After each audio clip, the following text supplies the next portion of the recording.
The story opens with a scene of a girl kneeling on the ground shouting, "I am your fiancé, your majesty the emperor. The one who can stay by your side, even if scorned, is none other than Scarlet Armand." Saying this, she slowly looked up at the man in front of her and called, "Your Highness Callior." Her words were met with a sword pressed against her neck. Scarlet Armand's tears streamed down. "Please love only me." That was a small scene from The Tyrant's Private Life. This is a romantic fantasy novel, and the male lead is Emperor Charlenier Callior. He committed countless atrocities and brutally murdered his own siblings. That tyrant fell in love when he met the female lead and thus became a peace-loving person, because with just her little finger, the female lead could command this tyrant. For that reason, only those close to the tyrant knew about his private life and were forced to keep it a secret. That's how it was. Next is a scene of a girl hugging a pillow, lamenting her fate. She said, "But what is this ridiculous ending?" 2 streams of tears ran down her face. Didn't the original story end when that tyrant changed? She recalled, "One day, when I was in my 20s, I died and transmigrated into this book, becoming the tyrant's fiancé and taking over Scarlet Armand's body." She was madly in love with the tyrant, so she always picked fights with the female lead. As a villain, she would of course die by the tyrant's hand. Of all people to transmigrate into, I transmigrated into Scarlet, who would be stabbed to death by the man she loved. And I transmigrated into the middle of the original story, didn't I? Even so, it was fortunate that the original story hadn't started yet. I almost died before I could even say a word. As soon as the original story began, Scarlet started picking fights with Shirla. Even so, I hadn't committed any serious crime like murder, so why was my opponent a tyrant, for heaven's sake? Thinking this, she got out of bed and rearranged the plot. A tyrant falling in love for the first time was nothing short of a disaster. He was the youngest swordmaster and the youngest to achieve the title of sage. But what good was that? Aside from his friends, he didn't treat her like a human being. Afterwards, she went to find the maids to ask about the emperor. The maid replied with a less than pleased attitude. "The reason His Majesty the Emperor is called a sage, you ask? It's because few are more knowledgeable than His Majesty." The maid mumbled with a sigh. "Good heavens, I'm terribly busy." Scarlet, overhearing this, wished she could turn invisible, thinking to herself, "I heard all of that." Returning to her room, Scarlet said with a headache, "In short, this title is inversely proportional to his character." She drew Charlene's face on paper with the words "evil person," then crossed them out and wrote, "Live with compassion." First of all, this method won't work. Her family is truly outrageous. How could they send their only daughter to someone like that? No matter how cold and cruel he is, they should still break off the engagement with that tyrant, for heaven's sake. Is that what family is like? Fortunately, when I was sent here, I still retained Scarlet's memories. In her memories, the Duke was a very cold person. Scarlet remembered the Duke's slap that felt like it shook the heavens, along with a voice full of love. "Lock her in her room and don't give her a single drop of water until tomorrow morning." No matter how hard she tried, she couldn't bring herself to call someone who could act so mercilessly father. Even when she did nothing, others would glare at her, and even the servants would ignore her. In her memories, this family was one where no one would ever respond, no matter how much she hoped. Scarlet closed her notebook, calculating. Escaping quickly is the answer to this ducal family, isn't it? But the most important issue right now was to annul the engagement with that tyrant. Scarlet glanced at the invitation card on the table. In 10 days, the Emperor's birthday celebration would take place. This was Scarlet Armand's official debut as a fiancé. This was a sign that the story was about to enter its main plot. And Scarlet's love, no, it was more like the moment her destruction would begin. Scarlet held the invitation card and sighed. Phew, in her memories, she only ever saw the tyrant's back. What on earth did she see to fall in love with him at first sight, she wondered. "I won't chase after you just because I've fallen for you. But the problem here is that when the female lead appears, I don't know when I'll be killed. Or should I just run away? Meeting him only brings misfortune, so why meet at all? If I can't annul the engagement, what's the point? Should I just directly say I want to annul the engagement?" Scarlet imagined the scene. "I'm sorry, let's pretend we were never engaged." Charlene would say, "How dare you insult me?" That would be game over. It can't be like this. If things continue like this, Scarlet's memories will become my future. I'd rather log out myself than create a difference. Suddenly, her eyes lit up. Wait, create a difference. The engagement to the Emperor was sealed by a magic contract. If the engagement is to be annulled, it requires the mutual consent of both parties or the death of one. I must obtain his consent. According to the contract, I have to continue meeting my fiancé. Even if he is a ruthless tyrant who kills without batting an eye, that won't change. Scarlet smirked. That meant there were still many opportunities. Opportunities to make him sick of me with crazy actions. Pretending to be insane wouldn't matter. Just wait and see. Her laughter echoed out into the hallway. A maid came and knocked on the door. Worried, The young lady has been laughing and crying by herself for a while now. Is she all right?" In the blink of an eye, the day of the banquet arrived. A memory from the original Scarlet flashed in Scarlet's mind. "This is the first time someone has treated me kindly. Even if I die, I won't forget. The Emperor is a sentimental person. He won't change easily." The memory faded, and Scarlet was fed up. What kind of feelings were these? She'd probably freeze to death from the sheer cold. It was beyond words. But why did this memory of Scarlet surface now? A maid called out, "Milady, are you all right?" "Oh, it's nothing." The one serving her was Lucy. "I'll go get your dress, so please stay here." Scarlet waved her hand dismissively. All right. If I could break off this engagement, I'd run away immediately, so there's not need to be so proper." That's why her maids always followed her, reminding her, "Milady, eating while walking like that will affect the family's reputation, and the Duke's as well." No one cares anyway. The party isn't until tonight, and it's only morning. I have to prepare so many things. But even if I don't prepare, I'm already beautiful, aren't I? Her self-congratulatory act was witnessed by Lucy, who had just entered. Scarlet wailed inwardly, "Oh my God, how embarrassing." Looking at the dresses in Lucy's hands, she was drawn to a pink dress. She picked it up. "This dress. Don't you like it, milady?" "No, I'll take this one." Lucy looked bewildered. "Pardon? I choose this dress. Milady, do you really want that dress? Isn't it too simple?" "All right, wouldn't it be better with some accessories? Are you planning to wear such a plain dress to the royal banquet?" After she appeared in that dress, the maids whispered, "Is that young lady?" Is she crazy? Scarlet chuckled to herself. You guys, I can hear everything, you know. Their reaction was exactly what I wanted. Even dressed simply, this beauty shines through. I even thought I didn't suit Peach. I didn't believe Peach could make me look so adorable. Scarlet asked, "Lucy, you think so too, right? This kind of makeup really is useful." Lucy remained silent, not saying anything further. Scarlet turned around and saw the maid's gloomy face. "What's wrong? Why are you still standing there dumbfounded?" The maid stammered, No, this servant apologizes, young lady. Young Lady Scarlet, a carriage is waiting for you out front." The maid stood there, utterly surprised to see Scarlet. "Please, young lady, what's with the big surprise?" "Well, it's true, I'm dressed quite simply for the Emperor's birthday banquet, but this outfit will be the start of my crazy actions, and it must be because they're rich that I get to sit on such a high-quality cushion, huh?" As I was chuckling to myself about my perfect plan, I suddenly noticed a gloomy atmosphere around me. Opposite me was the Duke's scowling gaze. I thought to myself, his gaze isn't bad, but what's the point of glaring like that? The Duke treated his daughter like trash, and the Duchess always looked half dead wherever she went, avoiding me like the plague, probably fearing implication. Forget them. Suddenly someone called out, "Hey, are you out of your mind?" This person was Isa Armin, Scarlet's paternal half-brother. In the original story, he was the only one who helped Scarlet when she was sentenced to death, and when Scarlet decided to end her own life, it was Isa who discovered and saved me, the one who had transmigrated into Scarlet's body. She recalled that time. Her hand hurt so much. The doctor's vague instructions at the time. Although the young lady had passed the critical stage, she still needed further monitoring. Just as Scarlet asked who, Iserman frowned irritably. "This girl." He was about to speak, then stopped himself. Izar gritted his teeth and quietly said, "Go rest." He stared at me intently, then sighed. Perhaps he was just too worried about me. In her memory, Izar was the one who treated Scarlet well. Scarlet looked over with a kindly gaze. "Truly commendable, or perhaps I should treat you more specially." Izar's face darkened, and he broke out in a sweat. What's with that look on her face? No wonder I'm getting goosebumps all over. Scarlet cheerfully asked, "What's the matter?" "Are you really asking because you don't know?" "The dress you're wearing." "Oh, the dress? It suits me well, doesn't it?" "You truly look beautiful in anything you wear." Izar was at a loss for words. "There have been rumors lately that you're crazy, so it's actually true, huh?" Izar quickly covered his mouth after blurting out his thoughts. "All right, stop talking."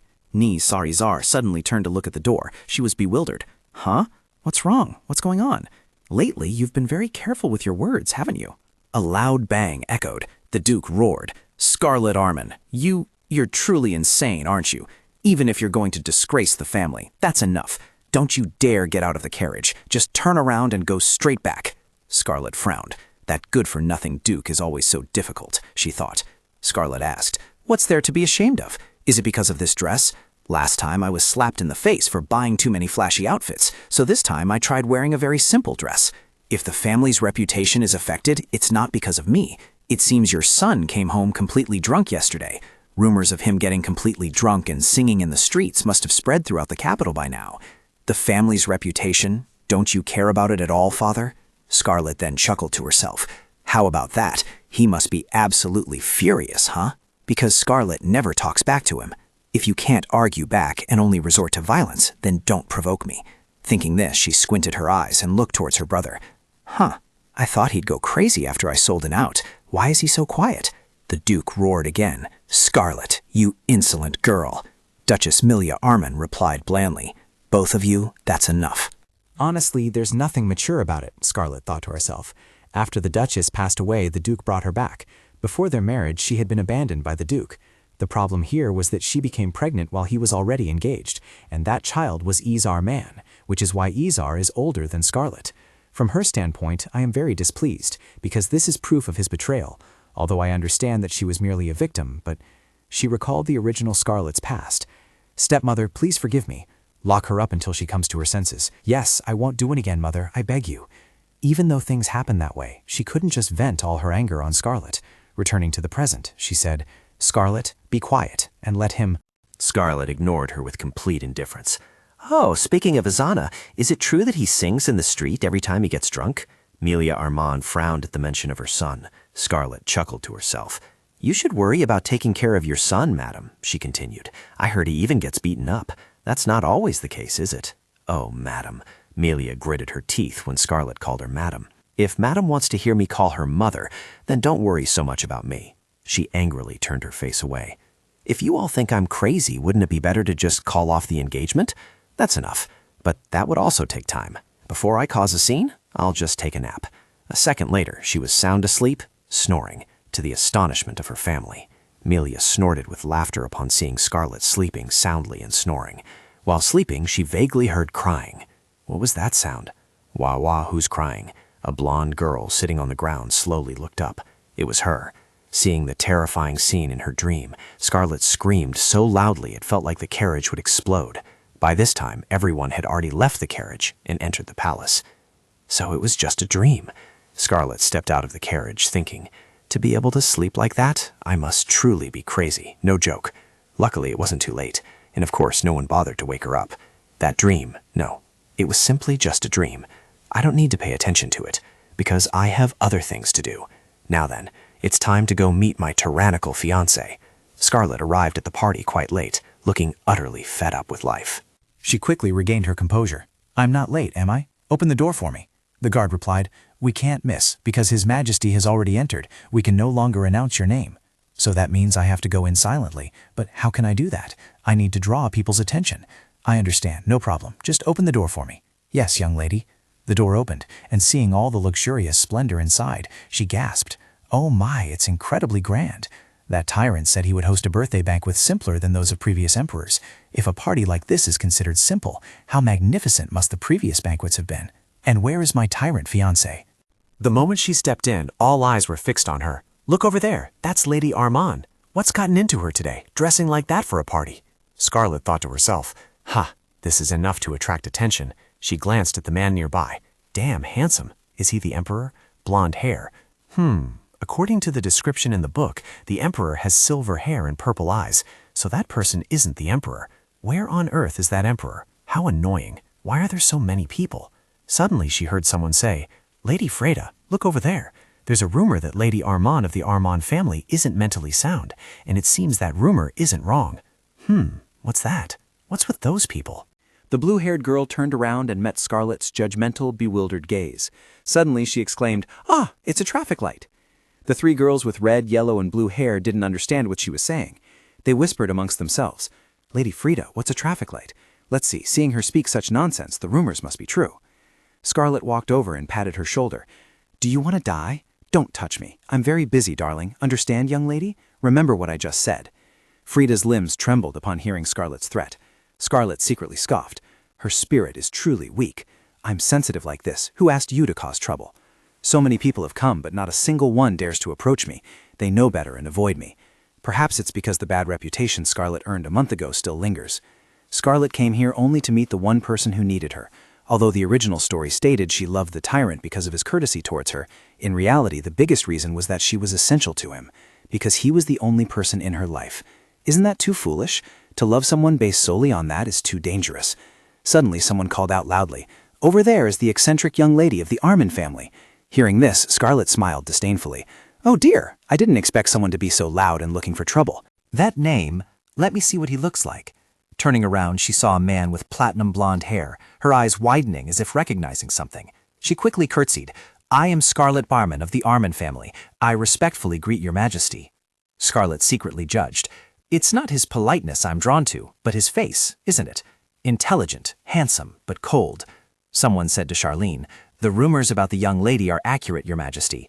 In Scarlet's eyes, those standing near Charlene were all like squids. He truly had the ability to turn everyone around him into squids roasted by his radiant aura. How can he be so divinely handsome? No, I mustn't waver before that appearance. He's a tyrant, a murderer who could kill me at any moment. Therefore, I must absolutely stay alert. Charlene asked, Young lady, is something the matter?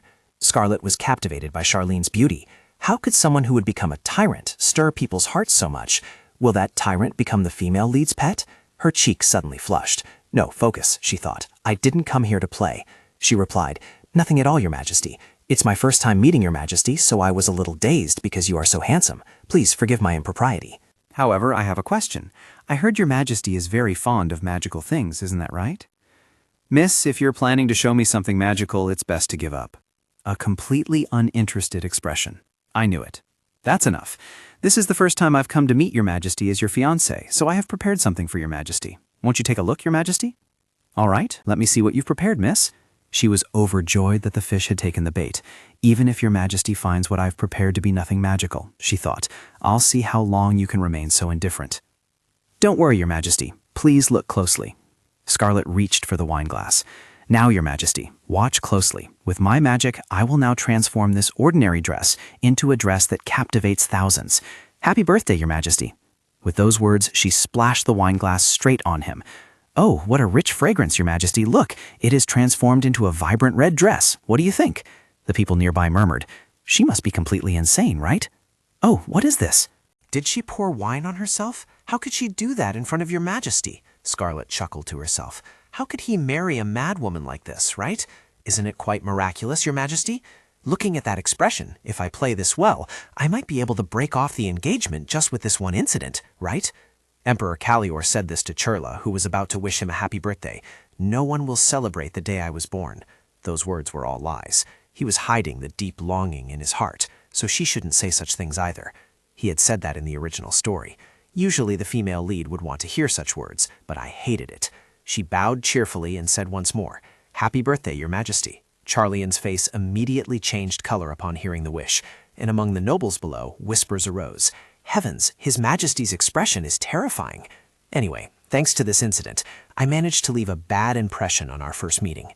Let's make quick progress like this. The emperor then called out loudly, Duke Arman! Weaving through the crowd, the duke urgently replied, Yes, your majesty, I am at your service. Charlene said coldly, The young lady doesn't look well, does she? Aren't you going to take her back to the mansion for a checkup? A heavy atmosphere weighed on the duke's shoulders, making him bow his head, and he quickly pulled Scarlet away. I will take my daughter home immediately. Scarlet left with a hint of regret. Oh, but despite that murderous glare, she had to admit he was truly handsome. All right, my handsome man. This is also your first time seeing a crazy person like me, isn't it? If I do well this time, maybe I'll get a notice of annulment right away, huh? Scarlet didn't forget to blow Charlene a kiss. Charlene was so taken aback by the kiss it almost made his neck stiff, and he was so surprised he was speechless. Heavens! She's not finished yet. Just wait, your majesty.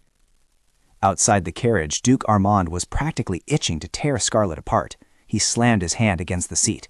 You're truly insane. Such a disgrace, just turning back would. Despite the Duke fuming in front of her, Scarlet remained nonchalant, gazing at the sky and the ground. How noisy, but even so, seeing that reaction, I know I've succeeded, right? While she was lost in thought, Izar called out, Hey, are you drunk? And you smell terrible. Scarlet was displeased, another one to ruin the mood. What's wrong? It's beautiful, isn't it? Where is that beautiful, for heaven's sake? Look at this. Doesn't this vibrant red suit me perfectly? Scarlet leaned in and asked, Right?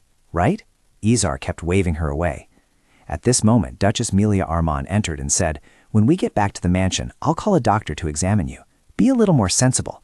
What? A doctor? Why? Witnessing your behavior like this, you must need a doctor to help your brain return to normal. Oh my goodness, how could this be? Scarlet secretly wished, Yes, just cancel the engagement like this. No, I might even be exiled. Scarlet feigned injustice. I heard His Majesty likes blood red, so as his fiancé, I just wanted to give His Majesty a special birthday gift. What did I do wrong? Scarlet's rapid change of face made Izar freeze. All right, that then... What? Is he scared? Next is... The dress from head to toe was decorated in red. Then His Majesty will embrace me. Are you trying to get yourself killed? Of course not. His Majesty and I will officially become a couple. Become a couple? Later, I'll ask His Majesty for a strand of hair. Every time we meet, I'll ask for another strand of hair. Why not? What's with the why? Isn't this the way to be happy? I'll put the strand of hair under my pillow and keep doing it until I get married. Izar, unable to believe his ears, asked again, Are you serious? Izar then let out a sigh. Seeing her brother's expression, Scarlet realized, Oh dear, I overdid it a bit. This is exactly how much I should do. Afterward, at Duke Armand's mansion, seeing the carriage return, a knight wondered, Why are they back so early? Did something happen? Has Lady Scarlet caused trouble again, perhaps? She's been so well behaved for the past month. Before the knight's hand even touched the door, Scarlet had already kicked it wide open. The knight stared, utterly bewildered, as her foot flashed past him. Was that a foot? Scarlet darted down like a gust of wind and ran off. The Duke commanded, Quick, catch her. Huh? What? Melia ordered, Quick, call a doctor immediately. Scarlet is beyond saving. The knight still couldn't believe his eyes. Was that Lady Scarlet just now? Seeing the empty seats inside, the knight asked, But isn't the young master coming back with us? Melia Armand frowned and sighed, recalling that moment. No matter how he thought about it, it seemed she really had gone mad. If you really die, what will I do? I don't want to attend your funeral, you know. Izar, what about you? Immediately after, Izar was thrown out of the carriage. Hey, get out of the carriage. Take care of yourself, you idiot. Izar, left stranded in the middle of the road, was still bewildered. Huh? What was that? Duke Armand frowned and asked, Scarlet Armand, what did you just... Scarlet raised a hand to signal him to stop. Oh, and one more thing. I am now His Majesty's fiancé. You know that, right, Father? So let's keep a little distance. She pointed a finger at his face. Right or not, this is the way it is. How could there be a wound on the body of his noble fiancé, right? Recalling this, the Duchess rubbed her throbbing head. She had never been so ill-mannered before. Now, truly, she had gone completely mad. The next day, Scarlet wrote a letter to Emperor Callior. To His Majesty Callior, the exalted sun, His Majesty like the moon, water, flowers, trees, sparrows. I regret having to bid farewell to your Majesty in such a manner at the birthday banquet. Therefore, I look forward to meeting your Majesty again. After writing it, she felt nauseous, gagging. Meet what? Meet whom? It would be so much better if the engagement was just called off like this. That being said, she still had to quickly decide when they should meet again. The Emperor and his fiancée had to meet a specific number of times per month as stipulated, and all events related to those meetings had to be recorded. Thinking of this, she felt embarrassed. Isn't this just public dating? She sent to His Majesty, the exalted sun, the date, time, and location of their next meeting. To ensure he wouldn't be uncomfortable, she chose a date, time, and location for their first meeting that suited him. The important thing here was to continuously show him she was crazy while maintaining a moderate limit. That's perfect enough to deceive that suspicious tyrant. Let's see how he'll respond. If he replies to this letter, it means my actions yesterday weren't impressive enough. Lucy, are you there? I'm here, my lady. Could you please bring the ledgers to me? Scarlet Armand's mother, the late Duchess, had left her assets to Scarlet. Although the assets weren't substantial, in the original story, Scarlet used this money to cause trouble for Sherla. Because Scarlet spent all the money on such matters, she had to borrow from the elders of the family. Scarlet regretted. The money wasn't small. How could she spend it all in one go? Lucy brought a cup of tea and placed it on her table. Oh, you've prepared the kind I like to drink. Thank you, Lucy. Upon hearing Scarlet's thanks, Lucy broke out in a cold sweat. No need. It's nothing at all, she stammered. Scarlet sipped her tea, thinking, Lucy, your expression gives everything away. She then said, Your expression is truly amusing, so I just have to keep thanking you. Thank you very much. Yes, my lady, just call me if you need anything. After Lucy left, Scarlet's face grew serious as she began to calculate. Right, the remaining problem is this. Just as I predicted, this amount of money is too meager. With this amount, I can't escape the Duke's household and live an independent life. Scarlet had saved this money over time, but it's clear I need to earn more. Fortunately, I have a way to earn money with just this small amount. The safe zone, or more precisely, this barren land, is called the Cradle. Because magic cannot pass through it, people have abandoned this land. But no one knows that this rejected land in the capital is a safe haven for spirits living in seclusion with the female lead, and it becomes an incredibly fertile land. Scarlet flashed a dangerous smile. Spirits, huh? If I gain recognition from the spirits, I won't have to worry about resources anymore. The most luxurious treasure in this world is spirit stones. If I take these stones and sell them, no sooner said than done. She pushed the door open and went out. Seeing this, Lucy ran after her, calling out, "My lady, where are you going?" "The bank. I'm going to withdraw some money. I'll take half of this family's assets and leave." At the Imperial Palace, Charlene returned after his training. He lay down exhausted to rest, and at this moment, a memory resurfaced. "Happy birthday, Your Majesty." It was truly outrageous. She dared to do that right in front of him. His mother's words echoed in his ears. "Oh, Callior, my unfortunate child, how I wish you had never been born." And also the whispers of others behind his back. "You must be careful, every single bit, in front of His Majesty, if you don't want to die." The established order had now been shattered. The image of Scarlet that day kept lingering in his mind, making Charlene sit up. How annoying. The moment she made a heart gesture at him reappeared, and he blushed. No, it wasn't that he felt annoyed. Scarlet Armin, merely a name from a prestigious family. Although this family was gradually declining, he still agreed to the engagement because of the influence of this prestigious family. According to the investigation results, Lady Armand is cruel and heartless. With such a personality, Your Majesty should consider whether she is worthy of the Empress's position. Cruel, you say? That lady? Remembering Scarlet's foolish demeanor that day, allow your servant to show Your Majesty something miraculous. It's difficult to know accurate information by only investigating superficially. What should I do? Vaguely insane, wanting to kill people. Even so, I haven't completely lost interest in that strange lady. Let's just wait and see. Not to watch Scarlet Armand, but Scarlet herself. At the Armand family estate, Lucy called out, "Lady." The royal palace sent a reply. Upon receiving the reply, she smiled brightly. "Good, very good. A 1-month schedule. I sent her a 1-month schedule, so I must show him I'm even crazier. I will show you what the pungent taste of madness is like, Callier." In the Imperial Palace, Charlene was also pensive about this schedule. A person entered and said, "Your Majesty, you summoned me, but even if you hadn't, I would have something to report to you. It's fortunate you summoned me." Saying this, the person placed a pile of documents on the table. Seeing the stack of documents as high as a mountain, Charlene's face darkened. "It's only early morning, and you're already overdoing it." "Overdoing it, Your Majesty? It won't take up much of Your Majesty's time." This person was Callior's confidant, Count Clover. Clover said with dark circles under his eyes, "Breakfast is done, so it's time to work, Your Majesty." As he said this, he thought, some people don't even have time to eat, only sleep 2 hours, and then continue working. Charlene also thought to himself, "I know what you're thinking." At this moment, the communication orb glowed. Is that Count Lumen? Callior's close confidant and head of intelligence, Count Lumen. Count Clover worried. Both Count Lumen and I have been summoned? Could it be? Charlene threw the documents down and said, "Investigate it again." Clover lowered his face. It was just as he expected. Lumen, worried, asked with tears in his eyes, "Is my report not clear, Your Majesty?" If it's an investigation into the Armand family, then such an outcome is understandable. Their ancestors were heroes, standing shoulder to shoulder with the ancestors of the Callior and Rochelle families. What those heroic ancestors left for the Armand family, even the Tyrant's close retainers could not penetrate. However, Scarlet was the type of person who often went out for walks, so at least some investigation could be done. Such careless information gathering. Charlene asked Lumen, "Are you sure you've investigated thoroughly?" Clover secretly grumbled, "This is too much, Your Majesty. This is awkward." After all, Count Lumen was prone to tears. If things continue like this and something happens to me again? Lumen had just called out, "Your Majesty." He had abruptly cut off communication, not expecting His Majesty to sever the connection completely. Clover's face darkened. "At this rate, I'll have to work overtime." As expected, Charlene said, "You choose, investigate the Armin family or investigate Scarlet Armin." Scarlet Armin. Several weeks had passed since she became the fiancée, and only now was she appearing. Even so, choosing this was better than being unable to do anything. It is indeed a difficult choice for me, but what exactly should I investigate about the young lady? Investigate what I want to know first. Remember, don't let me get annoyed. Yes, I will do my best. I'd rather eat cold porridge than investigate the Armin family. Then, Your Majesty, could you tell me about your official schedule?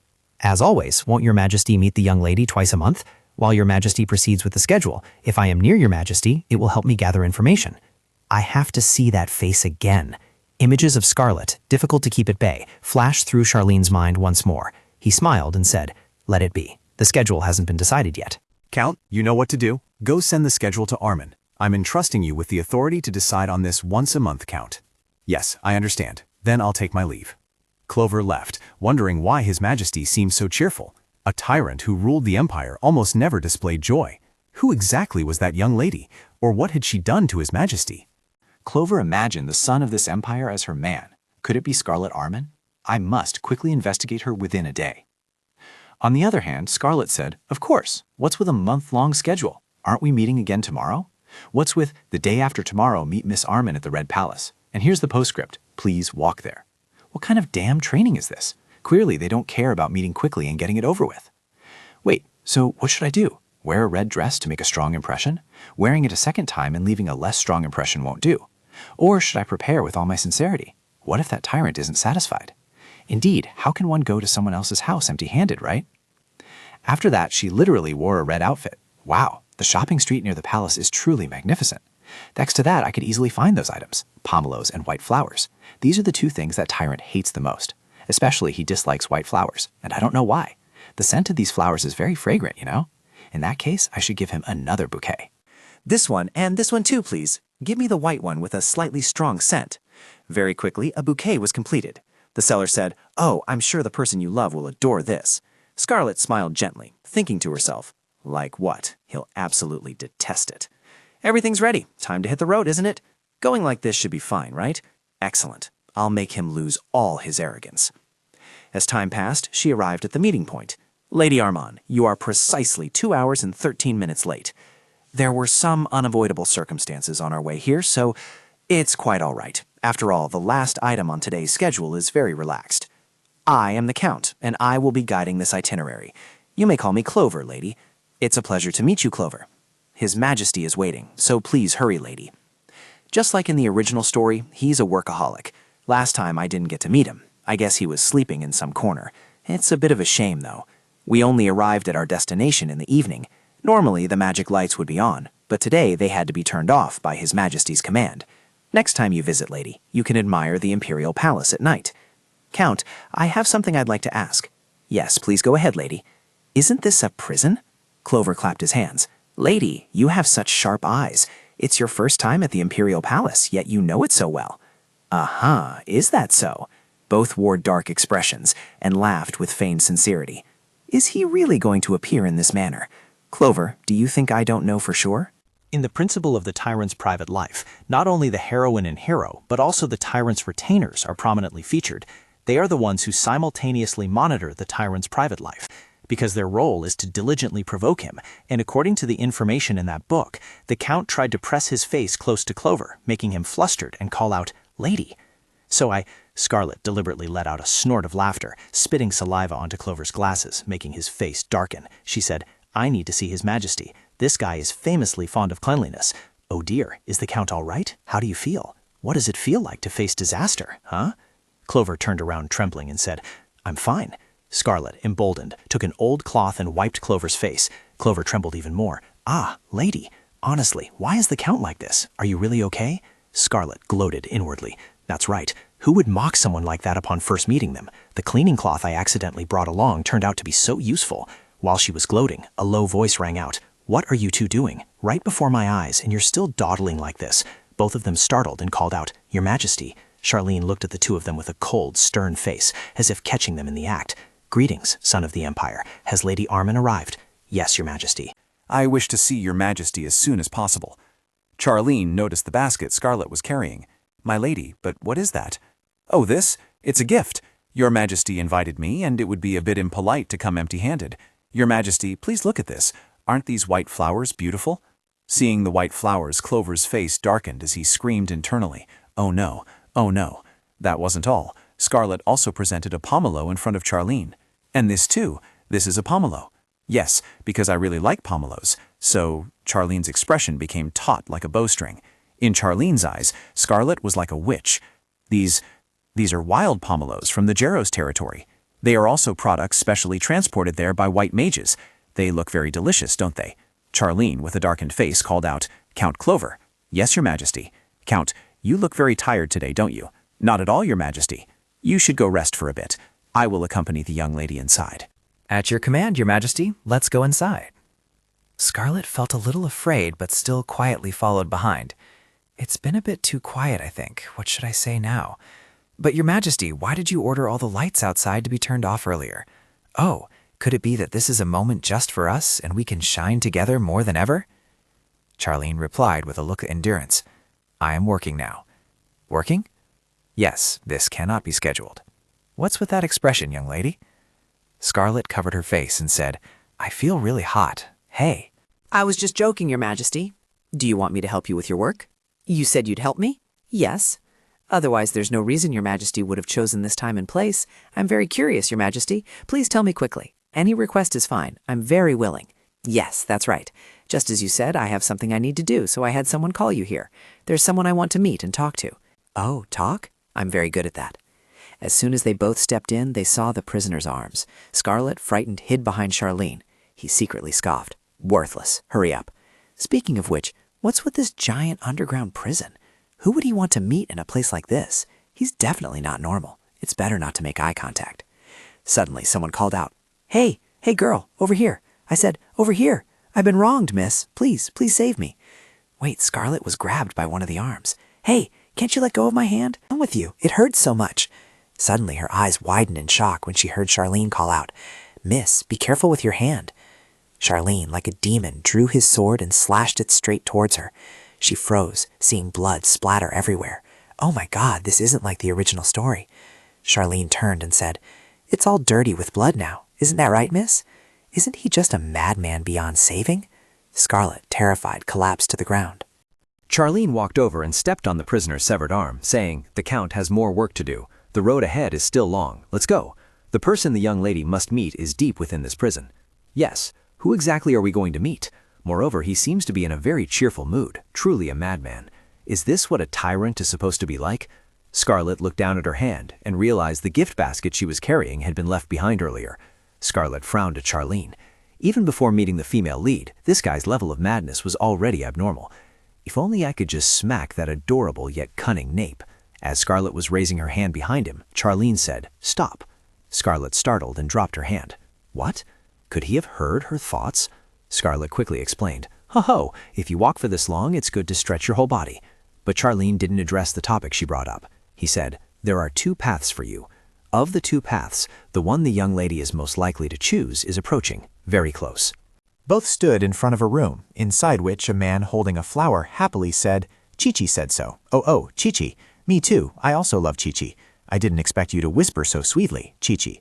Scarlet asked curiously, Your Majesty, who is that? Charlene turned away without saying anything. At this moment, Scarlet bent down and called inside, Sir, are you all right? Charlene's gaze seemed to fall into a void. There was once a prophet who was called a sage. Although he had been in prison for 19 months at this time, he always remained silent. The old man's prophecies concerning the Armand family could not be underestimated.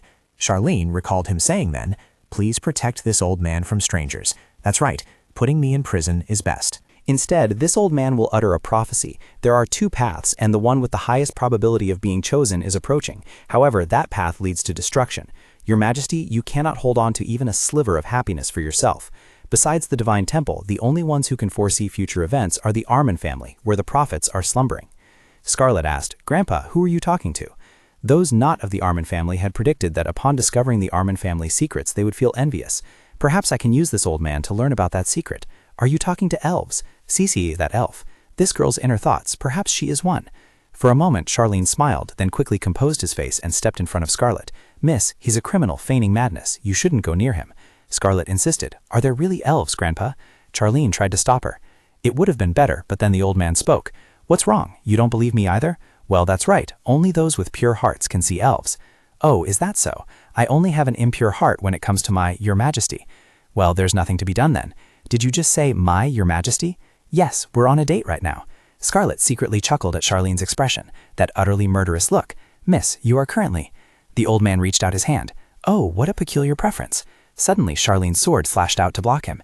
His eyes glared menacingly, preventing the old man from touching Scarlet. Charlene warned, Miss, he is just a criminal who manipulates others' minds. It's best you don't believe blindly. You need to be careful of everyone. I apologize to you. That person doesn't just kill anyone they encounter, which is why I approached him. Didn't Charlene notice? Was he protecting me? Of course not, right? Scarlet said, That person talked about elves, so I was very curious. I believe elves exist in this world.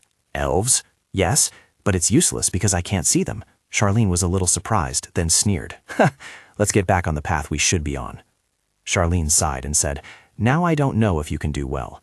Scarlet looked bewildered. "What do you mean?" "But disguising yourself as a foolish, innocent person has its uses, doesn't it?" "That's right. Besides your usual crazy actions, you also need to properly acknowledge this shortcoming. If you're already crazy and also lack understanding, wouldn't that become a disaster?" Suddenly, Charlene turned back and called, "Lady." Then he held out his hand. Reflexively, Scarlet also reached out her hand towards him. She was still wondering why he suddenly held out his hand. Then, unexpectedly, Charlene pulled her towards him. Facing her now was a white-haired person. Sweating, she asked, "Is this the person I'm supposed to meet, Your Majesty?" "Yes, lady. You may ask anything." "Anything? But who is that person?" He didn't answer, but smirked. The woman in the cell asked, "Your Majesty, are you still well?" "Of course. It's been a long time, Fun." "Yes, Your Majesty." Charlene looked at Scarlet. "Lady, ask your questions." Charlene called a second time. "Lady." Scarlet looked bewildered. "Could these truly be the eyes of a sage?" Fun said, "Really, lady, you're standing too far away, but it's enough for me to see." Seeing her hand reaching out towards her, Scarlet turned pale. "Oh, I'm so dizzy." It was time to make a choice. Fan held Scarlet's hand and continued, "The poor lady. For that reason, everything will begin to change. What was destined will be broken. From now on, the lady will receive blessings." Suddenly, Charlene pulled Scarlet back. "That's enough. That's all you need to say." Fan gave a faint smirk and said, "All right." Charlene's eyes were now full of unspoken thoughts. "Your Majesty, could you please let go of her hand?" Whether out of embarrassment or something else, Charlene pushed Scarlet forward. "Honestly, let's just go back now." "Oh, Your Majesty, if you suddenly let go like that, what if something happens to me? Don't you have any reflexes?" Fan, sitting in the cell, suddenly gave a slight smile. At the end of the day, Clover came in to report. "Are you back, Your Majesty?" Charlene replied indifferently. "The lady just left the mansion." "All right. Your Majesty, did something happen in the basement prison?" What did Fan say? Oh, what is it? Really? What exactly did Fran say in the end? Charlene put down her wineglass and said, "Fan said the demoness was truly pitiful. Don't mind it." "Huh?" "Yes." Charlene recalled that moment. "I'm fine. My lady, you don't need to try to act like you're okay. Prophecies are merely possibilities. There's no need to shackle yourself to that prophecy." "Haha, I'm truly fine. I don't pay attention to His Majesty's words. No matter what kind of life we live, we can only live each day to the fullest. So if Your Majesty feels content with how you've lived today, that's enough. That is my view. And today, I feel extremely content." Clover looked horrified upon hearing the Emperor recount what happened in prison. "Oh my God." "So, Still saying such unlucky words, and what's destined will be broken? Why such a gloomy prophecy? Is the young lady all right? On the contrary, she looks very good. Amazing. The prophecy, isn't it incredibly fantastical? She even laughed with great amusement, and her being like this isn't so bad." After returning to the mansion, Scarlet stretched, feeling more tired than she thought. "I'll just go to sleep quickly."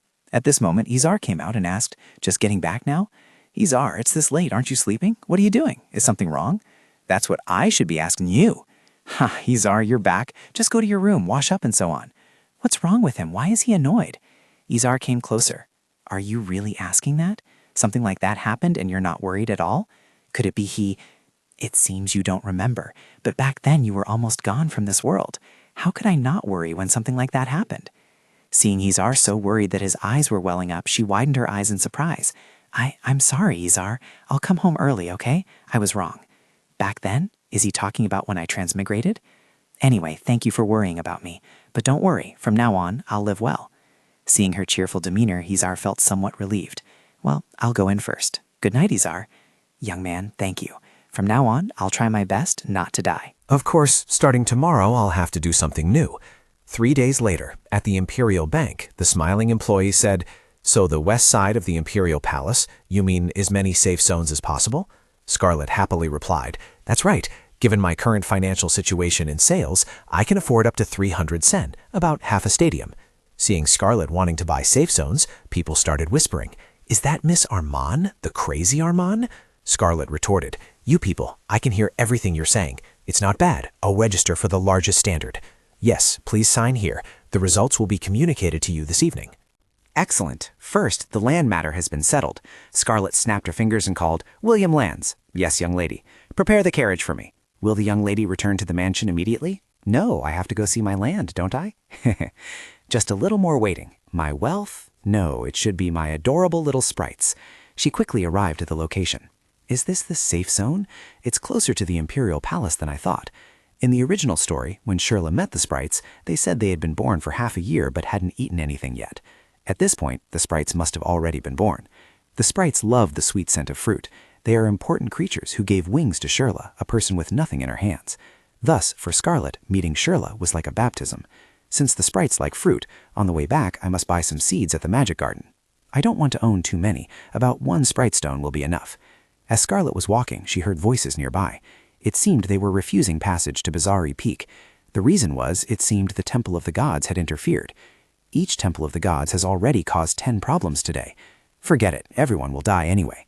Your Majesty, otherwise just bring a boat and kill them all. Scarlet quickly hid behind a tree. She recognized the person. It was the Emperor and the golden squid from the banquet. Startled, is he out for a stroll? Anyway, I will look into it further and report back to your Majesty. Even if the financial resources are embezzled, our dignity remains. Scarlet hid behind a tree. Wait, why am I hiding? From the perspective of a mad Scarlet, this is exactly what fun looks like. All right, I'll just surprise him. With that thought, she covered her mouth and made a sound. Callier heard it and immediately turned his head. What was that sound? Scarlet suddenly jumped out, startling Charlie Ann. She smiled foolishly and said, "Your Majesty, I missed you so much." As she spoke, she ran towards Charlie Ann, but unfortunately she twisted her ankle. Luckily, Charlie Ann quickly caught her. "I heard someone, so it's Lady Armin," Charlie Ann said. Scarlet was dumbfounded. This isn't according to plan. Up close, he's devastatingly handsome. About that, Charlie Ann asked with a terrifying expression. "What are you doing here?" How scary, Scarlet thought. Lumen now realized that the girl was Lady Armin Scarlet and wondered why she was running out of the forest. His mood was already foul due to the Divine Temple incident. If His Majesty were to even get rid of his own fiancée, that would truly be disastrous. Before everything explodes, I must intervene. "Your Majesty, are you all right? Your Majesty must be tired, so allow me to escort the lady," Lumen interjected. Charlie Ann completely ignored Lumen's words. He asked Scarlet, "Are you hurt?" She pouted and said, "Yes, I'm hurt in heart, Your Majesty." She didn't even fall, yet she's claiming a heart injury? What kind of scene am I witnessing? It seems Your Majesty doesn't dislike being touched. Their relationship is better than I thought. Scarlet continued, "Because Your Majesty is so handsome. Seeing this face, my heart, seeing her still spouting such nonsense, she must be fine." Lumen felt a bit redundant and spoke up. "Your Majesty, I still have many matters to attend to, so I'll take my leave first." Charlene remained silent. Lumen implicitly understood silence is consent and quickly slipped away. Scarlet thought puzzled. Why didn't Charlene leave too? If it were me, encountering someone this messy, I would have run away immediately. How many more times do I have to ruin my image right in front of him? If things continue like this, I'll die just like in the original story. Why is Charlene so hard-hearted? This won't do. I need to find a way to deal with this. She continued, "Your Majesty, you asked what I was doing here, didn't you?" He simply replied, "Yes, I have come to inspect the land, because I am the one buying this plot." Charlene frowned. "What? Why exactly?" "It's simply because I heard that elves have appeared." Charlene was speechless. "Elves?" He remembered the old man's words in prison. "Cece, I love you too. Young lady, how old are you this year?" "Believing in elves has nothing to do with age, Your Majesty. If I could meet an elf, I wouldn't regret exchanging all my possessions." Saying this, she secretly smiled. "What do you think? Like a naive fool believing rumors and wasting my assets? Good, good, there's a reaction. In front of my handsome Majesty, do you find me so pathetic that you don't want to look at me? Can't you stop this? It's not over yet." She continued, "Your Majesty, that's why.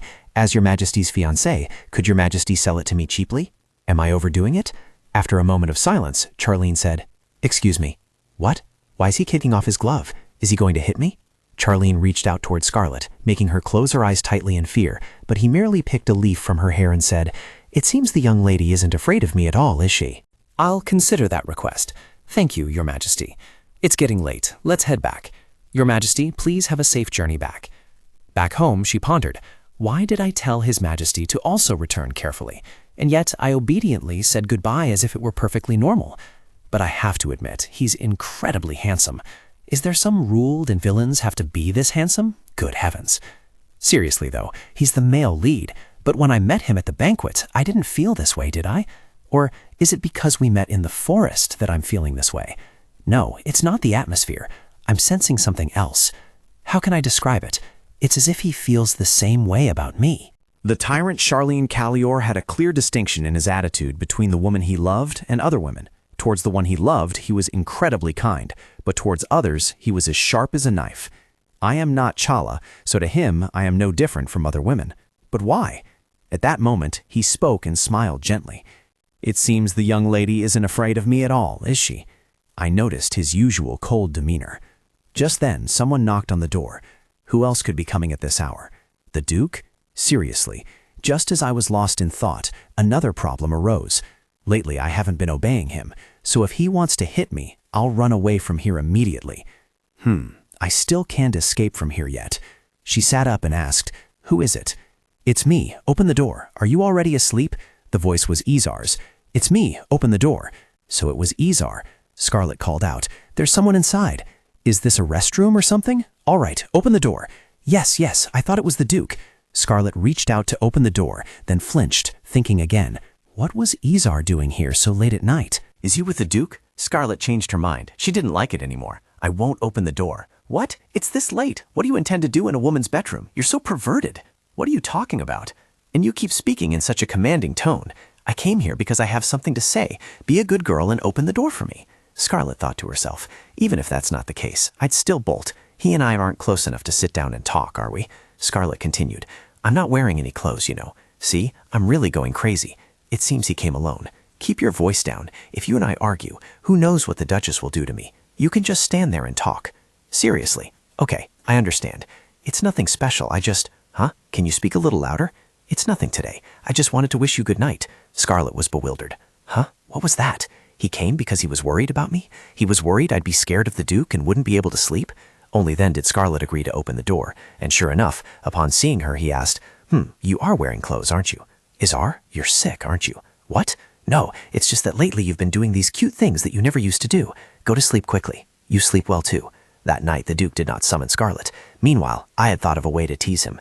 The falling winter flowers made my head go bald. Like a ghastly spider nurtured in a magic tower, it was a pity for Izar. Meanwhile, Scarlet's fiancée, Charlene, was pondering her fearless demeanor, even in the presence of such a rumor-ridden emperor. The ill-fated star appeared at the time of His Royal Highness the Prince's birth. If we ignore this matter, the imperial family and the entire empire will be destroyed. The Pope's prophecy, though baseless, was something no one could oppose. By then, the power of the divine temple was immense, to ensure the prosperity and eternal existence of this empire. His Royal Highness the Prince could hardly escape his fate. We must prevent the catastrophic consequences from befalling us. When everyone believed the prophecy and rejected him, he wielded his sword to protect his life, to survive, not caring if he had to kill. The blood of those he killed was enough to drench an entire mountain. A person like him could no longer be called human. At this point, all that remained was the title of Tyrant. To him, Armand Scarlet was very special. She considered him a very different person and didn't give him a hard time. If she could hear this, would she deny it? Charlene could feel it. She wasn't afraid of her at all. The so-called Charlene looked down at the map, then remembered. She would think about it and then answer. Selling land cheaply? Is this bravery or sheer audacity? The land where elves live? Going there now is not an option. She would definitely get angry. Is that why at some point I became curious about what she would do? I'll try it once. Later, at the Armand mansion. These are the safe zone transfer documents issued by the Empire. Please read them carefully and sign them, young lady. This person was guard number 1, disguised by Count Clover to carry out the mission. Thank you. Scarlet wondered, how much do they discount for me? Why is the land price still the same? Hey, did the landowner say anything else? Is there a problem with the documents? No, there isn't. Aha, so they used the contract as an excuse to meet me. His Imperial Majesty didn't say anything. If young lady wishes, you can request a meeting and I will adjust the schedule. Charlene, you said you would think about it, didn't you? She said. It's just, are you messing with me? Clover and maid Lucy immediately froze upon hearing her words. It was clear the young lady was very upset. Miss, is something the matter? Clover thought to herself. Do I have to report this to His Majesty too? He has instructed, you must remember everything she says. Scarlet smiled. I'm just a little excited, that's all. Please forget what just happened. She was even more eccentric than a rumors set. So, miss, you can sign the document. Scarlet grumbled. You want to play games with me, don't you? Fine. All right. Clover secretly imagined the scene. Could His Majesty really be dating the young lady? They were even flirting with each other. His Majesty's date. After signing, Scarlet pushed the papers over. Is this all? Ah, yes. With the royal family's approval, the procedure will be complete. Then I'll take my leave. You've worked hard. Young lady, shall I prepare your meal? No need. Go prepare the carriage for me. Where are you going? To the bank. I'll review the land I bought. Yes, I'll prepare it right away. A box of pastries was prepared. Scarlet took a bite and immediately regained her composure. Now she was calm again. She had trusted Charlene too much. She thought she would buy the land for only half the original price. No, wasn't she mistaken? Because the tyrant said he was thinking about it. Let's think positively. Even so, when she offered him a discount, he didn't get angry. Oh, and she just remembered she still hadn't been to the magic garden yet. The magic seeds for educating young children. They would bear fruit after just 1 month of care. She would explore it all today. The weather was beautiful. How much longer until we arrive? We're almost there, young lady. Let's see. The magic garden. Did I go the wrong way, I wonder? This is driving me crazy. Let's see. So from here, then turn into the alley on the left. As she was walking, someone called out, "Hey, over there!" Scarlet turned her head to look. Freda looked at her and asked, "Are you lost? I heard you were brainless, and it's true. Last time I was too surprised, so I let it go, but not this time." Scarlet froze for 2 seconds, thinking to herself, "Who is she? How dare you threaten me? Are you telling me you want to die? How can you say such rude things in public?" Threaten? Oh, now Scarlet remembered her. Do you want to die? So it's the green young lady from the banquet. Freda flinched when called the green young lady. What? My hair isn't green, it's chartreuse. Oh, I see. Who cares anyway? Now that's settled, I'm leaving, Miss Chartreuse. Wait a minute. My name is Peridot Freda. Hey, are you even listening? Scarlet sighed. All right, No, Miss Freda. I'm just asking as a precaution. Are you trying to befriend me? Peridot Freda seemed a bit awkward. If not, then good, because the young lady is not my type. Suddenly, Peridot said, "What friend? You're always like this, always thinking of yourself as the noble young lady of the Armand family, yet all your crimes make others both tremble in fear and unable to accept someone like you. You don't even remember other people's names. Do you understand what I'm saying, young lady? You won't live long." What she said wasn't baseless. I mean, up until now, all of that tyrant's fiancés have died, sometimes at the tyrant's mercy, sometimes under the control of others. Even if that's true, those aren't words to be spoken on the street in broad daylight like this. She's really bold, even saying she's an early goner. I can't believe she'd make up such nonsense. Talking to you is worthless. Why should I bother so much? I'm warning you for the last time. Just you wait and see. Young lady, if you don't want to die before me, then watch your mouth. I will live, no matter what. Peridot Freda yelled, "You rude person, just you wait." This entire scene was witnessed by Clover, who then went back and reported it to Charlene. X minutes, X days, buy magic seeds at the magic garden. Is this all the information you have about the lady? Yes, this is what was investigated today. Her daily actions and her actions in front of your majesty are the same. Indeed, those crazy actions and way of speaking, that's just her true nature. She said she was joking around. Suddenly, Charlene smirked, making Clover afraid. He suddenly froze. Did His Majesty just smile? Your Majesty, I have something to say. Is Your Majesty dating Lady Armand? What? You've been following the lady so much that your mind isn't clear anymore, haven't you? I told you to investigate, but it seems you've been infected yourself. No, Your Majesty, it's just that I asked an unnecessary question. Stop talking nonsense and focus on your work. As you command. Where's Lady Armand now? According to information from other discreet observers, she is in a safe zone. At the same time, Scarlet also let out a sigh of relief. Whew, it's all planted. Meanwhile, Charlene said, I will handle the rest of the investigation myself. That lady who was like a stalker has been dealt with. Meanwhile, Scarlet thought to herself, it's more expensive than I thought, but I've already taken care of the remaining funds. That's great. Everything is still going according to plan. At this moment, Charlene walked over and said, So you're here. Scarlet turned around and called out, Your Majesty. Scarlet silently cursed, Charlene, you liar. What are you doing? Charlene asked. Do you think I came here to play? She thought. Thinking this, she still smiled brightly. I am planting fruit seeds. Why do you have to do that? I heard these seeds will sprout in just 3 weeks, so I find it quite miraculous. Haha, you were talking about those seeds. Scarlet was surprised to see Charlene sit down next to her. He actually sat on the ground? I never would have expected that. Scarlet nudged Charlene's shoulder and said, the thing is, I'm going to give gifts to the fairies. Fairies? Scarlet worried. What should I do? I can't think of any crazy actions right now. The fairies will appear here, so I want to quickly nurture these seeds and give them to the fairies. After that, I didn't say anything more. It took a long while before I looked up at him. He was quietly looking at me, and the corner of his mouth was slightly upturned. It was just a feeling, but it seemed he wasn't aware that he was smiling. It seemed I had seen a side of him I shouldn't have. I quickly turned my face away. Wait, this is too embarrassing. I need to say something. Come to think of it, isn't this place my land from now on? What are you trying to say, young lady? So about that. I see. So because it's your land, you now want me to pay a transit fee. No, that's not it, Your Majesty. Please don't think that. All right, if your majesty is coming through, then we should rewrite the contract. Instead of a toll fee, I will allow the young lady free use, and I will reduce the price of this land by half. Yes, really? Why so sudden? Isn't it too easy? On one condition. I knew it would be like this. What trick are you trying to pull now? All right, your majesty, speak your terms. Anything is fine. No, as long as it's not about dying. So it's a deal. After hearing Charlene's condition, Scarlet was surprised. Passage rights? Is it really just passage? Just coming and going? So all the products and fruits grown here are entirely mine? Yes. Seeing Scarlet's radiant expression, Charlene thought, I didn't think she'd like this option. I had anticipated it, but I didn't expect her reaction to be so obvious. Scarlet smiled brightly. Ha ha ha, half price. That's good enough.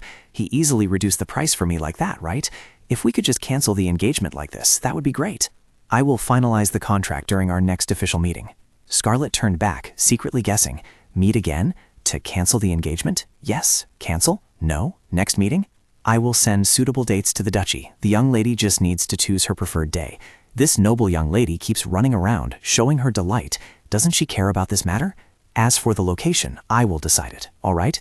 Scarlet froze. So we're meeting again just like that? This isn't right. A few days later, at the Armand family mansion. Young lady Scarlet, what are you doing? Are you curious? Want to take a look?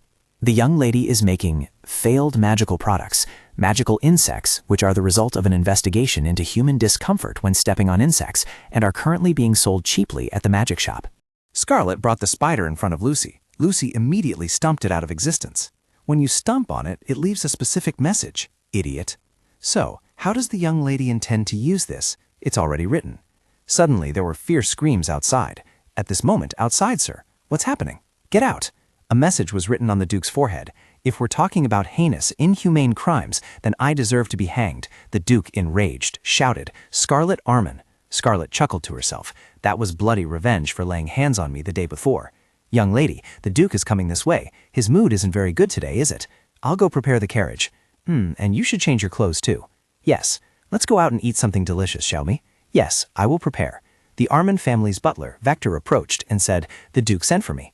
Why are you only arriving now, butler? I apologize, sir, but what happened to your face? It's too noisy. Where is Scarlet? Treating your face is more important than the young lady, sir. First, I'll call a doctor, or perhaps a mage. Where did you get the nerve to lecture me like that? Go find her and bring her before me immediately. Today, I won't tolerate it any longer. Duke Armand threw the butler's glasses, shattering them, and roared, What are you doing? Get out now. Are you old and deaf as well? Useless old man. Just a few years ago, I never thought something like this would happen. Baron Armand, the current Duke, is the younger brother of the previous Duke, Aaron Armand. Aaron Armand was the first head of the family. He was beloved by everyone. During that period, many prophets emerged, and he brought prosperity to the declining family. Even the stubborn elders were wary of him. Even when he fell in love with an ordinary woman, no one stood in the way of their love. His life was once as perfect as the stories people tell, but it didn't last long. The 22-year-old young man died under suspicious circumstances. The woman he loved, Milia, instead of being chosen to become Aaron's duchess, was married off to the baron and became the first duchess. It seemed something had happened, but the duchess remained silent until her death. The Duke continued to shout, Bring it here quickly, do you understand? Yes, sir. Baron grew increasingly aggressive. The young lady had already gone through a lot, even as a child. The butler, holding the broken spectacles, wondered, How many is this now? Suddenly, Scarlet appeared and asked, What's wrong? Did the Duke break your glasses again? Ah, young lady, you can't be here. The Duke is furious.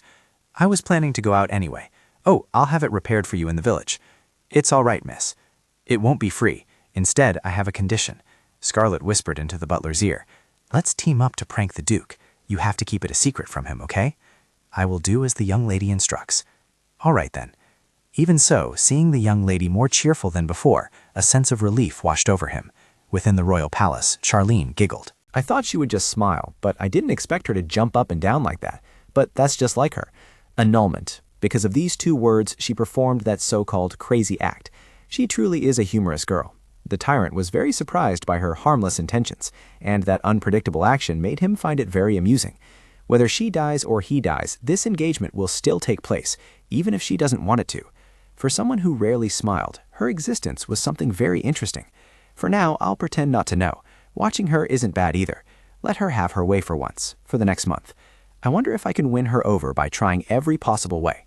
The next day, as Izarman was walking, Scarlet called out, Hey, Izar! Izar turned around and Scarlet, looking amused, said, "What's this? You've slicked your hair back. Are you just realizing you're a noble now? Gosh, I didn't even recognize you.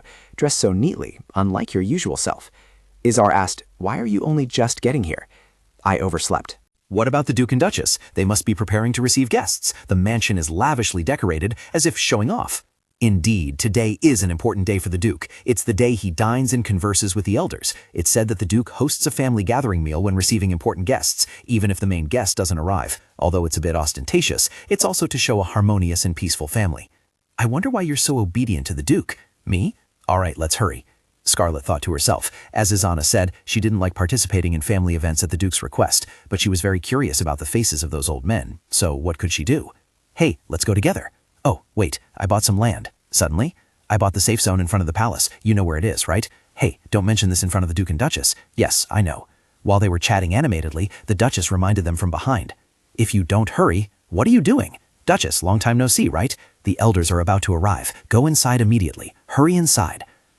Amelia Armand thought to herself. How strange. What's been going on lately? Her eyes are sharper now. Scarlet, you haven't changed at all. Still doing those meaningless things, just like your mother. Scarlet turned and asked, "Wait, are you scolding me, madam? Every time you bring up my mother, you just want to scold me, don't you?" "Calm down, Scarlet.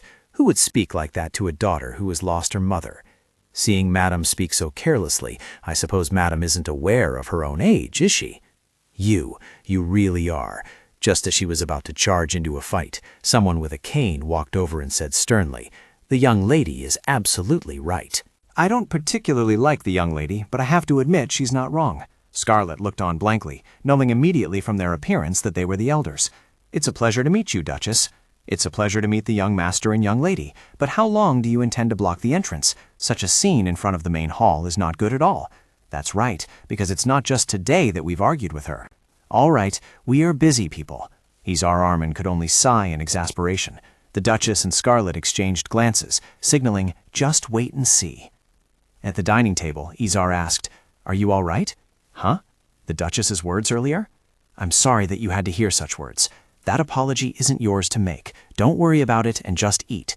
You're worrying for nothing." "All right. By the way, speaking of the elders we met earlier, aren't their personalities quite similar to the Duke and Duchess's? I met them at last week's meeting. Their personalities are no joke. The truth might be different from what you think." "Different? How is it different from me? Are you really asking because you don't know? Aren't you very much like your mother? Don't you know what that means to the elders? Izar told me about the relationship between the Armand family and the elders, which was not originally in the source material.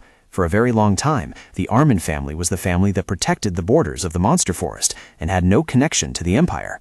To fulfill this rule, cooperation between the elders and the family is crucial. Therefore, unlike other families, the elders of the Armand family wield considerable power. Ultimately, to become an official family head, one must gain their trust and confidence. But now, more than ever, is a period when the Armand family has a strained relationship with the elders. Not only is there a lack of trust and loyalty, but we also face their hatred towards our family. The previous Duke was highly respected by everyone. The current Duke does not receive much attention. The elders still work with the family, which might be out of loyalty to the previous Duke. The elders cherished the previous Duke and his lover, so Scarlet's existence was a bit special. I see. Is she suddenly confused because we're talking about the family? She's completely clueless about things she doesn't care about, and I didn't even know about this. Hey, are you okay?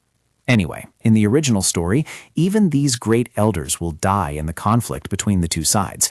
I planned to escape from here, but then the others would follow the story's plot. If so, the fate of all these people is to die at the hands of the Tyrant. Even Izar. Hey, Scarlet, are you really okay? Oh, what did you just say? Snap out of it. The family meeting is right after dinner. Other people are not my concern. No matter what happens, there's no reason for me to be responsible, but Izar suddenly grabbed Scarlet's hand and reminded her, since all the elders are present, don't act arrogantly. Scarlet asked, "What about my hand?" Izar looked bewildered. "What hand?" Saying that, Izar looked down at his hand, which had, at some point, taken Scarlet's hand. He quickly pulled his hand back. "No, I don't know either. It's just that seeing you so dazed made me uneasy, so—" "Oh, I see. I'll believe you for now." "What's with that expression?" Scarlet thought to herself, but sure enough, I can't abandon them. Izar said, blushing, "I told you not to stare at me with that weird look. There must be a way to save Izar. The people who are important to me, I will definitely save their lives. Although I haven't been in this world for very long, the only people who genuinely worry about me and treat me well are my maid Lucy and my half-brother Izar. At least in this mansion, I must save these two people at all costs. Only then will I find peace in my old age. But how to save them is the problem. Suddenly, Izar stood up and said, "Scarlet, get up. The family meeting is about to begin." Oh, right. I'm not strong enough to directly take on this responsibility of protection. Is there someone in the Armand family strong enough to protect those two people? No. Even if there were such a person, what reason would they have to protect the two people I care about? The butler bowed upon seeing the two. "You've arrived, young master, young lady. They are waiting for you inside." Izar glanced at Scarlet and asked, "Are you ready?" "Ready." For now, the meeting is the top priority." As soon as the door opened, all eyes of the elders turned towards the door. "Izar Armin?" "Scarlet Armin. It's a pleasure to meet you all." The Duke grumbled. "Honestly, what took you so long? Sit down quickly." "Yes, Duke." Scarlet briefly looked at the elders and thought, "Why didn't I think of this? Doesn't Scarlet have her elders?" "I found it. The way to save Lucy and Izar from death. A sum of money Scarlet used to harass Charla. That money came from the elders. Why did the elders lend her money to harm others? The reason is very simple. They were soft-hearted towards Scarlet's deceased mother. As her daughter, they couldn't help but be soft-hearted towards Scarlet. I grew up without my mother by my side, and you just discard it like that? You're not human. Even if they were close to Mother Scarlet, for the elders to lend her money based on just a single statement like that. Anyway, those involved with black magic will be executed for aiding them financially.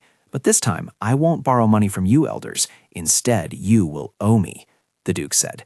Now that everyone has arrived, let's begin the Armin family meeting. A moment later. So in the end, it's still about demanding money? Let me make it clear, this isn't just our family's concern, but the entire clan's. If the boundary of the monster forest collapses, the entire territory could be in danger. Don't you know that? All right, I don't know what Cabell is. Are you asking for money to buy poisonous mushrooms or something else? Cabell is not a poisonous mushroom. It's a plant with superior effectiveness in capturing magical beasts. If things get out of control, even the head of the family won't escape responsibility. Are you threatening me now? A family meeting, huh? Compared to what I thought, this is more like a cat and dog fight. Izar reminded. Don't let others hear you, one person said. Last month, by the Emperor's command, we had to completely eliminate the goblins in the monster forest. As everyone surely knows, centaurs have appeared in that location. What? So what do we do now? Didn't I just say? It's Cabell. Using Cabell is the way to deal with centaurs. Currently, it's the only way. That's right. The original story also mentioned the matter of the Beast Forest. The ancient magic left by Armin's ancestors to seal off the Beast Forest from the territory has begun to weaken.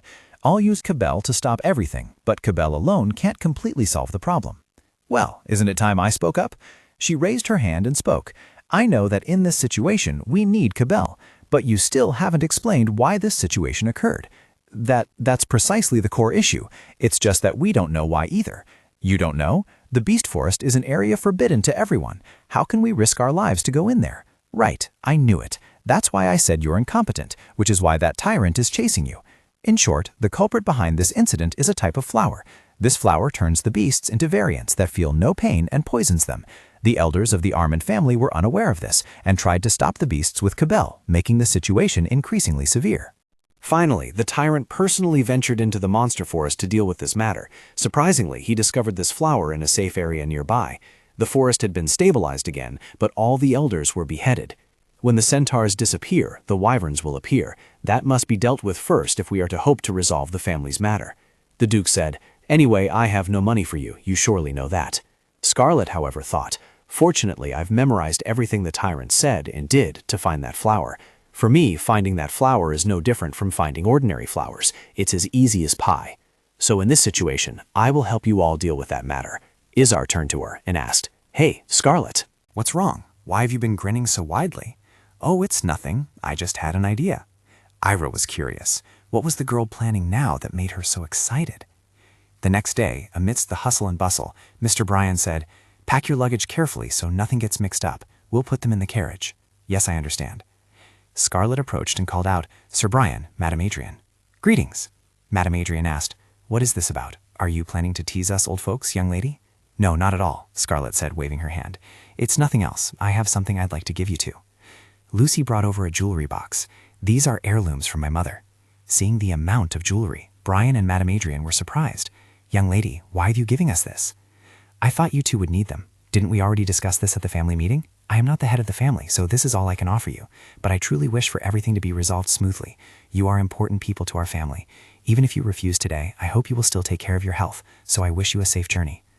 Madame Adrian replied, we won't be leaving immediately. We're just relocating. Oh, is that so? We'll be back in a few days. There's no way we'd give up in just one day. A problem is still a problem. We acknowledge your kindness, young lady, and we will certainly repay it. They expressed their gratitude. Thank you, young lady. It's all right. She thought to herself, for now, showing goodwill to this extent is enough, right? After everything is resolved, then I can talk about expressing myself. At the appropriate time, I'll have to speak up. After leaving here, please protect Lucy and Izar. Lucy said, young lady, the elders said they will be staying at the East Manor for a while. Is that so? It seems they'll be staying for a long time. There's also a letter from the palace. A letter? Where is it? Here it is. I really am something. Completely engrossed in the family meeting, I didn't even know today would be the day to receive the official schedule. Let's see. His Majesty is busy with state affairs, and the next official schedule requires me to decide and reply as soon as possible. After reading the letter, Scarlet burst into tears. What is this? Is this for real? I thought this letter would be a cancellation of the engagement, for heaven's sake. Even that kind of madness still isn't enough? As expected, this much is still not enough for that tyrant. She didn't know that in the eyes of the cruel tyrant, she was just a slightly strange woman. Scarlet clutched the letter tightly. So I have no choice but to change my strategy. Lucy, get me an outfit to go out. What kind of outfit would you like, young lady? Choose the most innocent and elegant one, but it must still have charisma. The color should be nice. I should dress properly for once, shouldn't I? Yes, I will prepare it so you can wear it tomorrow, young lady. No, I need it right now. I have to go meet someone. We'll see if you can put up with this kind of personality. I don't know why, but everything went incredibly smoothly. For the first time in a month, all documents had been properly filed. Additionally, the morning meeting was canceled, so I had more time to take a nap. Oh, if tomorrow were just like today, how wonderful that would be. That's what I thought, until Scarlet came looking for me. Count Clover was enjoying himself when his guard informed him of Scarlet's arrival. What? You said Lady Armin came to see me? She came here without prior notice because it's important. First, tell her to wait by the carriage. As soon as he finished speaking, Clover was startled to see Scarlet entering. Has she already been escorted out of the carriage? Just then, Scarlet looked up and saw Clover. She happily waved like a child, and inside the Count poured tea for her, inviting the lady to drink, explaining it was a tea imported from the East. If the lady doesn't like tea, I can make coffee. Scarlet didn't reply, only stared at him. Lamb Clover was flustered, afraid he didn't know what to say. He broke out in a sweat, his body starting to tremble slightly. So, lady, what brings you to me? Only now did she reply. I came to see you so suddenly, yet everyone is still so thoughtful towards me. Indeed, now I am certain. What? The first day we met. Do you remember? The first time we met was in a prison, without a single ray of light. This sorrow, along with a beautiful twist of fate, had begun. The more Clover listened, the stiffer he became, as if turned to stone. Yes. Oh, my mouth went dry. It's all right. You are my hand, my breath. I'm too embarrassed. I don't know what else to say. Clover quickly clarified that Scarlet's flirting had never happened. Scarlet continued, You've been alone all this time, so you must have suffered greatly, haven't you? You are His Majesty's trusted Prime Minister, yet you harbor such feelings for me. Scarlet thought to herself, crazy actions in front of the tyrant are not allowed, so I'll have to find another way. Clover exclaimed loudly, What are you talking about, young lady? Outside, the servants eavesdropped. Oh my, what's going on? You know what, Scarlet said with a bashful air. Noble affairs are truly complex. Prime Minister, you like me, don't you? Oh my heavens, I understand the Prime Minister's heart. Love truly complicates things for us. Whether we like it or not, those feelings eventually find a place in our hearts. This isn't my first rodeo, so I'm quite accustomed to it by now. But even if you deny it, those feelings won't disappear. Clover, at his wit's end, had to ask, What exactly did you see, young lady, to interpret things that way? It's obvious just by looking. Aren't the Prime Minister's actions speaking for themselves? In front of me, you are extremely tense. You stammer when you speak, and you even break out in a cold sweat. That, Prime Minister, you can't get past my keen eye. After listening to Scarlet's long-winded explanation, Prime Minister Clover felt utterly bewildered. How could this woman be so confident? Could his actions truly be understood in that manner? Is it possible that others perceive it similarly? The Prime Minister is the smartest person in the Empire, but how could he easily get caught up in things like this? No, Clover began to question his understanding of life, he who had never had a single relationship before. Clover's face flushed red as he said, Do I like the lady? Scarlet gleefully exclaimed, Are you admitting that you like me? Clover's mind reeled. Is love inherently so frustrating? My life has been a frenzy of work. How could I possibly understand what love is? Oh heavens, I don't know. Let's just see how it goes first. Whether it's true or not, lady, please don't go around saying such nonsense. What's wrong? Why do I have to be stuck with this devilish lady? Why? Because the lady is His Majesty's fiancée. Clover began to feel afraid if His Majesty were to find out about this. Suddenly, a chill ran down Clover's spine. He scared himself, imagining Charlene placing a hand on his shoulder from behind and saying, "Prime Minister Clover, I hear you're in love with someone, and it turns out to be my fiancé. His Majesty will not let this matter rest." Seeing Clover's distressed state, Scarlet broke out in a cold sweat and called out, "Prime Minister Clover, are you crying? Do you hate it so much that you're crying? I'm sorry, you're overthinking this." Clover looked up and asked, "My lady, you must find it very amusing to tease me, don't you?" Scarlet was startled. This fellow is truly extraordinary. All right, it's useless for the Prime Minister to like me, and I also don't want to make the Prime Minister cry like that. What? That's right, it's not true after all. My lady just came to joke around with me. What is love anyway? I cannot accept your feelings. I apologize for hurting you. Seeing Clover's dazed expression, Scarlet chuckled and said, "Beautiful, aren't I? I know I'm beautiful." Clover shrieked, "Not at all." As she got into the carriage, she thought, "How exciting, he's more fragile than I thought. A useless fellow. If the Prime Minister spreads rumors about my actions to his other close associates, if all his close associates hate me, then no one will be swayed, right? No matter what, a tyrant still has to maintain the dignity of a king." Scene change. At this moment, Lumen asked, "Prime Minister, are you here? I will report the content of this afternoon's meeting to His Majesty." Clover remained slumped, not responding. Lumen worried. "Prime Minister, what's wrong?" Suddenly, Clover asked, "Count Lumen, you're quite popular with the young ladies, aren't you?" "Huh? Why so sudden?" "So, do you understand what it feels like to fall in love?" "I don't. What are you rambling about this whole time?" "So, hands and feet trembling, heart pounding so hard it makes you nauseous? Is that what it feels like to fall in love?" Well, if the Prime Minister says that, it doesn't seem right. Are you in pain somewhere?" Clover asked sternly again, "Is that right? What's really going on? Why are you talking so erratically?" "It's nothing. Just forget what I said. Something definitely happened today. It's better not to tell anyone about this." The next morning, the annex of the Armin family mansion. Scarlet wondered, "How strange. Where is everyone gone?" It's not mealtime, and I already asked Lucy to bake some cakes. Before I went to deal with the problem in the magical beast forest, I told Lucy to keep an eye on things, but they're not at the mansion. Where could they have gone? Just then, Lady Adrian approached and called, "Miss Scarlet." "Good morning, Lady Adrian." She asked, "What is it now?" "I was just passing by. Where have you just returned from, lady?" "I went to meet with the Cabell merchants. From now on, we'll have to buy it in large quantities." "Oh, you've seen her before, haven't you, lady? She's Lucy, my maid." "Yes, I have." "So will they be delivering Cabell today? I've read about it in books, but I've never seen it in real life, so I'm very curious." "I've already received a few beforehand. Perhaps you don't know what Cabell is, miss?" "Cabell looks like this. Oh, it's so cute. Can this little mushroom repel magical beasts?" "Only temporarily, but its scent can paralyze magical beasts." Suddenly, Scarlet felt dizzy. Why is it so strange? Why can't I hear anything anymore all of a sudden? She started to stumble backward. Lucy, seeing this, was extremely panicked and rushed to support Scarlet. "Oh, young lady!" But she fell heavily to the ground. Afterward, she vaguely sat up in an unfamiliar place. "Oh, my head, what happened? Just a moment ago I was standing and talking to Lady Adrian in front of the mansion. Could it be that I was teleported during that time? That's truly impossible. Well, it's a suitable time anyway. It seems I'm getting to see vivid images again. And I've never set foot in this place before. It seems to be the magical beast forest." Suddenly, Scarlet heard a sound behind her, startling her. It was a girl with fiery red hair holding a lamp. That red hair is Charlotte Isle. Why would that tyrant's lover come to such a dangerous place? At this moment, Charlotte said, "They clearly said it was here, a tool that can replace Cabell. A tool. Only with it can I win people's hearts." I remember now. In the original story, Charlotte found something that could replace Cabell, but it seems she didn't just accidentally find out about this. Earlier, I clearly heard someone say it was in the magical beast forest, so that means someone tipped off Charlotte. Who could it be? First of all, it's not that tyrant.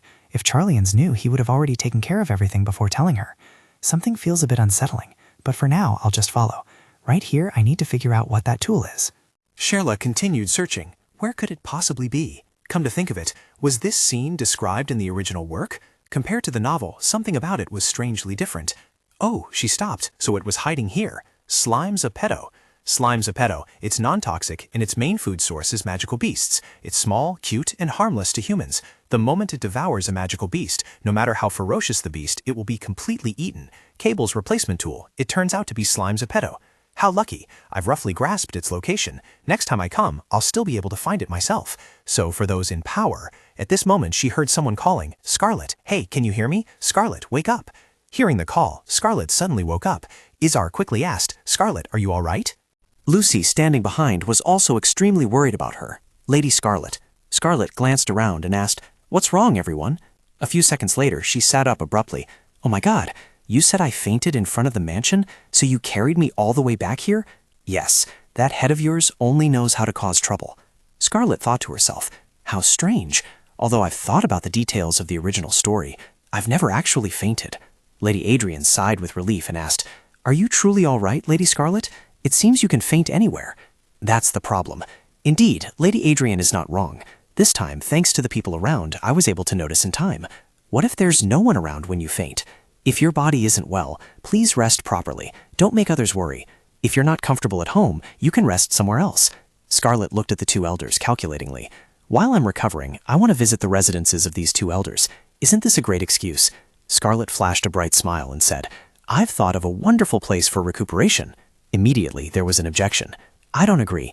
I don't care if the young lady travels or recuperates, but why come to our territory? Hey, your territory is still our family's territory, isn't it? What's the problem? The area we manage is a monster forest, young lady. Do you know how dangerous that place is? What if I still want to go? Show me the entire situation in the territory." I will return and relay to the Duke what I have seen. Oh, I'll bring along an image transmission device. Anyway, witnessing it directly is more impactful than hearing about it from others, isn't it? If that's the reason, then it's not bad. So I'll take that as your agreement. Hey, exactly. That's how it should be. I'm sure the elders won't be stubborn if they take me to see it directly. From the Duke's perspective, there's no other option but to agree. So I will speak with the Duke. At this moment, Izar spoke up in protest. "No, I said no. Even if the Duke allows it, I won't. You dare go to such a dangerous place? Just getting there would take at least 3 days. How can that work? I'd rather go myself." Scarlet leaned over and said, "Izar, don't worry. I'm not going alone. So who will go with you? You'll find out soon enough." Afterwards, at the royal palace, Charlene read Scarlet's letter and instructed, "Clover, yes, your majesty." 2 weeks later, clear my schedule. I have an engagement. Yes, where is your majesty going? It seems she wants to go somewhere. A few days later, in front of the mansion. So is this preparation complete? The carriage is also ready, young lady. We will depart as soon as his highness arrives. The Duke instructed, "It's been a long time since the royal family visited, so behave properly, and the head of the household should also act properly." "What?" Scarlet rejoiced inwardly. "Great, I can finally go to the magical forest. But why hasn't Charlene arrived yet? He departed a long time ago." The Duke said, "Your majesty is quite late, aren't you?" "That's right. Even if it's Callior, they still have to follow the rules on the Armand family's territory." "What makes him so arrogant?" "It seems to be about making the emperor walk here." Scarlet was surprised. "What? Is it true that the royal family doesn't use a carriage to travel to the Armand territory?" So, you still think this is a joke? This is the truth, and it has nothing to do with the proud voices of Duke Callior and Armand. The relationship between these families isn't for the empire's reputation or noble families.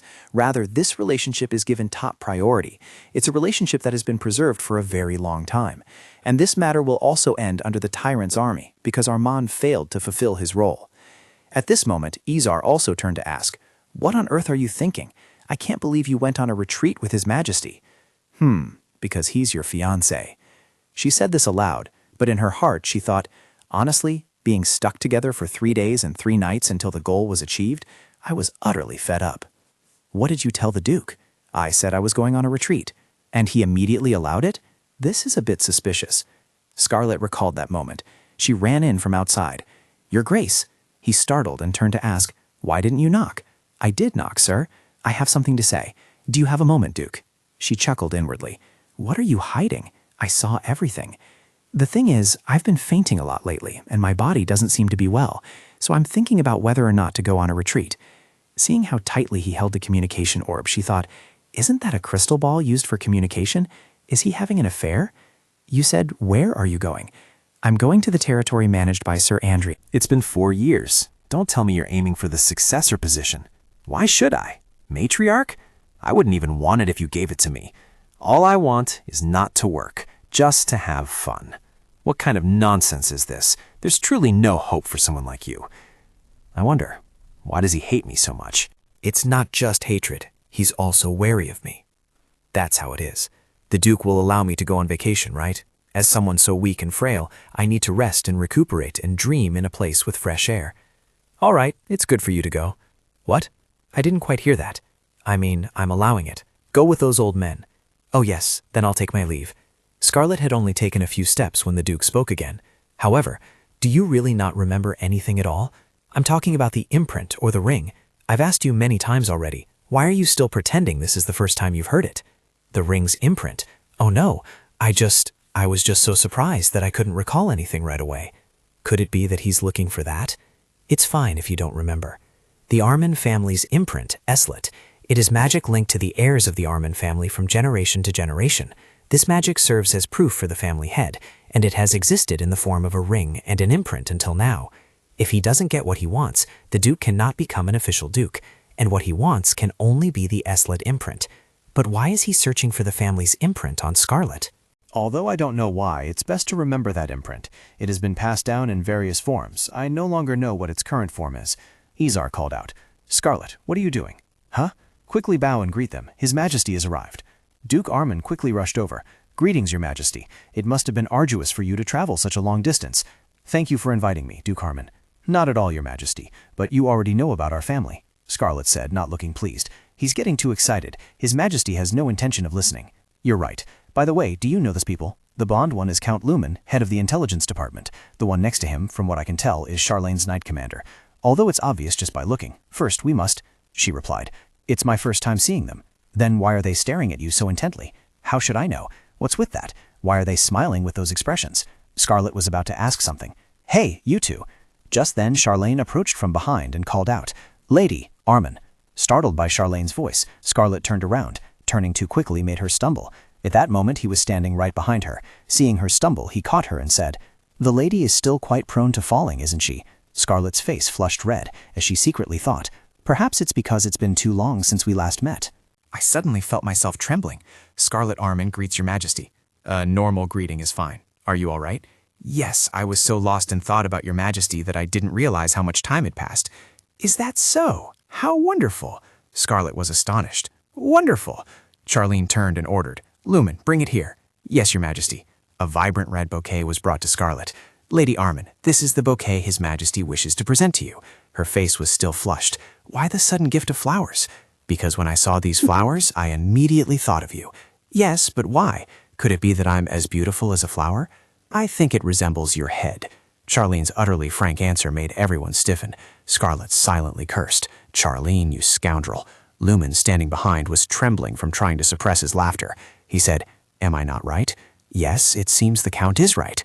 I can't believe His Majesty would joke like that. So they really are dating. Then, Lady Scarlet, please get into the carriage. Looking at the shabby carriage, Scarlet asked, Excuse me, what's with this carriage? Madame Adrian replied, It's my carriage. Is there a problem? They must be really short on money. About that, I thought we would ride in a carriage similar to His Majesty's. His Majesty didn't say anything either. Perhaps we should ask him. All right, we're going to the same place anyway. Scarlet grumbled. At times like these, do they not consider me his fiancé? Just then Izar ran up and called out, Hey, Scarlet, what's wrong? Haven't you gone inside yet? Aren't you still here? You haven't left yet? And also, you remember what we talked about yesterday, right?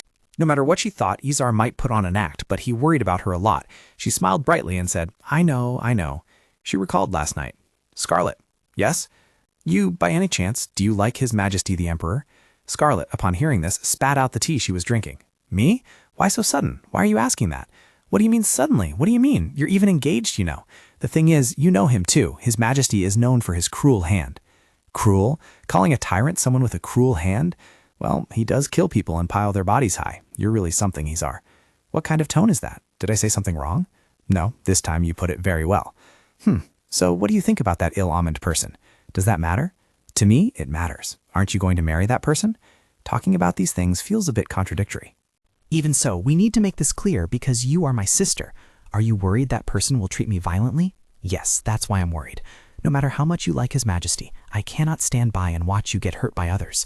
Seeing Izar's serious expression, Scarlet burst out laughing until tears streamed down her face. Izar, what's with that look on your face? I've told you many times. I told you not to worry. I can take care of myself. Pfft, can't you listen seriously? Thank you. As expected, only Izar worries about me this much. Even so, take this with you. What kind of ornament is this? It's a communication magic stone. As long as you identify the recipient, you can still contact them even several miles away. If you encounter a dangerous situation, don't hesitate to contact me immediately. I will come. Returning to the present, Scarlet said, "You're the one who shouldn't forget the task I asked you to do. Once a week, water the safe zone for me. Got it? All right then, I'm leaving now. Travel safely." After the convoy had traveled a short distance, it stopped. Lumen grumbled, "Seriously, we haven't been traveling for long, but we've stopped countless times already." Outside, soldiers are arresting criminals. Where do all these bandits keep coming from? That's right, but why is the Count sitting here? You should be getting into the royal carriage. Miss, honestly, how could I possibly get into His Majesty's carriage? Stop talking nonsense there. Go back to your own carriage. Ruma looked outside, changing the subject. Oh, there are bandits there too. It seems this territory is indeed managed too loosely, isn't it? Changing the subject, huh? The elder sitting next to him said, "I apologize, Miss Scarlet. We are utterly disgraced. This area falls under the jurisdiction of these two." Hey, what's there to apologize for? It's because of the royal carriage that the bandits gathered. Luckily, we have knights accompanying us. His Majesty is also in the carriage right in front of us. Could these bandits be enemies? Suddenly someone shouted, "Captain, a bandit escaped." "What? Spread out and find the escaped one immediately. Don't let any of them return alive. Absolutely not." Unexpectedly, that person rushed in from outside toward Scarlet. His face was covered in scars, and holding a knife, he said, "Found you, Armin." As he raised the knife, Charlene immediately slammed him hard against the carriage from behind. Scarlet thus escaped harm. After dealing with that person, Charlene quietly asked, "Are you hurt anywhere, miss?" "Thanks to His Majesty, I'm fine." Brian and his wife were lamenting their newly damaged carriage. A few seconds later, Scarlet regained her composure and asked, "But why are you here?" Behind them, a guard also ran up and asked, "Your Majesty, are you all right?" Scarlet looked outside and saw Charlene's horse, wasn't that the Emperor's beloved horse?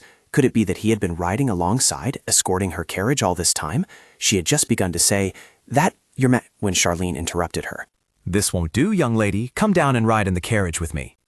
Later in Charlene's carriage, "What did that earlier remark mean? Did I understand correctly? Indeed, you paid absolutely no attention. The person they were targeting was you, Miss Armin. Are you familiar with the assassins of the Pan family?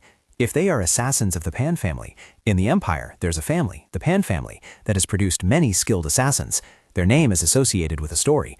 Whoever becomes a target of the Pan family cannot escape death, no matter who they are." "But Scarlet has nothing to do with them, does she?" Scarlet replied, "I don't know. I know nothing beyond the family of assassins. Moreover, speaking of Pan, weren't the abilities of those bandits a bit clumsy?" "Yes, that's right.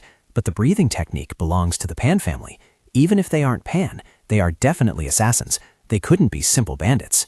"Is there anyone who wants to take your life, my lady?" Scarlet thought to herself. Could it be Duke Armin? It's just my intuition, but Scarlet asked, "Will they come again?" "Of course." Seeing her tightly clenched hands, he reassured her, "And you don't need to worry about that." "What? Assassins from Ban are following us like this, and this is not something to worry about? Whether I live or die, you don't care at all?" "That's right. It might be nothing to your Majesty, but this is my life."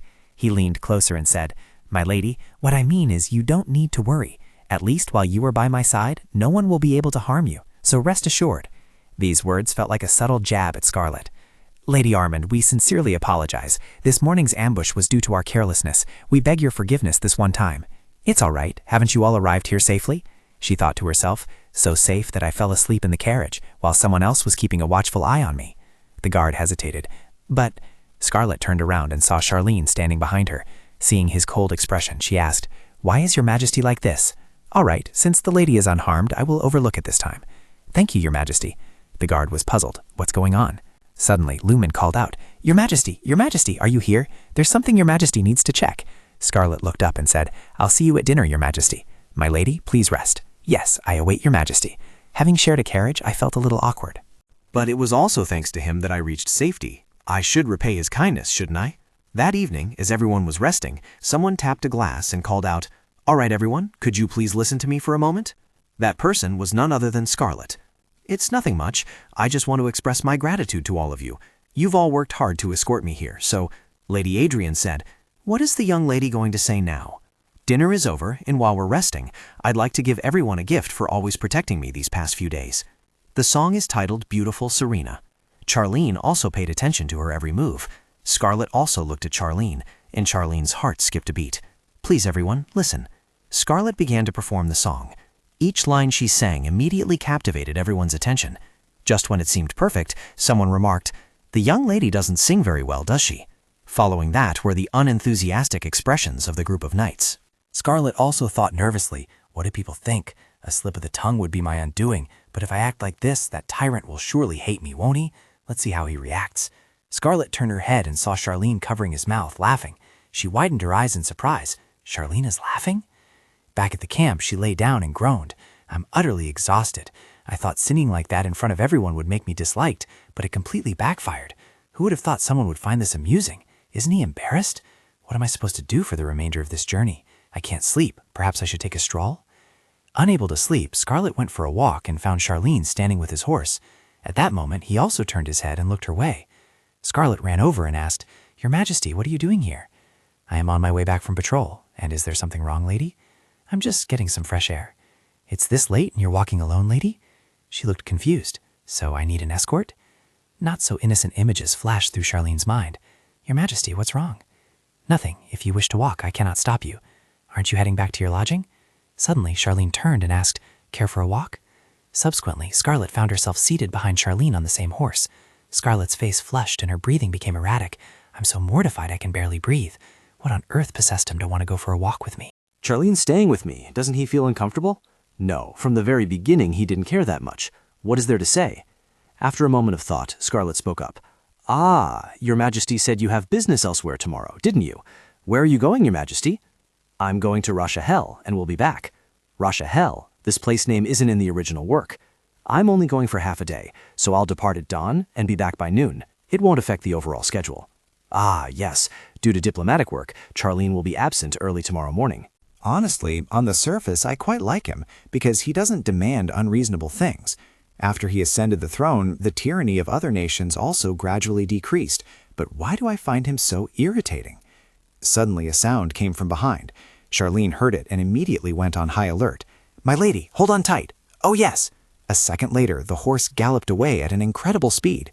Scarlet worried. No, I'm going to fall. Her hands clutched tightly onto Charlene's chest. After a while, he would turn back to check. Scarlet sat behind him, her face drenched in sweat, as the horse continued to gallop at full speed.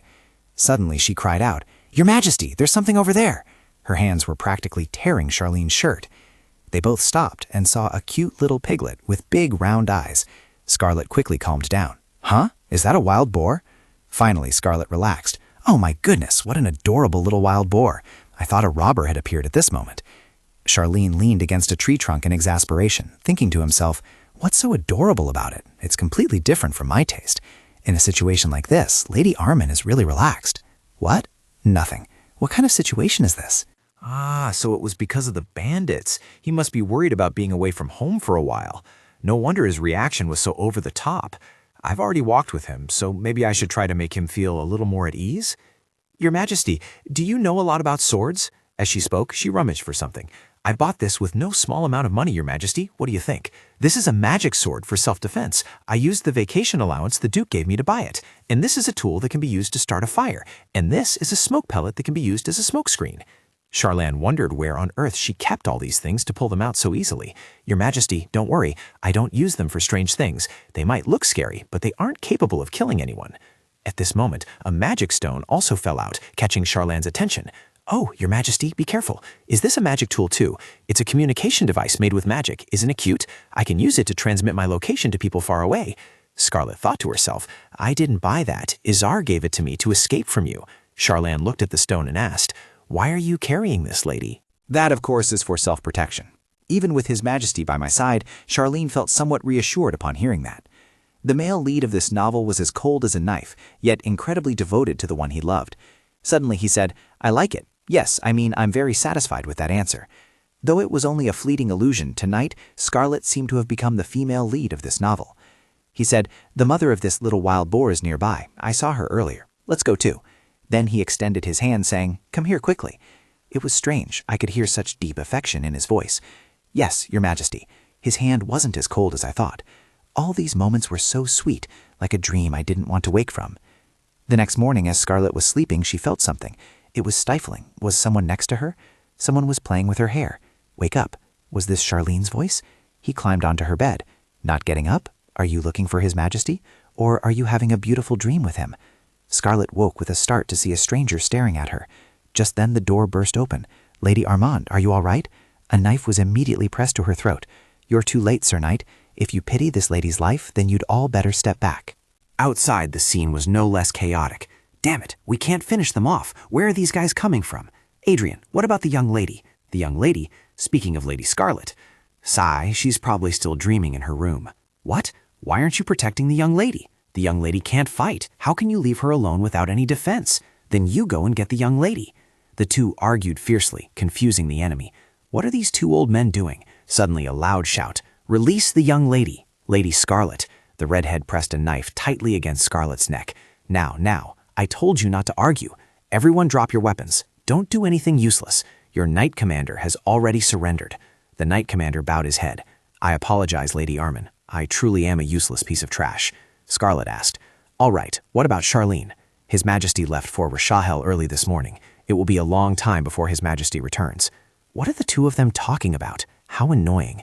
It's as if these guys had to wait for Charlene to leave before they appeared. Are they accomplices of the assassins I met yesterday? What do you want to do? My life? My precious young lady. What would I gain by killing you? Don't worry. As long as you obey, that won't happen. As for getting hurt or not, that's beyond my control. Scarlet thought to herself. Isn't their goal to kill me? I was attacked by surprise, so I didn't have time to get my tools. What I have now is, she clutched the magic stone tightly. I never thought I'd use it this way. The stone quickly transmitted a message to Charlene. He quickly received Scarlet's signal and turned his head to signal. Lumen asked, What's wrong, Your Majesty? Count Lumen, go check the garden and then return here. The garden? But why suddenly check the garden? I sense a familiar magical energy. On Scarlet's side, a piercing scream rang out. The redhead said, Oh my, sorry, are you hurt? It's too cold outside, so I'm waiting here with good intentions. Hey, tell those guys to put everything they've earned onto the carriage. Yes, Commander. Are you all right, miss? I'm fine. Still, we mustn't let our guard down. Those guys don't seem to be ordinary thugs, especially that redhead ringleader. What exactly is his background? Scarlet turned and asked, Do you two know the assassins of the Band family? The two elders looked bewildered for a moment before asking, How does Miss know about them? Yesterday, His Majesty told me. His Majesty said their martial arts resemble the breathing techniques of the Band family. Could it be? They are not widely known. This family was annihilated a few years ago at the hands of the head of the Armand family, a person not recognized by everyone. All those who knew about the family's techniques were eliminated, so there's no doubt.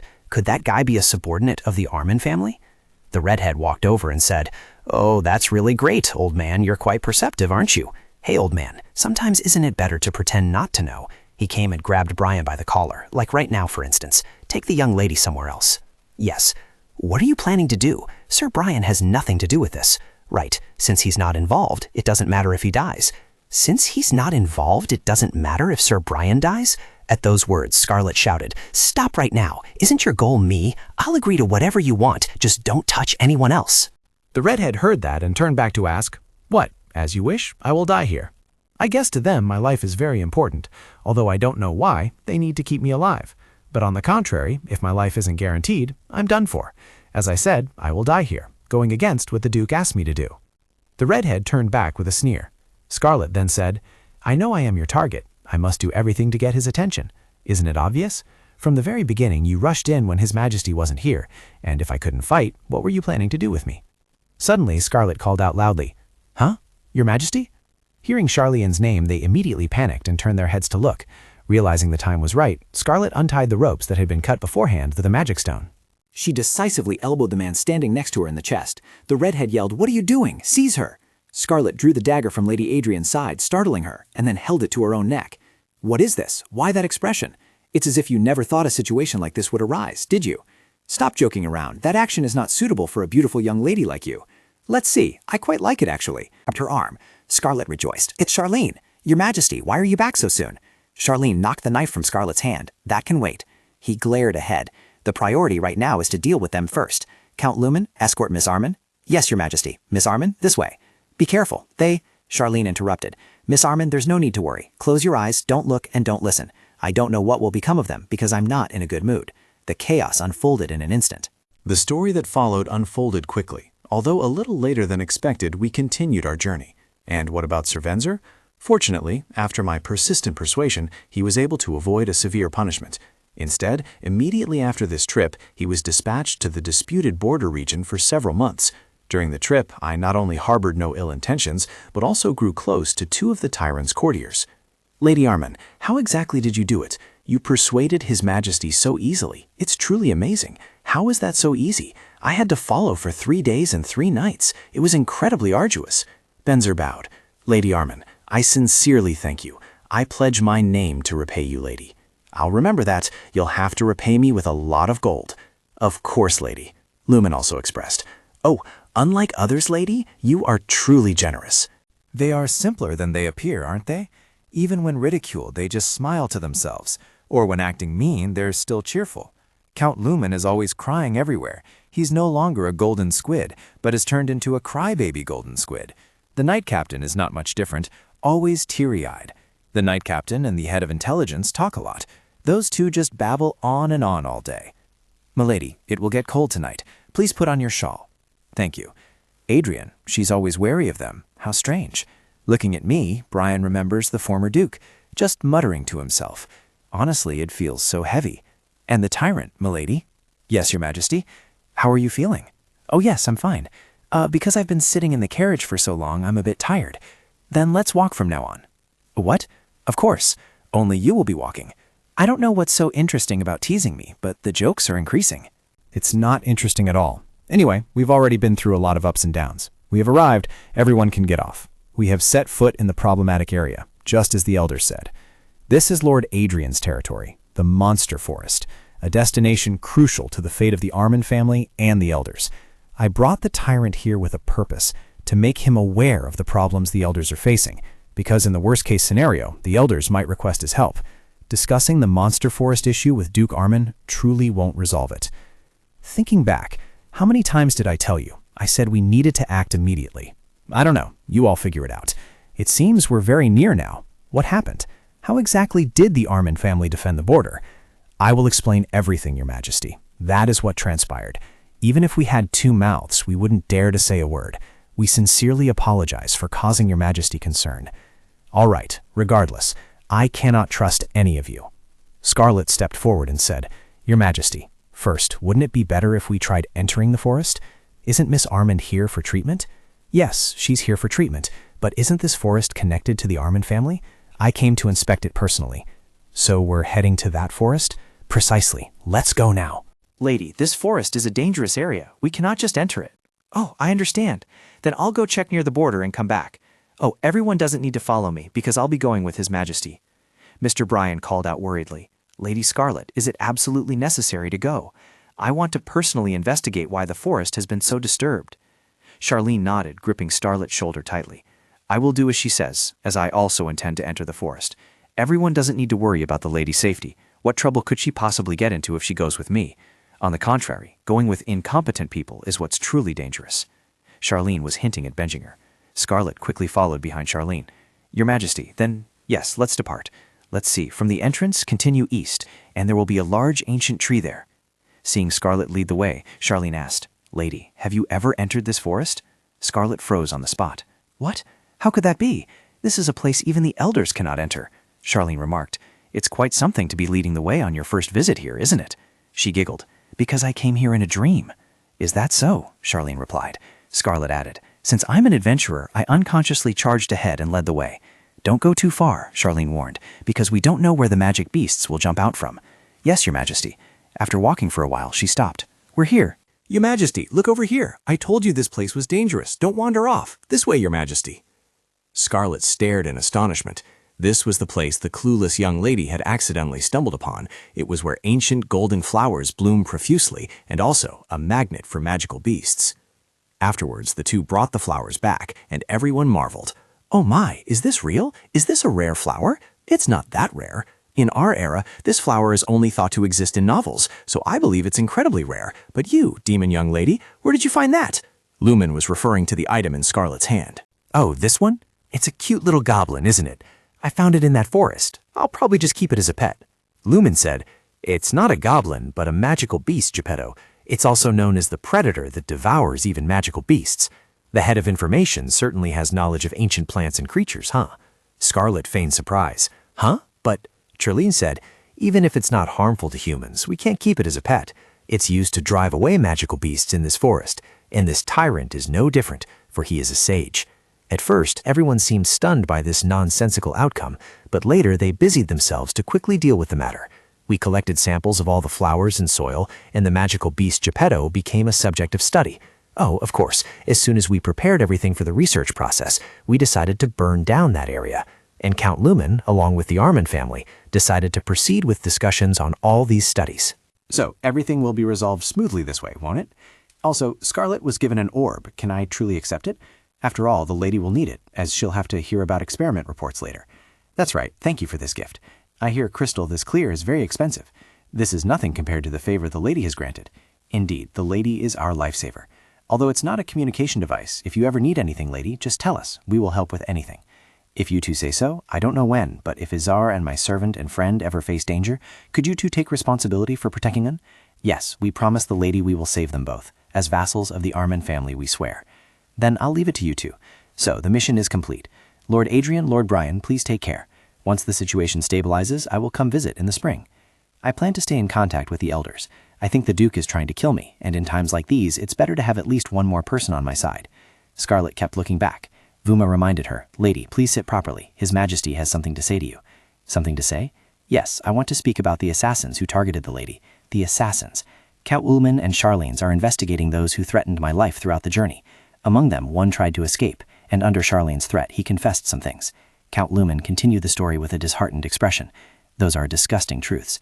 As soon as I return, I must think of a way to deal with the Duke. The exact reason remains unknown, but the Duke's actions have crossed the line. Luminuzo asked, Lady Armand, are you all right? She forced a smile. Of course I'm fine. She thought to herself, of course, she had to check on her little sprites first. Meanwhile, in the garden, Izar was watering the plants as instructed by Scarlet, his hands covered in bruises. Scarlet, that girl is truly a pain. When will she ever grow up? Why on earth would she plant fruit here? If she keeps doing this, sprites will appear. Izar kept complaining, unaware that adorable little sprites had already appeared in the trees. Elsewhere, Scarlet was secretly calculating. On second bot, while the Tyrant is hunting down the Dark Wizard, this is the perfect time to kill the female lead's boyfriend. Should I make my move first? Lumen, sitting beside her, asked, Your Majesty, when will the next talks with Rachiel be held? The urgent matters have been resolved, so you can postpone it. Scarlet asked curiously, If it's Rachiel, hasn't Your Majesty already been there? Lady, you know about Rachiel too? No, I've only heard of it, so to speak. Because currently Rachiel is an extinct and very reclusive clan. A clan? I thought it was a place name, because in Kalior that area is still called Rachiel, and many people in the Empire also know about this. Of course, a new kingdom has already been established there now. Oh, so that's how it is. I've learned a lot of information that I hadn't heard before. The 3 oldest clans on the continent, Kalior, Rachiel, and Armand, and also their ancestors. Among them, Kalior, Charlene's ancestor, was the deceased god of the East Wind. This means that deity became human, and specifically, that god possessed power transcending multiple dimensions, making him a great deity. Oh, so is it the same for Armand and Rachiel? That's right. The other 2 families also have deceased gods as ancestors. Armand's ancestor was a prophet and also a deceased god. Rachiel's ancestor was the deceased goddess named Clover. Clover. So the Chancellor was named after the goddess? That name of the Chancellor is not his real name. Huh? So what's his real name? Let's see. The god also... Scarlet thought. Well, in the original story, he was only referred to as Clover. Lumen didn't reveal Clover's real name either, and continued. Let's continue the story. The first family to be destroyed was the Rachiel family. 20 years ago, their territory vanished from the map. If it was 20 years ago, that was before I was born. Yes, this family was not widely known to begin with, and now it's difficult for us to find an heir to this family. Because the perpetrator was so cruel, some also believed it was caused by dark mages. Is there a way to find Rachiel's heir? Lumen recalled images of the people of Rachiel, but wasn't sure anymore. If he had to guess, they probably had blonde hair and red eyes. That information isn't very helpful, is it? I also have blonde hair and red eyes. Suddenly, the carriage stopped. Charlene quickly stood up, poked her head out, and asked, What's wrong? Your Majesty, someone has fainted on the road, Your Majesty. Scarlet looked in Charlene's direction. Your Majesty, is there a problem with the carriage? Why is there a child here? Scarlet approached and called out, Hey boy, are you all right? Are you still breathing? The child looked at Scarlet with wide eyes. It's just... Suddenly, the child tugged at Scarlet's clothes and questioned, Could it be that you're also a survivor? Scarlet was puzzled. A survivor? Boy, calm down first. Where are your parents? What's your name? The child let go of Scarlet and replied, Masir, Glenn Masir. As soon as he finished speaking, the boy fainted again. Glenn Masir? Charlene said, it seems the boy's breathing has stabilized. You don't need to worry. He probably just fainted from stress. Ah, yes, Scarlet thought to herself. Blonde hair, red eyes, and that name. In the original story, is this the kid who made Chala grit her teeth and endure? Glenn Masir? In the original work, he appeared as Cherla's ex-lover and died at the Tyrant's hands. Thus, the relationship between the Tyrant and Cherla began as one of vengeance. Not long ago, I heard that Masir had been annihilated, so there are still survivors? Huh, wasn't it your doing? The culprit who annihilated them, just like the place where they once brought down Rashahel. Lumen spoke up. Your Majesty, speaking of Masir's demise, it's a bit, and besides, that boy is no ordinary child. Scarlet turned and replied, yes, Masir was known to have only one son, and that son suffered from a developmental illness. Such a child could not have been born into an annihilated family. In other words, that boy is Masir's descendant. He's also 20 years old this year, the same age as you. That's an age where one can become the head of a family.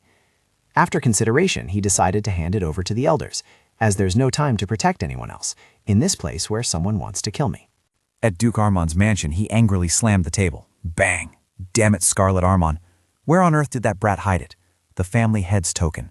Although he is the head of the family, he cannot freely enter and exit his own territory because the token is not in his hands.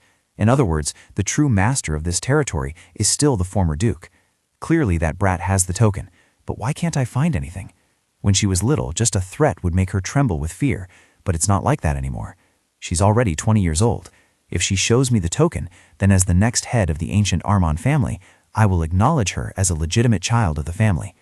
In the morning, in front of Armand Mansion, Scarlet stretched comfortably. Finally, she was back. Due to unexpected events, progress had been slower than anticipated. But it's fine. I don't know what the Duke might do. I should go in and check first. Charlene looked over and said, My lady, please go in first. Yes. Aren't you going to visit the Duke's mansion? I need to give instructions to the knights. I will follow you as soon as I'm done. Then I will go in and greet them first. Your Majesty, please take your time. As soon as Scarlet left, Lumen asked, Your Majesty, do you truly intend to monitor the Duke? Your Majesty also knows that the Armand family's territory possesses extremely powerful barrier magic. Even the royal family cannot break the barrier magic between ancient families. To achieve this, we need cooperation from someone within the family. I know. I have my own calculations. You just go prepare the crystal ball according to my instructions. As soon as he finished speaking, Charlene's sword suddenly moved. The sword, it was resonating. Inside the mansion, servants ran out to greet Scarlet. Everyone, please proceed to the main hall. Welcome back, Lady Scarlet. It's been a while, hasn't it? Is everyone doing well? Lucy seemed flustered as she manned toward Scarlet, calling out, Lady Scarlet. Lucy, how have you been? What have you been doing while I was away? You weren't bored, were you? Yes, there's something more important I want to tell you, lady. Before Lucy could even speak, Duke Armand shouted loudly, Get out of the way! The butler intervened. Sir, you cannot do that. There are guests from the royal family outside. We must save face, your grace. Are you going to let go of my hand or not? Just a lowly butler, and you dare touch my body? Heavens, why is he so aggressive? Duke Armand glared at Scarlet with murderous intent, then quickly advanced towards her. Scarlet only had time to ask, Wait, what did I do wrong? All the servants could only bow their heads and stand in place, filled with fear. Duke Armand quickly walked over and slapped Scarlet hard across the cheek with a loud smack. He gritted his teeth. Useless brat. Do you know how many times I've had to endure because of a brat like you? Go to the monster forest or wherever. Just don't ever come back. Don't get in my way. From upstairs, Izar tried to run down. No, no, father. Why are you doing this? What did Scarlet do? Izar's body was covered in bruises. Charlene walked in, clenching his fists, and asked, I'm curious too. What exactly are you thinking? You dare slap my fiancée right in front of my eyes? Duke Armand now realized the gravity of the situation. Your Majesty, that... Charlene continued his attack. If not, then are you disrespecting me? I don't recall sparing the life of someone who dares to step over me. You've been hiding your true intentions well, haven't you? You're no different from vermin. He knelt down to the ground. I was wrong, Your Majesty. Scarlet wondered to herself. Charlene, is he angry because of me? These past few days, I've been thinking a lot about making him sick of me. Could it be that I've actually made him develop feelings for me instead? Duke Armand repeatedly said, I absolutely did not disrespect Your Majesty. This is a private family matter, not for you. How could I possibly dare to do that to Your Majesty's fiancé? You're always lurking in the shadows, so your face isn't clearly visible, is it, Duke? The lady is tired, so I'll pretend I saw nothing. Holding a funeral for you now would truly be a hassle. Charlene turned and ordered Lucy, "Take the lady away. I will wait outside." "Yes, Your Majesty." Lucy asked, "Lady, are you all right?" Before she could finish her question, Scarlet snorted with laughter. "He looks terribly frightened, doesn't he, Duke?" To be afraid in front of those he despises like this is truly shameful. "Lady Scarlet, I'm sorry, let's go upstairs." The Armand household servants looked strangely distressed, and at the same time there was also anger, especially towards those close to Scarlet. "Lady, let me see your face. Ah, like that? Hey, Lucy, did you see the Duke's expression just now? His expression just now was as if he was about to cry." Lucy looked at the bruise on Scarlet's face with pity. The Duke hurt her like that. Every time this scene comes up, I myself get incredibly angry. "Lucy?" "Yes, I'm listening." "On the trip, I bought you a gift." "A gift for me? I can't give it to you right now, but one day it will be useful to you." "Oh, I also bought the famous dessert from the tourist spot. Let's eat it together."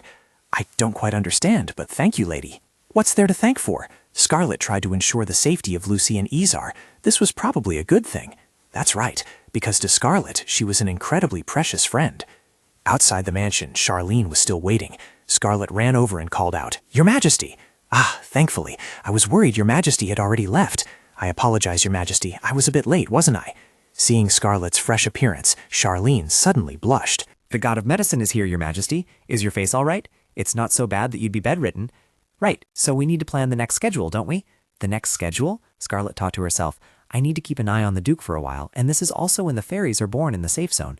Or should I rest a bit? Scarlet suggested. Let's rest for a month, and then we'll continue next month. What do you think, Your Majesty? Since Your Majesty has already spent a whole week on vacation, isn't that enough to record and document? We just need to complete the required number. Moreover, Glenmesser, if Sella no longer has any reason to seek revenge on the tyrant, then wouldn't the original plot not begin? I need to consider that approach. However, at this moment, Charlene asked, "Will you only meet me next month, lady?" What's with that expression?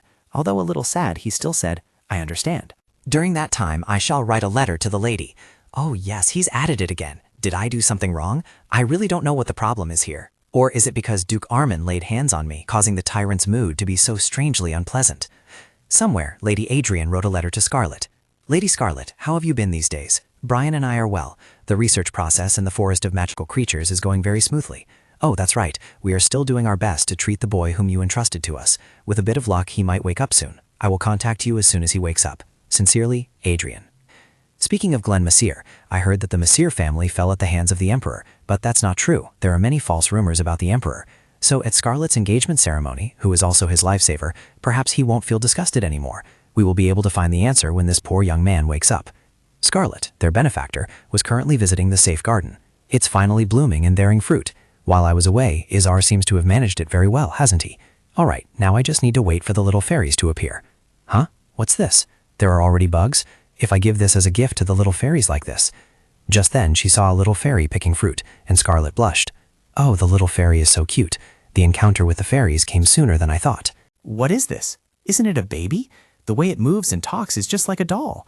The little goblin said, Humans are angry." That's not true. She wondered, but is this really the goblin that appeared in the original work?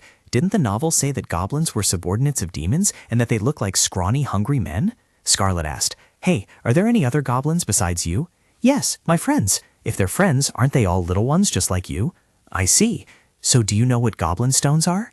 The little goblin, wary, disappeared, muttering, "She's someone who craves goblin stones." Scarlet wailed, "It ran away." A moment later, it reappeared and asked, "Aren't you angry?" She replied, "Not at all." "Damn it, did I guess the wrong location? Or did I miscalculate when goblins are born? If this is the case, then the money I spent was all for nothing." Hearing the goblin's stomach rumble, she asked, "You're very hungry, aren't you?" "Yes. I can't pretend not to see this little one. Call your friends out. I'll share some fruit with you all." Hearing that, the other elves poked their heads out to look. "What are your names?" "Names? We don't know." "You don't have names?" "Surely not, since all of Chirla's elves have names." "Well, for now, how about we give them some names?" "All right then, little blue-haired one, you're Jiru, and little red-haired one, you're Ben, and the little blonde one will be called Nan." "Nan? No, I'm Nariko." "That's fine then. These children haven't done anything wrong anyway." Hey, you kids shouldn't fight. There's so much fruit here, so just eat slowly." Scarlet thought to herself, when she returned home, even without the fairy stone, she could still live off the inheritance her mother had left behind. But when she opened the chest, she was horrified. What? The inheritance mother left behind is all gone? How can this be? I clearly saved it. Did I really save that money? Oh no, Lucy. At this rate, when I go back home, I'll become a bigger. Right, Right, up until now I've always relied on the goblin stone. If that's the case, I need to find a way to earn money. Why is this room so stuffy? Scarlet walked out onto the balcony and saw that person.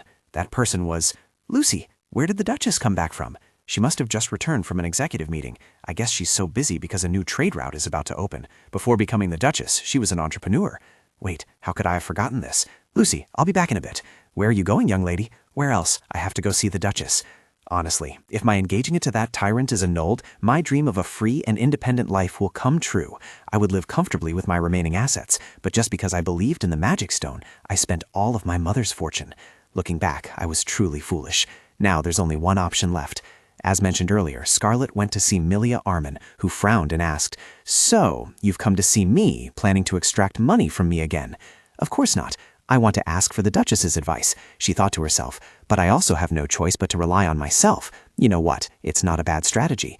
It seems we're not close enough to talk like this, are we? Regarding my relationship with Izar, at the very least, I haven't done anything terrible that would make you want me dead, so I think the Duchess is someone I can talk to. I know you don't like me, and you are very capable, but you won't kill me. She had never been so frank before. She had also never been aware of her past. She said, "I hate this family too, just like you, so I want to cut ties with the Duke someday, but it's wrong for you to say that with such a calm expression." "Oh, you mean I shouldn't reveal my inner thoughts, right? You see, only you can give me such advice." What do you want? She calculated that she couldn't just rely on her memories of the original story forever. The empire's economy and social structure, even the prevailing fashion trends among the nobility, couldn't be known by just reading a novel, because this was a real world she didn't truly understand. "I want to learn from you how to manage finances, as well as the basic knowledge and etiquette a noble needs. If you need someone to teach etiquette at that age, I will arrange it for you." "Not those basic rules. I mean that lady's noble qualities. I despise despicable actions and get angry at direct violence. What else is there, I wonder? Anyway, I want to learn practical things like that. So please teach me how to survive, even when I'm all alone. Of course, I also want to learn more about business. I know I come from a noble background and live in a powerful family, but even as a member of the mighty Armin family, I still want to solidify my own position." "So you want to build and create your own life, do you? How ridiculous. If you understood what I taught, you would have done it a long time ago. I'm not joking anymore. There's no need to say anything more. I'll take my leave." Please bear with me for a moment. If my actions annoy and anger you, please scold me. You are free to do so. Whether you believe it or not, I still think you are a wonderful person. However, our relationship is a bit complicated. If you only respect me as a human being, and if your advice proves effective, then I will follow it, and I hope you will stop getting angry with me for no reason. Actually, the person you want to be angry with isn't me, is it? It's Duke Armin. Just as I thought, you truly hate your husband to the core. It's understandable. He'd rather marry the former Duke's wife for power and keep her by his side as a concubine. If you help me, I will repay you by making him pay." Hearing this, the Duchess pondered for a moment, then turned her head and asked, "What do you intend to do?" "Just wait and see. I will definitely get revenge for you." And so a temporary alliance between me and the Duchess was formed. "So you went to see the Duchess?" "Yes, she accepted my offer immediately." "You are truly bold. But lady, I have another question." "Huh? What am I doing in Grazio?" "The reason for coming to the temple? It's simply to show everyone that I am a devout believer." Recently, the empire has been ravaged by two forces, the Kallyo royal family and the Grazio temple. In fact, the true master of the empire has always been the temple, not the royal family. But after Charlene, who assassinated the royal family and seized the throne in a very young age, power was split. Immediately after ascending the throne, he began to threaten the temple, which had offended him with false prophecies. As they were inherently corrupt, he cut off their financial resources so they couldn't plot mischief behind his back. Thanks to this, peace and nature reigned in the kingdom, but the emperor's oppressive solutions only further solidified his image as a tyrant. Regardless, in this situation, I should show deep loyalty to the temple, the enemy of the royal family. As the emperor's fiancée, don't you find this awkward? Lucy looked at the box and asked, "Isn't that the necklace you received for your 17th birthday? Are you really going to donate something so precious to the temple?" "It's fine. It's useless to me anyway. Besides, the people in the temple will like it. Because of the emperor's recklessness, the nobles have also cut off all financial support. Don't they all like things that bring them profit? Even though I don't particularly like this temple, But if I want to break off the engagement, this is not the time to weigh good and bad. Inside the temple, it is an honor for Grazio. May the light of his grace be upon you. The faithful welcome you both. Scarlet, in an excited mode, said, Hallelujah. Lucy, dumbfounded behind her, muttered, Amen, my lady. Then, my lady, I shall lead you to the prayer room. No, please lead me to the chapel instead of the prayer room. Looking at the box in Scarlet's hand, he said, Well, the young lady has come to share God's blessings. See, didn't I tell you? They'll surely love it so much their eyes will widen in delight. I apologize, I didn't know. Please wait a moment, I will check and be right back. Yes, thank you. Jed was at the center of the temple. The high priest would preach the divine word and publicly receive visitors from all directions. This was a multi-purpose room for conducting rituals. Donations from nobles were also made here. Because the surrounding space was spacious and open, it was an ideal place for them to flaunt their piety, as if to say, I have donated this much. A moment later, someone came out and said, Greetings, young lady, welcome to Grazio. She thought to herself, so money can make it so easy to meet the high priest. All right then, I heard the young lady came here to make a donation to the temple. You can place your donated items into this chest. Scarlet was secretly surprised. Ah, it's empty, she thought. Do I need to pray? And it's fine if I don't pray, right? What? Anyway, what this empty chest needs isn't prayers, right? Look at him, how can he say it so bluntly? Scarlet thought. Lucy, bring it here. Yes, young lady, Lucy replied. If you want to place an offering, you must put it in yourself. All right then, I will make a donation for the prosperity of the temple. Suddenly, her eyes widened in surprise. Huh? The black hyena pattern. Seeing Scarlet freeze, Lucy called out, Young lady, what's wrong? Ah, I just remembered something. How strange, Scarlet said. Isn't that pattern too obvious? Are you all right? Lucy asked. No, even seeing it, I couldn't have known. The identifying mark of dark mages, the symbol of the Recco's constellation. But why is the mark of a dark witch in the temple's mirror? The high priest urged, My lady, what's wrong? Don't hesitate any longer. Make your donation. Scarlet pulled back her necklace. Wait, just a moment. Scarlet thought to herself, things are complicated enough already. I don't want to get involved with dark witches. Scarlet commanded. To the high priest's bewilderment, Lucy, pack up our belongings. We're returning to the carriage. The high priest asked, My lady, no, Princess Armin, you've come all this way only to turn back? It's a pity, but Sir Quasio here cannot change my materialistic desires, so it's truly a shame, but what can be done? It's fate. I have an appointment, so I must leave. My lady, where are you going? You should share in my prosperity, shouldn't you? Nearby, within the temple. No way? Why? That's outrageous. Are you planning to cut the funding for relief food? Clover replied, Within the temple's jurisdiction, there are no areas requiring relief. That is the Emperor's command. I have finished conveying His Majesty's words. I will take my leave. Lord Prime Minister, wait a moment. At this moment, Clover heard a familiar voice. No, why are you chasing me? It was Princess Scarlet. Below, Scarlet was desperately running from the high priest. This is extortion, robbery, do you know that? Even so, the young lady has already brought them into the temple. Above, someone called Clover. Greetings, Prime Minister Clover. Numbers 1 and 2, are you also on surveillance today? The red-haired man replied with a bright smile. Yes, we have orders. I thought something might have happened, but everything is fine. Clover turned back and asked, What happened to Lady Scarlet? Who are those people following her? The mysterious figure number 2, Charlene's subordinate, said, The young lady came to the temple to make a donation, but returned without offering anything. As you can see, the Grand High Priest is very angry, and some people are even chasing her for unclear reasons. Why would she do that? I've explained it, and they still don't understand? We don't either. Honestly, I don't know what Lady Armand is doing. But why are there such cowards? Even with a knife pointed at their face, they only know how to run, without an ounce of dignity. Indeed, we must find a way for now. Tell Lady Armand's coachman to bring the carriage to the back entrance. Understood. Should His Majesty be informed? Clover gave a cunning smile. I'll report this later. On the contrary, he'll be very pleased, you'll see. The end of the world is coming. It's truly the end of the world. This is the world I'll be living in the future. How can I abandon it? Although the temple is an antagonist, it's not as bad as the newly emerged group of dark mages, Draca of the Recco's constellation. The temple is a corrupt religion. They represent evil. Although their levels differ, it seems both are on the same side, and everything is slowly descending into chaos. At the Armin mansion, Izar asked, You're back? Oh, you're home, Izar. I didn't go anywhere. Good timing. I was just about to come to your room. You just received a letter from the palace. A letter? When? The next official schedule is still a long way off. Just a moment ago. Here, take it. When he was preparing to leave the mansion, he gave the impression he wouldn't be in touch for a while. What's up with that? Reading a passage, she exclaimed, What is this? Why has the tone become so gentle? Therefore, I eagerly await our next schedule, by Charlene. The sweet tone was more pronounced than ever before, to the point of being slightly chilling. What else? He wants to meet sooner than the official schedule. Why? Izar asked curiously. What's wrong? What happened? Wait a moment, let me finish reading the content first. At this moment, Izar sensed someone approaching and turned around. "Oh, Mother, you're back?" she asked. "Why are you two still here at this hour?" I have something to give to Scarlet. Oh, I see. Mom must be surprised that we're closer than she thought. Indeed, from the outside, Scarlet and Izar seem to have grown closer. Maybe I should tease her a little. Scarlet took Izar's arm. Mom, haven't you been working hard until now? We've said our hellos, so I'll head back to the room first. We have some private matters to discuss. Let's go, Izar. The lady froze. What was this? Inside the room, Izar held the letter and asked, "Is this a letter from the Emperor?" "Yes, although I don't know the reason for the change in his mood. Isn't this good news for you, someone who is already engaged?" Why cry? He doesn't need to know. He must have heard about my commotion at the temple, but instead of being ashamed, why is he gentler than before? I can't understand what that tyrant is thinking anymore, and I didn't expect to meet him again so soon.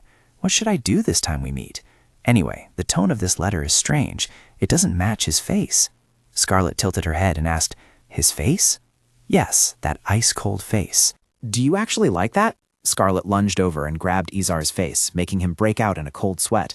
What is this? Why all of a sudden? Sit still. Hey, Izar, in your opinion, am I beautiful? Izar froze for 2 seconds, then pushed Scarlet away. What nonsense are you talking about? That's disgusting. Please let go of me. Are you still not lucid after just recovering from an illness or something? No, that's not it. You know I'm not the obedient type. But read this letter. Why is His Majesty so sweet? Now it's truly undeniable. It's all thanks to this excellent appearance. But I can't ruin this perfect face. What should I do? Izar, dizzy from her words, quickly stood up. I'm going to bed. Now? It's still early. Stop being so narcissistic and go to bed quickly. You idiot. Scarlet was puzzled. Why was he getting angry? Although the chances weren't high, it's better safe than sorry. If the tyrant doesn't easily annul the engagement just because of my beauty, then the only way left is to shatter his last illusion with this face. Time passed, and the official schedule arrived. All right, everyone pay attention. This afternoon, I will meet His Highness at the palace. I'm sure you all understand how important this day is for someone engaged like me, so hurry up. Suddenly, Scarlet asked a maid, "Who are you? Why haven't I seen you before?" "I'm Nancy, my lady. I've been working at this mansion for about a year now." "Oh, I'm sorry. I'm so sorry. Anyway, please do my makeup beautifully today. I'll do my best." Seeing her narcissism, the maids were dumbfounded. "You don't need to try too hard, because I'm already very beautiful. I'll do my absolute best." She secretly calculated. Her goal was to create the most dramatic effect possible. If something beautiful is created only to be tragically ruined, then all illusions about herself will be shattered. "Lady Scarlet, what dress would you like to wear?" Let's see. Is the blue dress we bought the other day all right? It's a bit hot today, my lady." "That's fine. I won't be moving around much anyway. But velvet material in this weather might be a bit." "My Lady Scarlet, how about this one?" Scarlet held the dress thoughtfully. Seeing this, Nancy panicked. "Oh, this is the dress you were going to discard. I mended it myself. I thought if I made it a little more elaborate, it would suit you better. While it might not be as beautiful as the ones from the tailors, at least in terms of tailoring." Scarlet interrupted. "You said your name is Nancy, didn't you? I really like this dress. How is it that only now I realize I have a maid with such good taste by my side? Next time, Nancy, will you come shopping with me?" Seeing this, Lucy also relaxed her face and let out a sigh of relief. "Yes, of course, my lady." "All right then, let's get ready." Charlene Palace, to which she was invited, was so vast and beautiful it felt like a miniature city. The main square was picturesque, with a vibrant, colorful fountain. While Scarlet was waiting, Charlene appeared and said, "It seems I've made you wait again this time. Have you been waiting long?" "No, I was so engrossed in admiring the flower garden that I didn't notice the time passing. Have you finished your work for today?" Pretty much. So, what are we doing today? Wait, what's that smell?" "Where is that smell of iron coming from? How long do you intend to stand there dazed? Come here. I've already had the baker make sweets for you. Now, come quickly." "Yes, Your Majesty." Scarlet clasped her hands together, looking at them as she thought to herself, "Am I mistaken? It's true that I haven't been sleeping well lately. No, there really is a smell, isn't there? Not the metallic smell of iron, but rather—" Scarlet asked, "Your Majesty, are you injured?" Charlene looked at her and asked, "What is it?" Scarlet tiptoed closer and said, "I smell blood on Your Majesty." Early that morning, the clash of swords echoed in the Emperor's chambers. A total of 4 assassins attacked while he was sleeping. They were said to be the best, yet they died without a sound in mere seconds.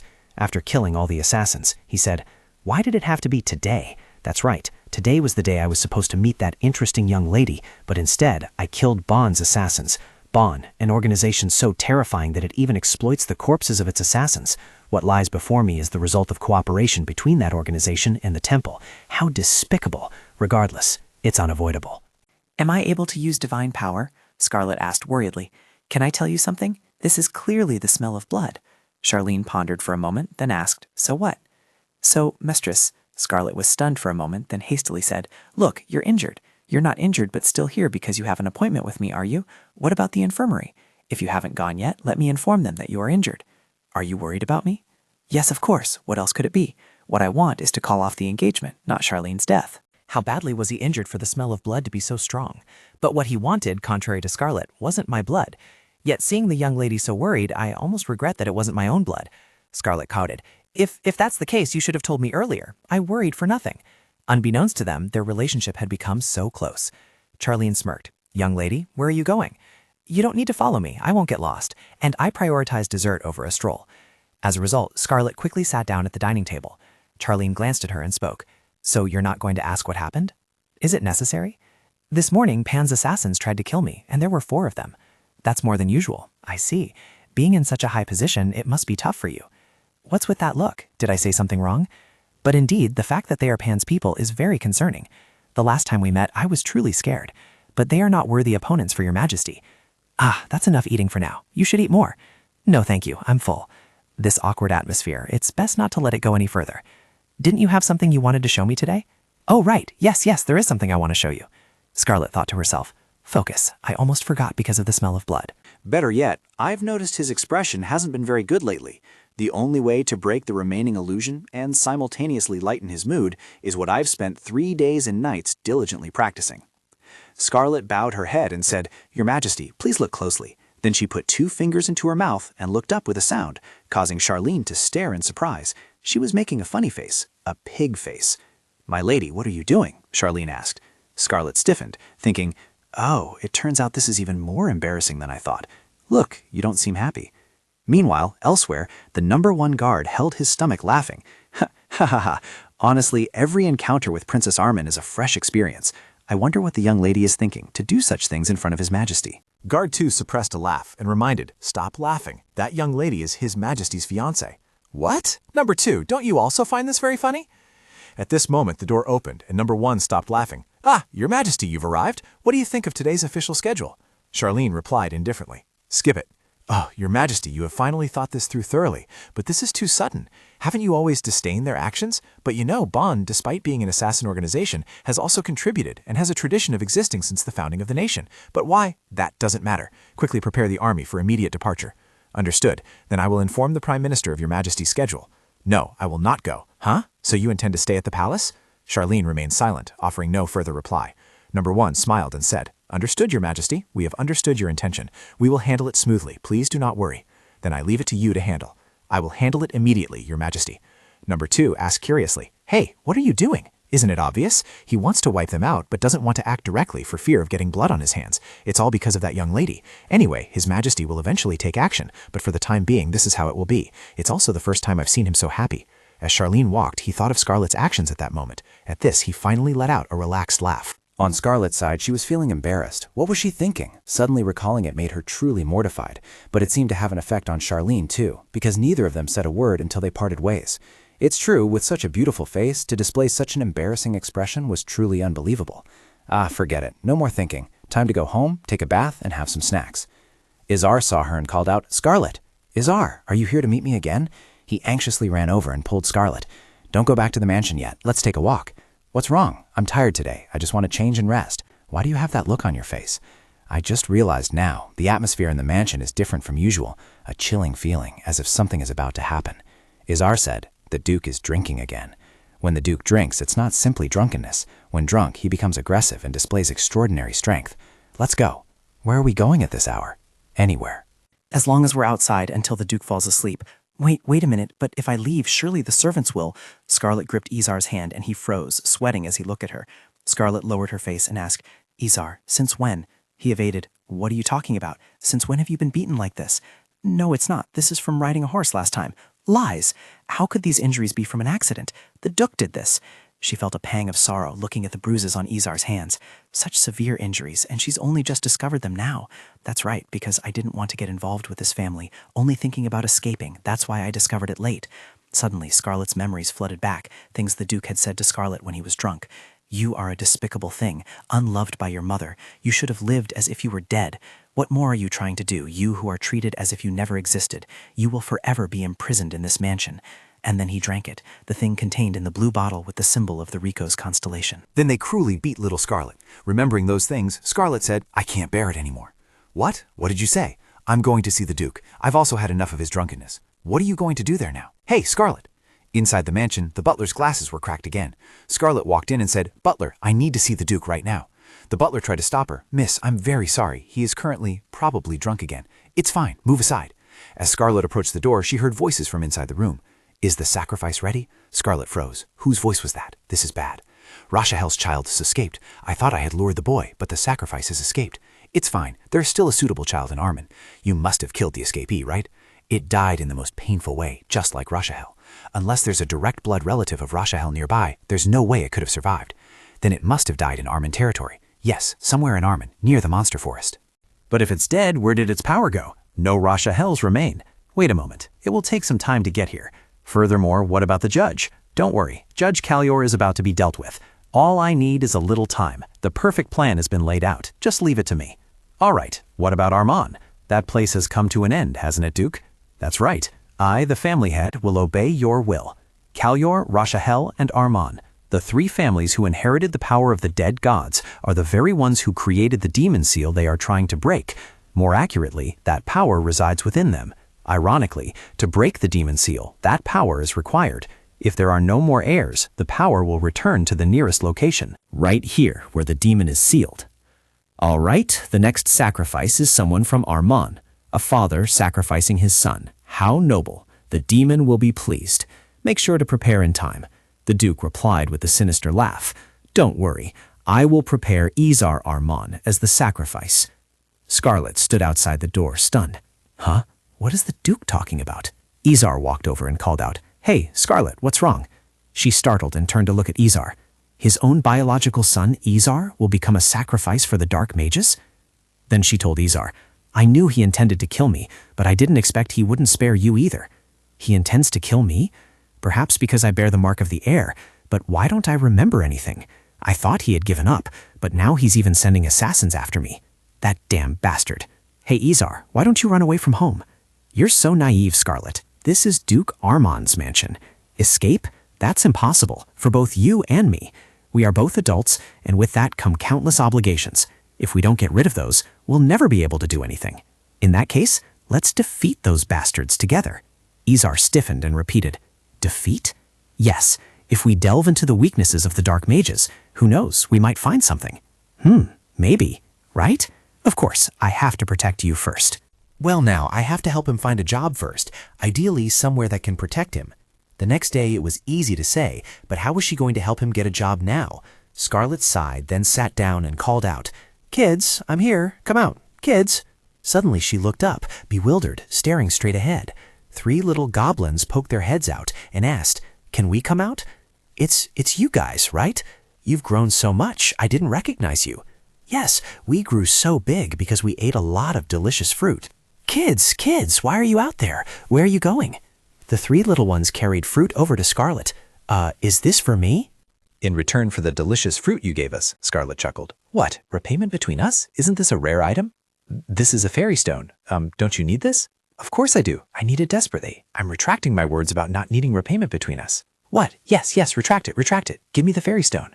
With this, getting Izar a job will be no issue. Bring more next time, okay? Then give us lots of fruit. We only eat what we receive from friends. Fruit in exchange for this. Yes, I'll give you as much as you want. Scarlet brought the fairy stone to the Imperial Palace. Just 1 fairy stone like that could be exchanged for at least a plot of land. Since you are the Emperor, I will specially grant you an additional 30 platinum coins. In return, please allow Izar to work for you. Izar is a talented individual. He brilliantly passed the civil service exam with the highest rank without having to attend an academy. I know, and within a week, Your Majesty, order him to leave the mansion and come to the palace to work. After that, until he says he's okay, continue to arrange his work in that manner and stay by his side. Furthermore, I also request protection for my personal safety. Charlene looked at her for a moment and then said, I agree 100%. If it's necessary for the country, I can restore it within 2 days. Scarlet was skeptical. Is it that simple? After all, it's something that's beneficial enough just to have, so I'll accept all conditions. Don't worry, we won't make any disadvantageous deals for either side. Why would we do that? I am the Emperor, after all. He turned his head and ordered, "Prime Minister." "Yes, Your Majesty. Prepare the contract for me." After that, the two went for a walk together. "Your Majesty, I heard a story. They say there's a person named Santa Claus. Who is he?" "He's a kind person who gives gifts to good children once a year." "Is he male or female?" "As far as I know, Santa Claus is male." "So what? What does he have to do with anything?" "It's just that there's such a person." "Oh, so that person named Santa. If he's real, I'll exploit him for gifts." "Exploit him?" "That's right." "Oh my, how can he say such terrifying things?" "No, how can he?" "Well, but first we need to know what the standard for good is. Anyway, if it's not an illusory standard, the idea is to put them to good use." "That's right, but first we need to understand what the standard for a good person is. Anyway, if the standards aren't unrealistic, then the value of the gift won't be a concern no matter who the giver is." "Ah, that's not a bad idea either." Charlene secretly glanced at her again and smiled. "But the thing is, if Santa Claus knew Your Majesty was approaching him with such malicious intent..." He will never want to work with you. Charlene asked, "What?" Caesarion said that he only likes good children. So, Your Majesty, it seems you still need to learn a bit more. What? Oh, wait a moment. Lately, I've been reading a very good book. It's called Happiness Nearby, and I think this could be a typical example. Is this book interesting? Anyone who reads it will know immediately. What about now? She smiled brightly. Yes, now. A moment later, Charlene closed the book and said, "It's just a romantic novel with nothing special about it." "How can you say there's nothing special about it? This male lead, isn't he too perfect?" "This guy?" Scarlet frowned. "And you call him Guy, too. Look, just by reading through it, you can see this guy is a gentleman." "Gentle? Really? Look, he's both gentle and possessive. He truly is a man, this young master, this knight charmer. What I mean is he's very handsome. Most importantly, this book has a rare point not found in other books." "What is that?" "For example, the way of speaking." Charlene was puzzled. "The way of speaking?" "Marriage is an equal relationship between husband and wife, equal in the way they speak. Not only should they treat each other with respect, but even in their conversations they must show respect. Respect, you ask. That is the most important factor. If it's lacking, there will certainly be negative consequences later. Therefore, happiness stems from respect." Charlene was stunned for a moment, then said, "So does that mean he's your ideal type, miss? Your lover, I mean?" Scarlet pondered. "What? Why is everything so messed up?" "Miss, if I agree to grant you one wish, what would you wish for?" "A wish? Let me bring up annulling our engagement so soon." He continued, "As your fiancé." Scarlet sighed in relief. "Never mind then. Speaking of wishes," she suddenly thought of something. "I'm a genius. Then I have a wish. Your Majesty and I will be friends." Charlene paused and asked, "Friends?" "No, specifically, friends forever." Charlene rubbed his head in frustration, while Scarlet giggled. "Isn't that a simple and useful wish?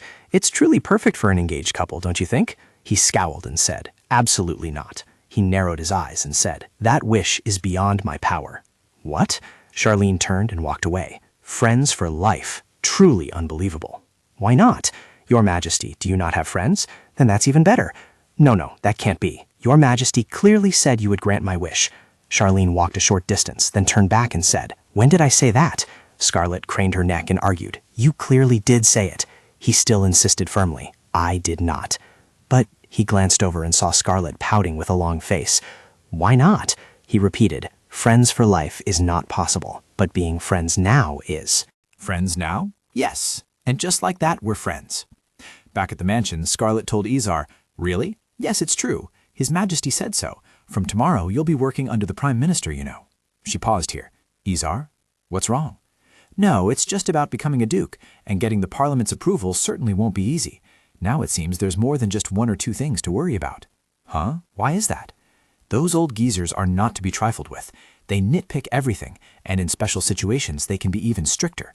You haven't even graduated from any academy. That alone is enough to deduct points. Moreover, I am His Majesty's fiancé. At least His Majesty treats us well. Who's to say the elders will be the same?" She chuckled. "That's true. It's all right. We'll only know if we try, won't we?" That night, Scarlet stood outside, secretly listening to the conversation inside the Duke's room. "The prey has fallen into Calior's hands. That person has become a minion under the Emperor." "Shut up. Someone like you truly has no ability, only knows how to enjoy empty glory, and can't even get a small task done." Calior? Is he going to obstruct to the very end? Scarlet thought to herself from outside. It's true that he's contacting a dark wizard. Scarlet Armin was still just an eccentric, obedient young lady, abused by her father and sold as a fiancé to a tyrant. Something was wrong with Charlene. Inside, the conversation continued. "He is my prey. Let's put that aside for now. Right, I can't kill him immediately." So what should I do? I need a scapegoat. The immediate problem is that she's getting in my way. Did they change targets? Even though I'm not satisfied with her gender, she still has arm and blood. I will fulfill the role of a sacrifice. That's right. Then I have a good idea. Do you know anyone named Barsha? Barsha? I don't remember seeing this person in the original story. Who could it be? The last priest among the escaped priests? That's right. He's pretending to be a healer, but he's a true priest. Yes, that's right. But I also stole 2 of his treasures, didn't I? Are they worthless now? Fortunately, I can still use them. The treasures I possess have the ability to put gods into a deep sleep and imprison them. Their bodies fall asleep, but their souls are trapped indefinitely. And if they try to use their power to escape their confinement, it's impossible. That's right. Of course it's impossible. Rashahel's luck and Kalior's strong judgment are still not enough. Only Armin's predictive ability is strong enough to escape. From your words, I've already guessed it. You've become the successor. That's right. Since the demon gods have been sealed, doesn't that mean the use of power is also limited? So I stole the usable treasures of the mid-tier gods. That is the only way to defeat the power of the 3 dead gods. But that's different for you. You already have a certain connection with demons. Are you talking about me? That doesn't mean you can break the demon seal. Only by gathering the power of the 3 dead gods can the demon seal be broken. Even we, who have walked this path for decades, are not sure we could do it. Yes, that's right. So we will take advantage of this point. Scarlet Armin possesses the family's emblem that Duke Armin cannot obtain. If we imprison the person who possesses that emblem, we won't have to worry about the position of family head being usurped anymore. Right, Duke? Yes, that's exactly right. A box will be delivered to the mansion. Inside the box is a book created by Barsha to preserve the treasures of the gods. When Barsha comes to the mansion to retrieve the book, just open the door. However, you must seize the moment he touches that book. You must knock him out and lock him in Scarlet Armint's room. This shouldn't be difficult for you, right, Duke? As long as I can monopolize this position? Yes, of course. Please don't worry. I will definitely succeed this time. You must succeed. But may I ask you a question? What is it? What exactly is the book Barsha created? How can Scarlet be trapped with that thing?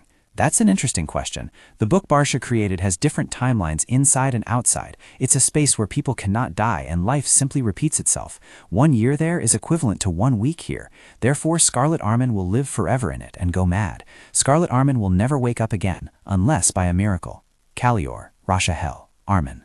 The 2 families cannot possess the power of the 2 gods unless they bear children for each other, become soulmates, or get engaged with a signed magical contract. Will such unrealistic things happen? To possess the power of the gods, one must die and be reborn once, as written in the scriptures. That's nothing short of a death sentence, so our plan will surely succeed. Until then, they are still unaware of the existence of someone who can prevent it. Absolutely do not let the Dark Witch's plan succeed. The next day, Scarlet cheerfully said, "A guest will arrive today. When he comes, please invite him into my room without letting anyone know." Yes, my lady, I'm counting on you. Then Barsha arrived, crossing his arms and asking, "Hey, I'm here for my book. Is it here? I heard it's here, that book."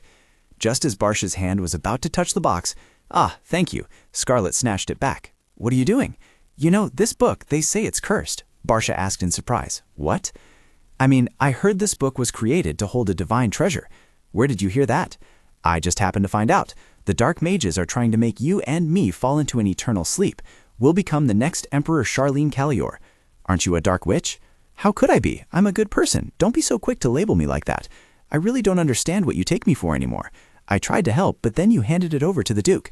If you don't know, when you return, check if the 2 spirit artifacts are missing. I heard the Dark Witch stole those 2 things." Barsha thought to himself, "I'm also looking for the whereabouts of the 2 divine treasures. Is it true that the book also disappeared, as they say?" Let's just assume you're telling the truth. Then why are you telling me? Why beat around the bush? It's good that you want me to get straight to the point. It seems the dark mages are trying to break the demon's seal. That night, the mages were enraged. "Damn it, what happened?" "Duke, about that. I received the box and was waiting for Barsha, but Barsha didn't come and the box disappeared. I turned the whole house upside down but still couldn't find it." "Do you think that makes sense? But it's the truth. Please believe me."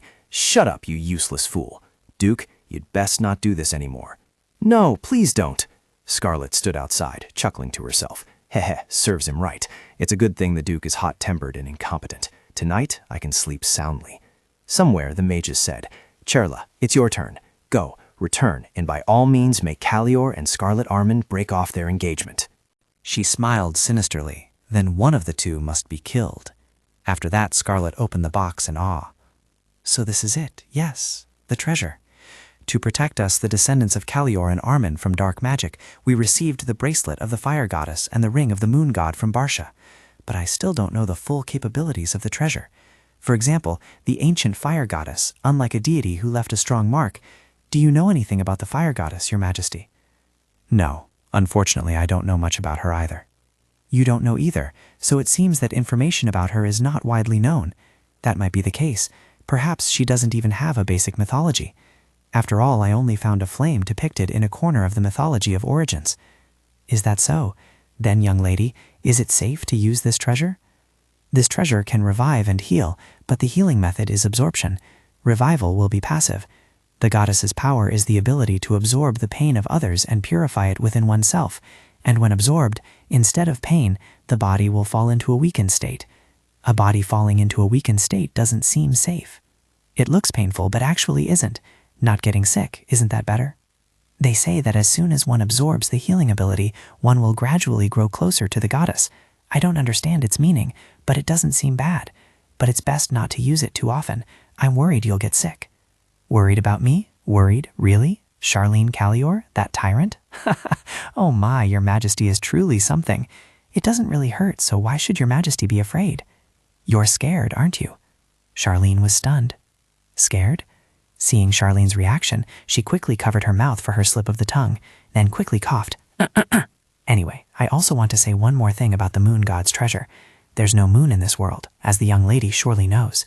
That thing hovering in the night sky isn't the moon, but another star. But Barsha said the moon was only obscured. Is that person named Barsha trustworthy? Yes, to deal with the dark wizard, he is indispensable. If the young lady has said so. But, young lady, I didn't expect you to take such a risk and try to resolve things so recklessly this time. If the Duke had discovered you, or if things hadn't worked out, I might not have seen you today, lady. Yes, I understand. So from now on, if anything happens, please discuss it with me first. Your Majesty, I'm only saying this as a precaution. Yes, speak. It's about the way you speak. What I said before was just the ideal archetype of a male lead. A male lead. In other words, a lover, or more broadly, the ideal archetype in a marital relationship. Charlene tapped on the chair and said, "That's because they're in love." Exactly. Finally, you understand. And then what? And what else? Your Majesty, we are friends. Beyond our official relationship, in our private lives, we are friends. Charlene sighed. Lady, why are you sighing? You are too rigid, Your Majesty. Therefore, when dealing with friends, you don't necessarily have to speak in that gentle tone. Just act normal. Do you understand, Your Majesty? Charlene crossed his arms and said, "Normal, huh? I understand.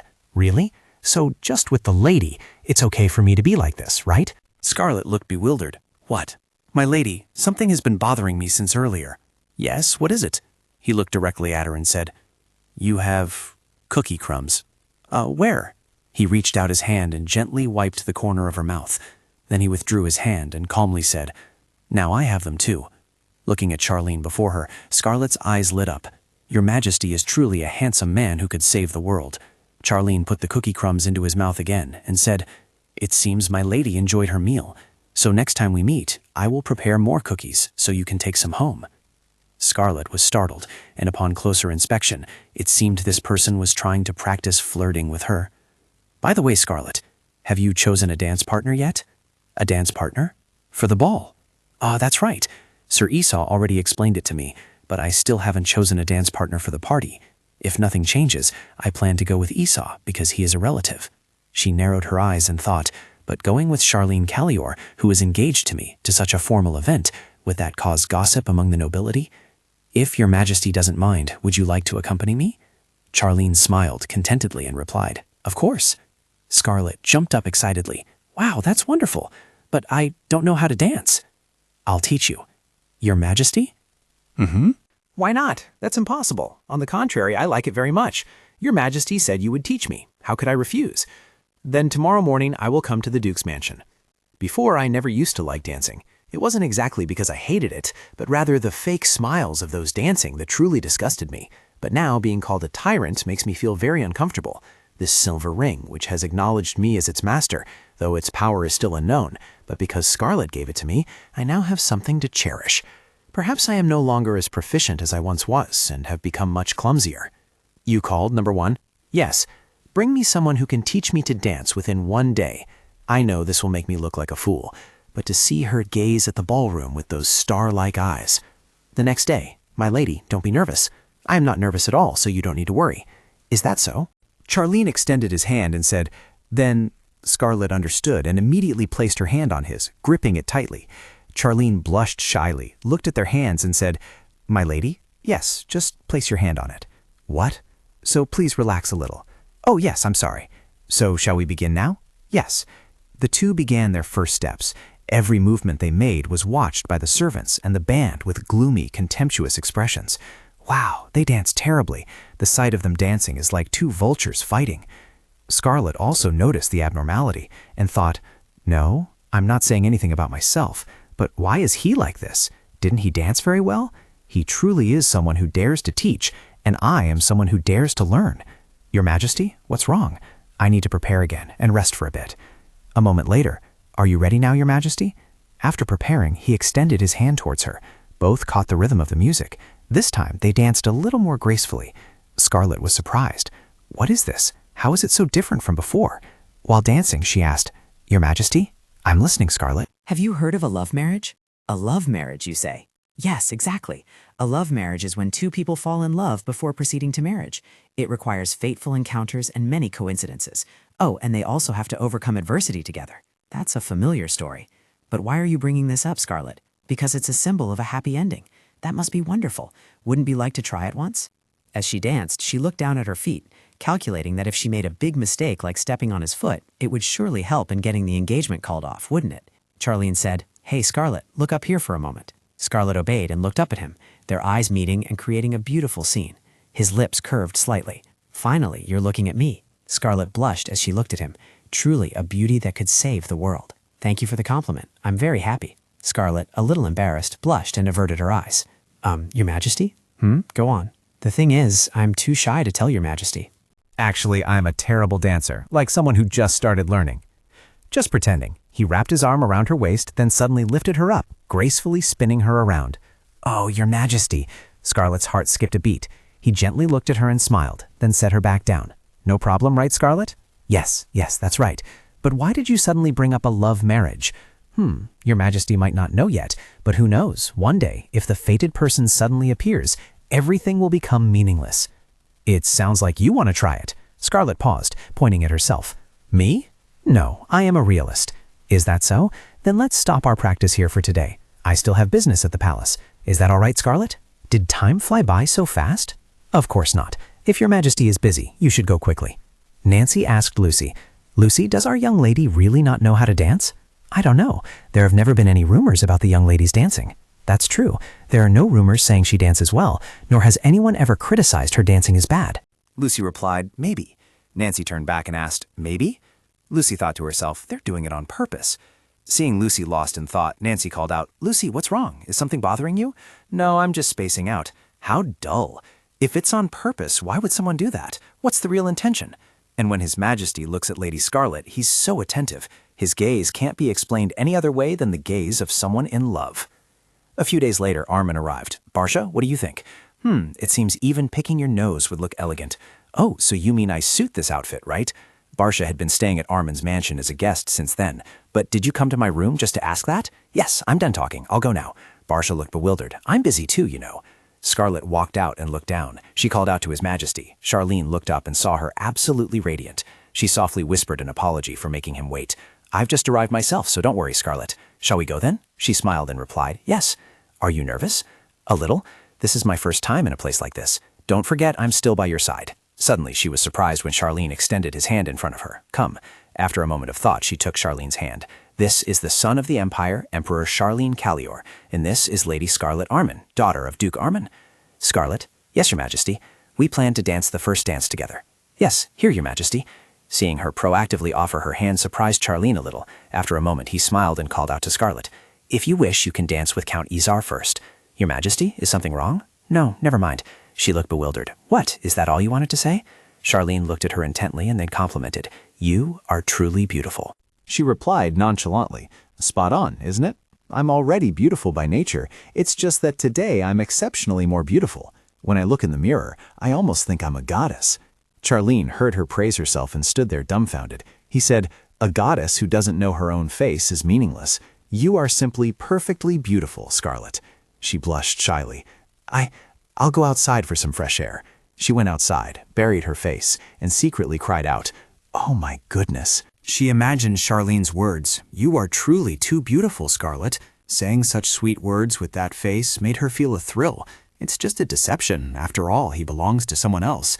Suddenly, she became resolute. No, look at his face, and on top of that, he says such things, and he's even her fiancé. How could she not want to rush into his arms immediately? She couldn't let Charlene Collier know these thoughts of hers. While she was pondering, someone walked over and asked what she was doing. This deafening voice was Barsha? Barsha raised his hand. "Hello?" "Oh, hello. When did you arrive? I didn't see you at all." "Well, I deliberately came without anyone knowing, so how could you have seen me? You must really hate attracting attention." "Yeah, whatever. What are you doing here? Aren't you dancing? Wasn't the first dance with the Emperor?" I thought so too, but it seems not. The Emperor probably has other things to do." "Scarlet, listen. I think it's better to do something and regret it than to do nothing at all." What are you talking about? What do you think about Emperor Charlene?" She hesitated. "Well, he's someone I wish could be a little happier." Just then, Charlene arrived and inadvertently overheard their conversation. Hearing this, Barsha exclaimed, "Aha!" He thought to himself, "Scarlet is like the dazzling summer sun. Charlene is like the calm yet fierce winter wind. It seems like an imperfect combination, but it's very harmonious." Scarlet turned to Barsha, interrupting his thoughts, and asked, "That's a bit unusual. Why suddenly ask about that?" "No, it's nothing. It's just that—" "Just what? What's just that?" At this moment, Charlene spoke in a cold voice. "What are you doing here? Is Gio here?" "Yes, and I met Barsha." "Oh wait, your Majesty hasn't met him before. This is Barsha, Barsha Barcelona Bracco. His ancestor was Bracco, an ancient high priest." "Is that so? Barsha, I have something to discuss with Scarlet." "Yes, I will make way for your Majesty. The night air is too cold." "I don't feel very cold." Charlene took off his coat and placed it on her. Scarlet looked up and called out, "Your Majesty, don't you want to go inside?" If you wish to stay here, then do so. I will stay here too. If we can't dance, we can do this instead. Oh no, that's not fair. You didn't give me a choice earlier, so it doesn't count. Your hand is so cold, Scarlet." She froze and silently conceded. "All right, I admit it. It seems going outside was useless. I'll catch a cold. All right, I admit I like this tyrant. I like him. I like him very much. But I'm not confident I can be an epic lover. On the contrary, this man has the potential to become an epic love." She asked, "Your Majesty, you don't need to practice with me anymore, do you?" "What are we talking about? And this?" Cough, cough. "No, nothing. Why did your Majesty stop talking mid-sentence? What's wrong? Your Majesty, why are you so silent?" "Oh, a shooting star." Charlene silently thought it was a lie. Scarlet, meanwhile, excitedly exclaimed, "Where's the shooting star?" It flew by already. Charlene mused to himself, "Even with power, all I can do is protect myself. Therefore, I chose people who don't need protection and tried to live with them. I won't give my heart to anyone." She asked blankly, "What is it? Why can't I see it?" Charlene looked at her, a faint smile playing on her lips. As for her, she was still searching. "Shooting star, where are you?" It was still Charlene's train of thought. In the world she saw remained just as beautiful. Afterwards, she returned to the mansion. While sleeping, she let out a whimper, then suddenly sat up, gasping for breath. Something was very strange. What kind of dream was this? If the dreams I'm having are connected to the prophetic abilities of the Armand family, when I was in the Duke's study, I only heard a voice but didn't see anything, so I'm not sure. If that's the case, then one of the two must die. According to this dream, the voice of the Dark Wizard and Charla's voice seemed to match, despite being slightly distorted. Those who observed Charlene and Charla's first encounter weren't looking because they were beautiful and handsome, but rather like an assassin targeting prey. Especially when looking at Charlene, it was a temple, but it looked much gloomier. But looking at the symbol of the Ricos constellation, could it be that the cathedral and the Dark Wizard are cooperating? The next morning, she wearily said that she finally hadn't gotten a peaceful night's sleep. Suddenly, a voice called out, "Scarlet, it's me." She was surprised to realize it was Barsha. "Barsha, what brings you here at this hour?" "I brought this for you. It was in my room, found in a corner last night." She curiously asked, "What is it?" "I'm not sure either, but your name is written on it." Inside the dilapidated old chest that Barsha found in the room, there was nothing other than Scarlet's diary. No, hiding the diary there is really strange, very strange. A diary is a treasure I want to hide, but also want to keep closest to me. Scarlet's room is quite far from where the diary was hidden, so what was she thinking when she hid it there? I feel a little guilty reading someone else's diary, but right now, I am Scarlet. She was also beaten by the Duke back then. Suddenly her expression darkened. Of course, I could have predicted it wouldn't be content that would make me smile happily, but as I read, I felt my blood run completely cold by the end of the page. What is this? Am I fake? Am I illegitimate? That's right, it's better if you don't remember that truth. Because I loved him, you had to be born in pain. It's all my fault. God's power is too vast to be contained in a mere bowl, but I loved him so much that I forgot that. That man who was like the sunlight. Scarlet, you must survive. Think of yourself and value yourself. Don't sacrifice or pity anyone. If you still feel you can't do it, use this. It will help you.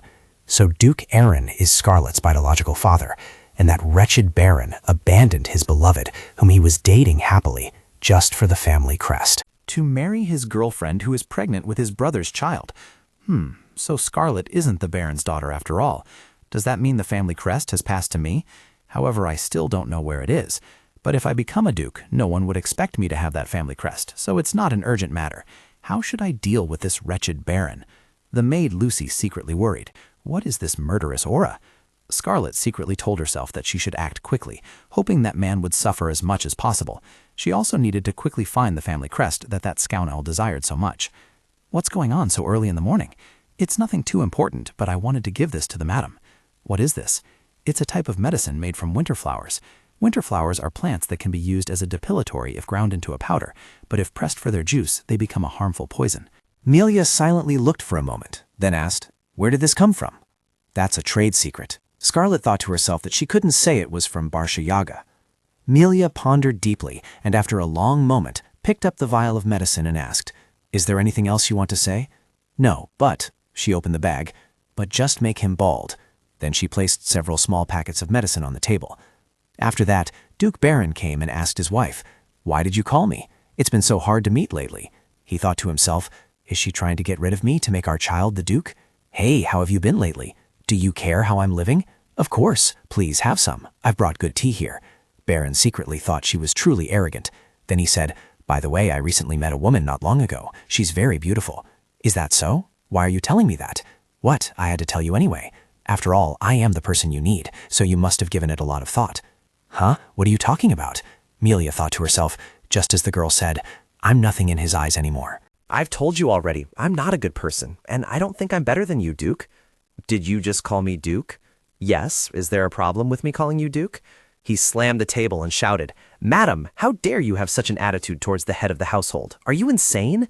Madam, do you know what you're saying? Is there any wife in this world who calls her husband by his title? Nevertheless, you are still the person I need, so I thought long and hard, but ultimately I cannot. Madam, are you listening to me, or have you gone mad like Scarlet? The girl said she agreed to let me do this." "Do what? How amusing, how ironic life is. What no one else understands, only that girl understands. Even Izar cannot deny that." And so the Duchess kept laughing, though she didn't want to at all. The Baron angrily asked the madam, "Are you mocking me?" Suddenly his face turned dark, and he let out gasping, choking sounds. Then everything before his eyes blurred, and he fell to the ground with a final gasp. "It seems the medicine has taken effect, hasn't it?" Duke Baron asked in surprise. "What? Congratulations, Duke, on your new life." Then Duchess Melia told her servant, "Go and inform them that I will cooperate." "Yes, Your Grace." A moment later, "There's a letter for the young lady, and it's not from His Majesty the Emperor." "Oh, really? If someone heard that, they'd think I've been waiting for a letter from His Majesty all day."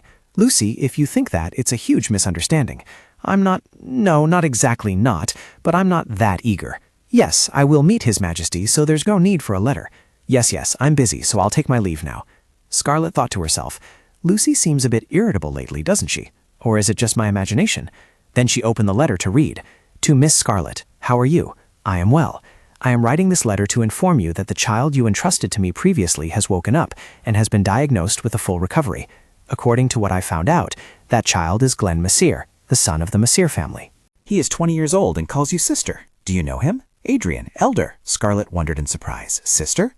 The letter also said, "I will bring the child there soon. Please let me know when you can visit, and then I will share more news with you.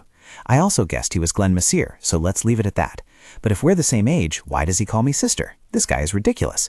Anyway, regarding the Duke's matter, I need to meet with the elders a bit, and it seems convenient now. The scene shifts to the forest. Charlene was walking when he encountered Sherla walking in the opposite direction. Both stopped and stared intently at each other. The space became silent. Neither was willing to utter a word. Finally, Charlene broke the silence, asking, "Why are you staring at me so intently?" "What?" Scarlet stammered, trembling. "How can this be?" Charlene repeated her words. "How can this be?"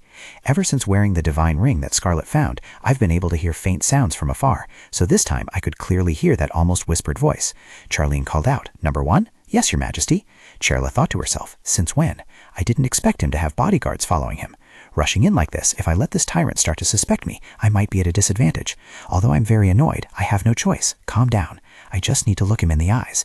It seemed like I couldn't communicate just now because I made a mistake somewhere. Perhaps the communication speed was slower.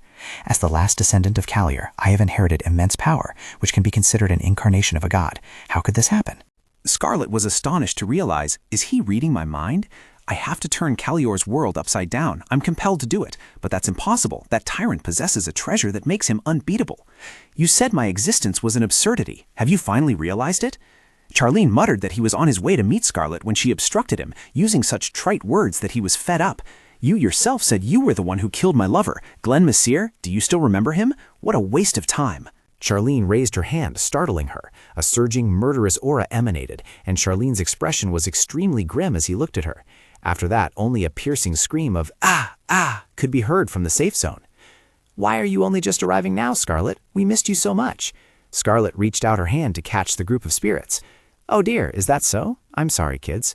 "Scarlet, what are you planning to do today?" "Planting fruit, because you all ate all the fruit I planted before. I bought more seeds." "Scarlet is so adorable." "Absolutely." Suddenly, a voice from behind rang out. "Are those spirits?" She turned around to see that it was Charlene.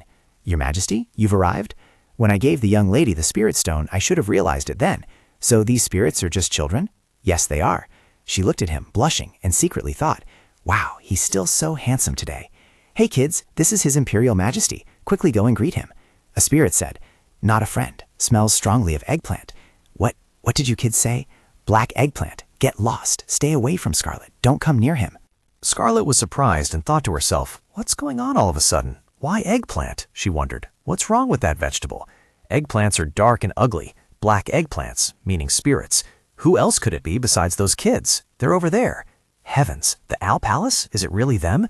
There are spirits living in the Owl Palace. They can't even make rice cakes. All they do all day is play, play, play. Perhaps those other kids can't do it, which is why they're jealous of them. Is that so? Quite possibly," Scarlet thought.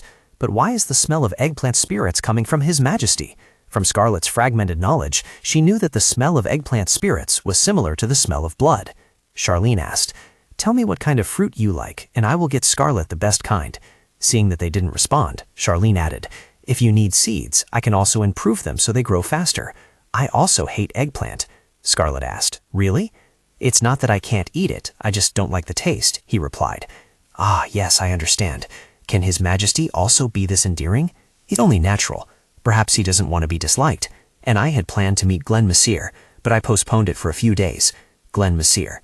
Yes, the boy I adopted before. No, he's a 20-year-old young man now." "That's a good idea." "What?" "I mean, not meeting him." "It's not that I don't want to see him. So what then? As soon as I return, I will gather the elders. In fact, everything is ready, but I am still delaying, waiting for the right moment." Unfortunately, there isn't decisive evidence yet to indict the Duke, but I think we can use some existing evidence, at least to get some leverage over him. I will then accuse the Duke of his crimes later. I'm really looking forward to that. I mean, ousting the Duke and becoming the head of the family. Scarlet wanted to say something more, but stopped herself. She smiled and replied, "Yes." The next day, while the Duke was ill, I and the elders secretly held a meeting. The meeting was called the Council of Elders, and its main topic was the impeachment of the Duke and the establishment of a family representative. As you have heard, today I want to propose 2 issues regarding the impeachment in the election of a replacement family head, Adrian, Sidian, Dion, Elfin, and also Freya. Suddenly a voice rang out, questioning Scarlet. "Hey, young lady. If you want to become the family representative, you should be careful with your words. Even if you are not yet the representative, the seat of honor in this meeting room is reserved for someone with sufficient qualifications." Scarlet gave a faint smile. "Oh, is that so?" Seeing his darkened face, Scarlet asked, "What's wrong, sir?" "Nothing." She secretly snorted. "Go ahead and keep your arrogant face. Soon her secret card would make it impossible for him to do so anymore." Madame Dion spoke up. It's been a long time since the Elders' Council was convened, and suddenly upon arrival you claim to be the family head's representative. The family head is still in the process of correcting mistakes, isn't that right? That's right. If they're correcting mistakes, why is there still a representative? Then I will make the corrections instead.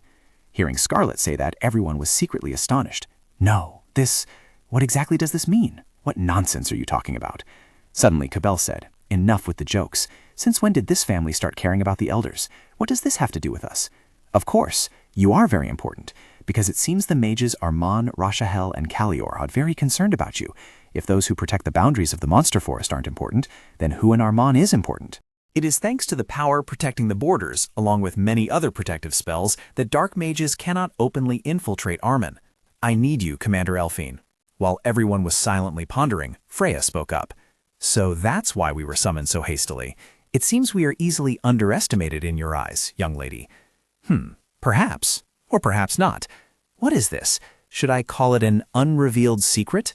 Scarlet thought to herself that this secret had been concealed in the original work and ultimately led to a terrible outcome. There's another secret. The reason the Duke could reclaim his territory smoothly, despite not being recognized by the elders, is somehow related to this secret.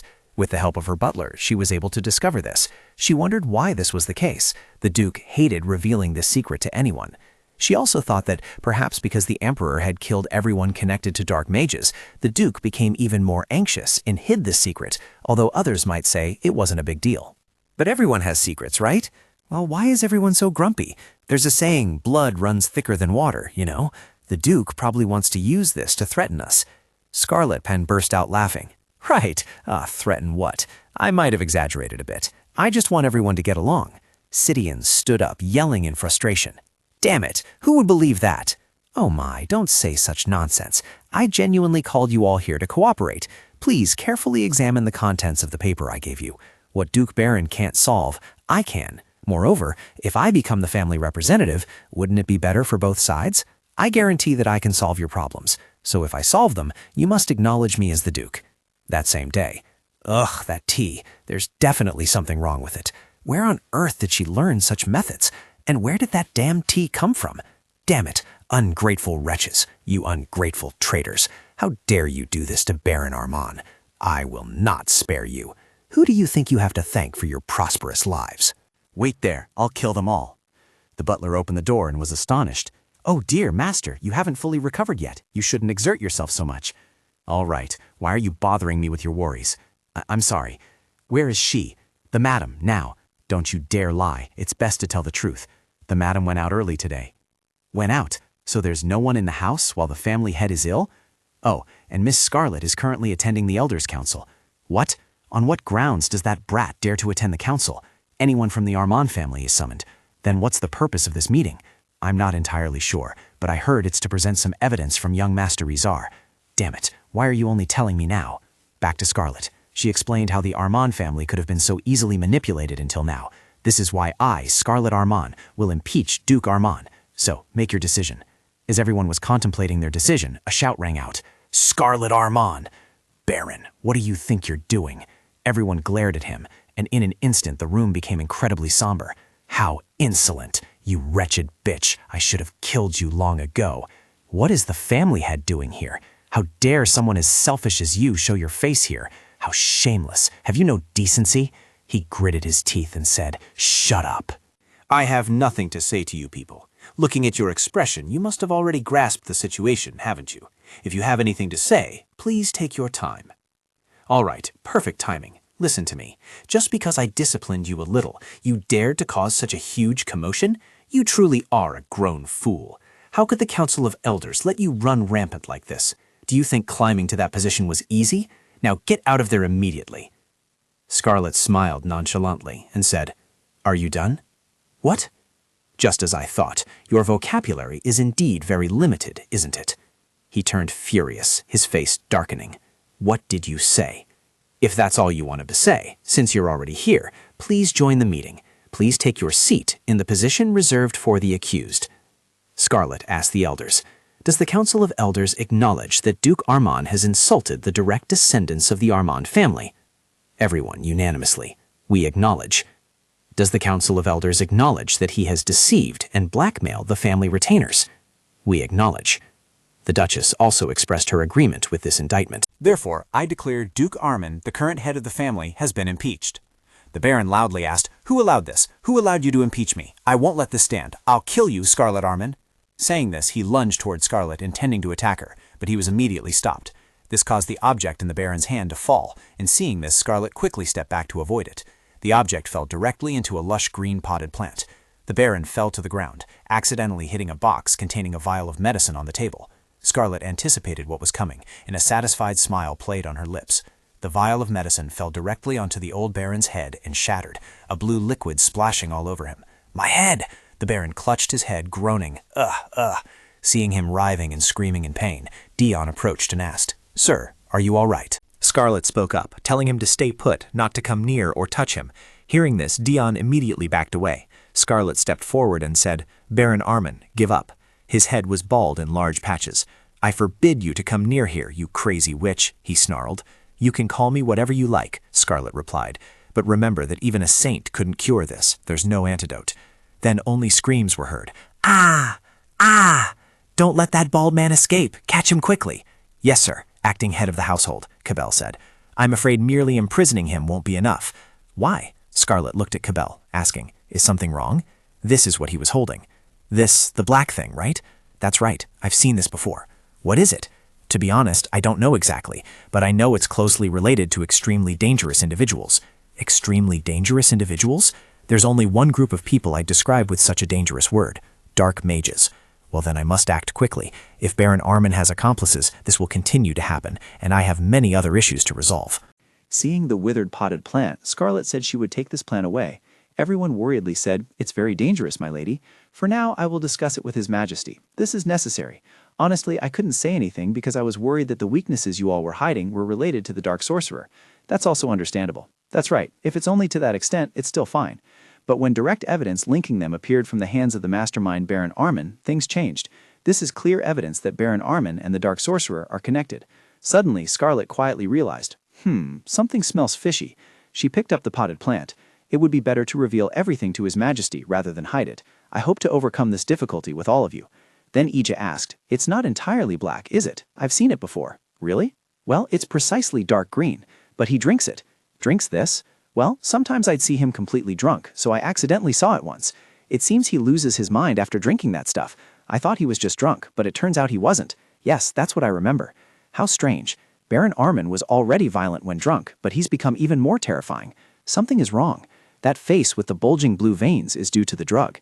It seems that Baron Armand, by house arrest, as Cabell suggested, is too lenient. Saying this, Scarlet called Izar. Immediately, Baron Armand was tied up and imprisoned in the mansion's dungeon. Meanwhile, Churla wondered. I tried to arrange a meeting with him, including details reminiscent of Scarlet Armand, whom he loved. Why? Wait, why did he let me go? That emperor could have killed me, but he let me go. It was kept secret, and furthermore, what was that strange remark? In another scene, do you see it, Cabell? Dima, what dangerous thing have you brought back here? Because it's what I need, Cabell. Even if you don't know anything, you must remember this. To be precise, this is a part of the sealed demon god. That terrible stench, what is it after all? It's black water. Black water, everyone calls it that. To be precise, this is a part of the sealed demon god. The next day. Indeed, ending it swiftly and cleanly, I think that was a wise decision, Scarlet. "There's nothing more to discuss. You may leave now." Izar and Scarlet were silent for a moment. Then Izar stood up, turned, and left. Seeing this, Scarlet called out, "Izar." She then turned to look at the lady, said nothing, and stood up, saying, "Then I'll also take my leave first." A few days later, at the appointment with Charlene, "It's true that I like His Majesty the Emperor, but what if the female lead appears and he falls for her at first sight?" She let out a sigh, then determinedly said, "I must stand firm, just keep moving forward." Outside, the coachman secretly muttered, "What's wrong with the young lady again? Heavens!" Scarlet continued to ponder. "If he really falls for her at first sight, I'll deal with that later. If I feel that person also has feelings for me, I'll make the first move. Love is a matter of time, after all. But there's a more difficult problem." She recalled the previous ball, tearing her hair out in frustration. "What should I do about my strange actions the night before the ball? I'm crazy. What should I do? Why did I waste my time on such useless things?" From outside, the coachman called in, "Young lady, it's very dangerous. Please sit still." She thought again. "Even if His Majesty doesn't know that what I did was just because I wanted to be rejected, I'm dying of embarrassment. But wait, What's the big deal? I'm beautiful. So first, I'll ask him about his ideal type, and then make my move. A moment later, she met Charlene and said, "Besides being tasked today with representing the Duke and tending to this potted plant, Your Majesty, I have something I wish to ask." "You wish to ask?" "Yes," speaks Scarlet. Well, you have something to ask, but why are you stammering so much?" She gathered all her courage and asked directly, "Your Majesty, do you have an ideal type for the opposite sex?" Charlene spat out a mouthful of tea. "What?" "An ideal type, I mean. I'm just curious. Why do you ask?" "Well, Your Majesty, could you tell me?" Charlene remained silent for a moment, then thoughtfully said, "Someone who wears flowers on their head and runs down the street, not caring what others think. Wine or flowers, it doesn't matter. Occasionally, they'll gape excitedly while eating cake. Sometimes their hips are even higher than their head. Oh, and one more thing." Thinking of Baron in the dungeon, Charlene continued, "Someone who can end an opponent's life with just one blow." Scarlet, however, didn't realize that the person Charlene was describing was herself. She secretly thought, who knew he had such peculiar tastes? Oh, doesn't that mean I have no hope? She also said, "That's right, the type of person His Majesty likes must be hard to find." "Hard to find?" she asked again. "So is it easy?" "Scarlet, it seems there's been some misunderstanding. The reason I know I like this person more than I thought is because— No, I understand what you mean. I was very disappointed after hearing about his ideal type. Your Majesty means you like unique people who don't care what others think of them." "That's right, but unlike other fiancés, you were the first to propose an engagement, so I had a little hope." Your Majesty, may I ask one more question? Go ahead and ask. I want to know why you wanted to get engaged to me. Charlene paused for a moment. That was because, at the time, I suspected the Armand family. So, Your Majesty, are you saying that you don't like me and only wanted to take advantage of me, and that's why you got engaged? Clearly, this was the first time I had heard this, but since I had somewhat guessed it, I wasn't too surprised. "It's not about asking that," she said, lowering her face. "You also know the atmosphere currently engulfing my family. Besides, we're friends, aren't we? Even if we don't continue the engagement, you can still cooperate with me to investigate whether a dark wizard is involved with my family. Knowing all this, why do you still want to maintain our engagement? At first, I thought he would kill me immediately if I suggested breaking off the engagement or asked this question. But now I know that won't happen. I just wish he would say that he's maintaining this relationship because he loves me." But Charlene said, "Because it's dangerous." She looked up at Charlene, startled. "When you are engaged to me, you yourself will be in danger. Even if the engagement is broken off, that danger won't disappear." When I heard his words, I was truly surprised. All of Charlene's previous fiancés had died. Not only that, but members of the Messire family were also murdered. "But Your Majesty didn't do that." She asked, "Does that mean someone wants Your Majesty's fiancés dead?" Those close to me, those who have the potential to become intimate with me, will always have people who want to harm them at any cost. So you mean they will try to kill them in the temple? That's right. I see. They are conspiring to destroy the Calior, Armand, and Rachahel families and seize something. That's to be expected. Charlene said that because our engagement has lasted so long, they are targeting me even more. But as Your Majesty knows, so far there has been nothing life-threatening. You're right. But that's because your family and mine are not easily affected by temple affairs. If one of us disappears, I don't know what will happen in the temple. Moreover, you said you discovered the symbol of the Rico's church, the new symbol of the dark mages in the temple. Yes, Baron Armand, the former head of the Armand family, also drank something from a flask that had that symbol on it. The dark mages might be closer than we think, perhaps even within the temple itself. That's right, it's entirely possible. Therefore, there needs to be a connection between you and me. She blushed and stammered. So the meaning of what you're saying is, you are trying to protect me? That's why you're maintaining the engagement with me, right? Is that it? Seeing Charlene remain silent, she eagerly pressed on.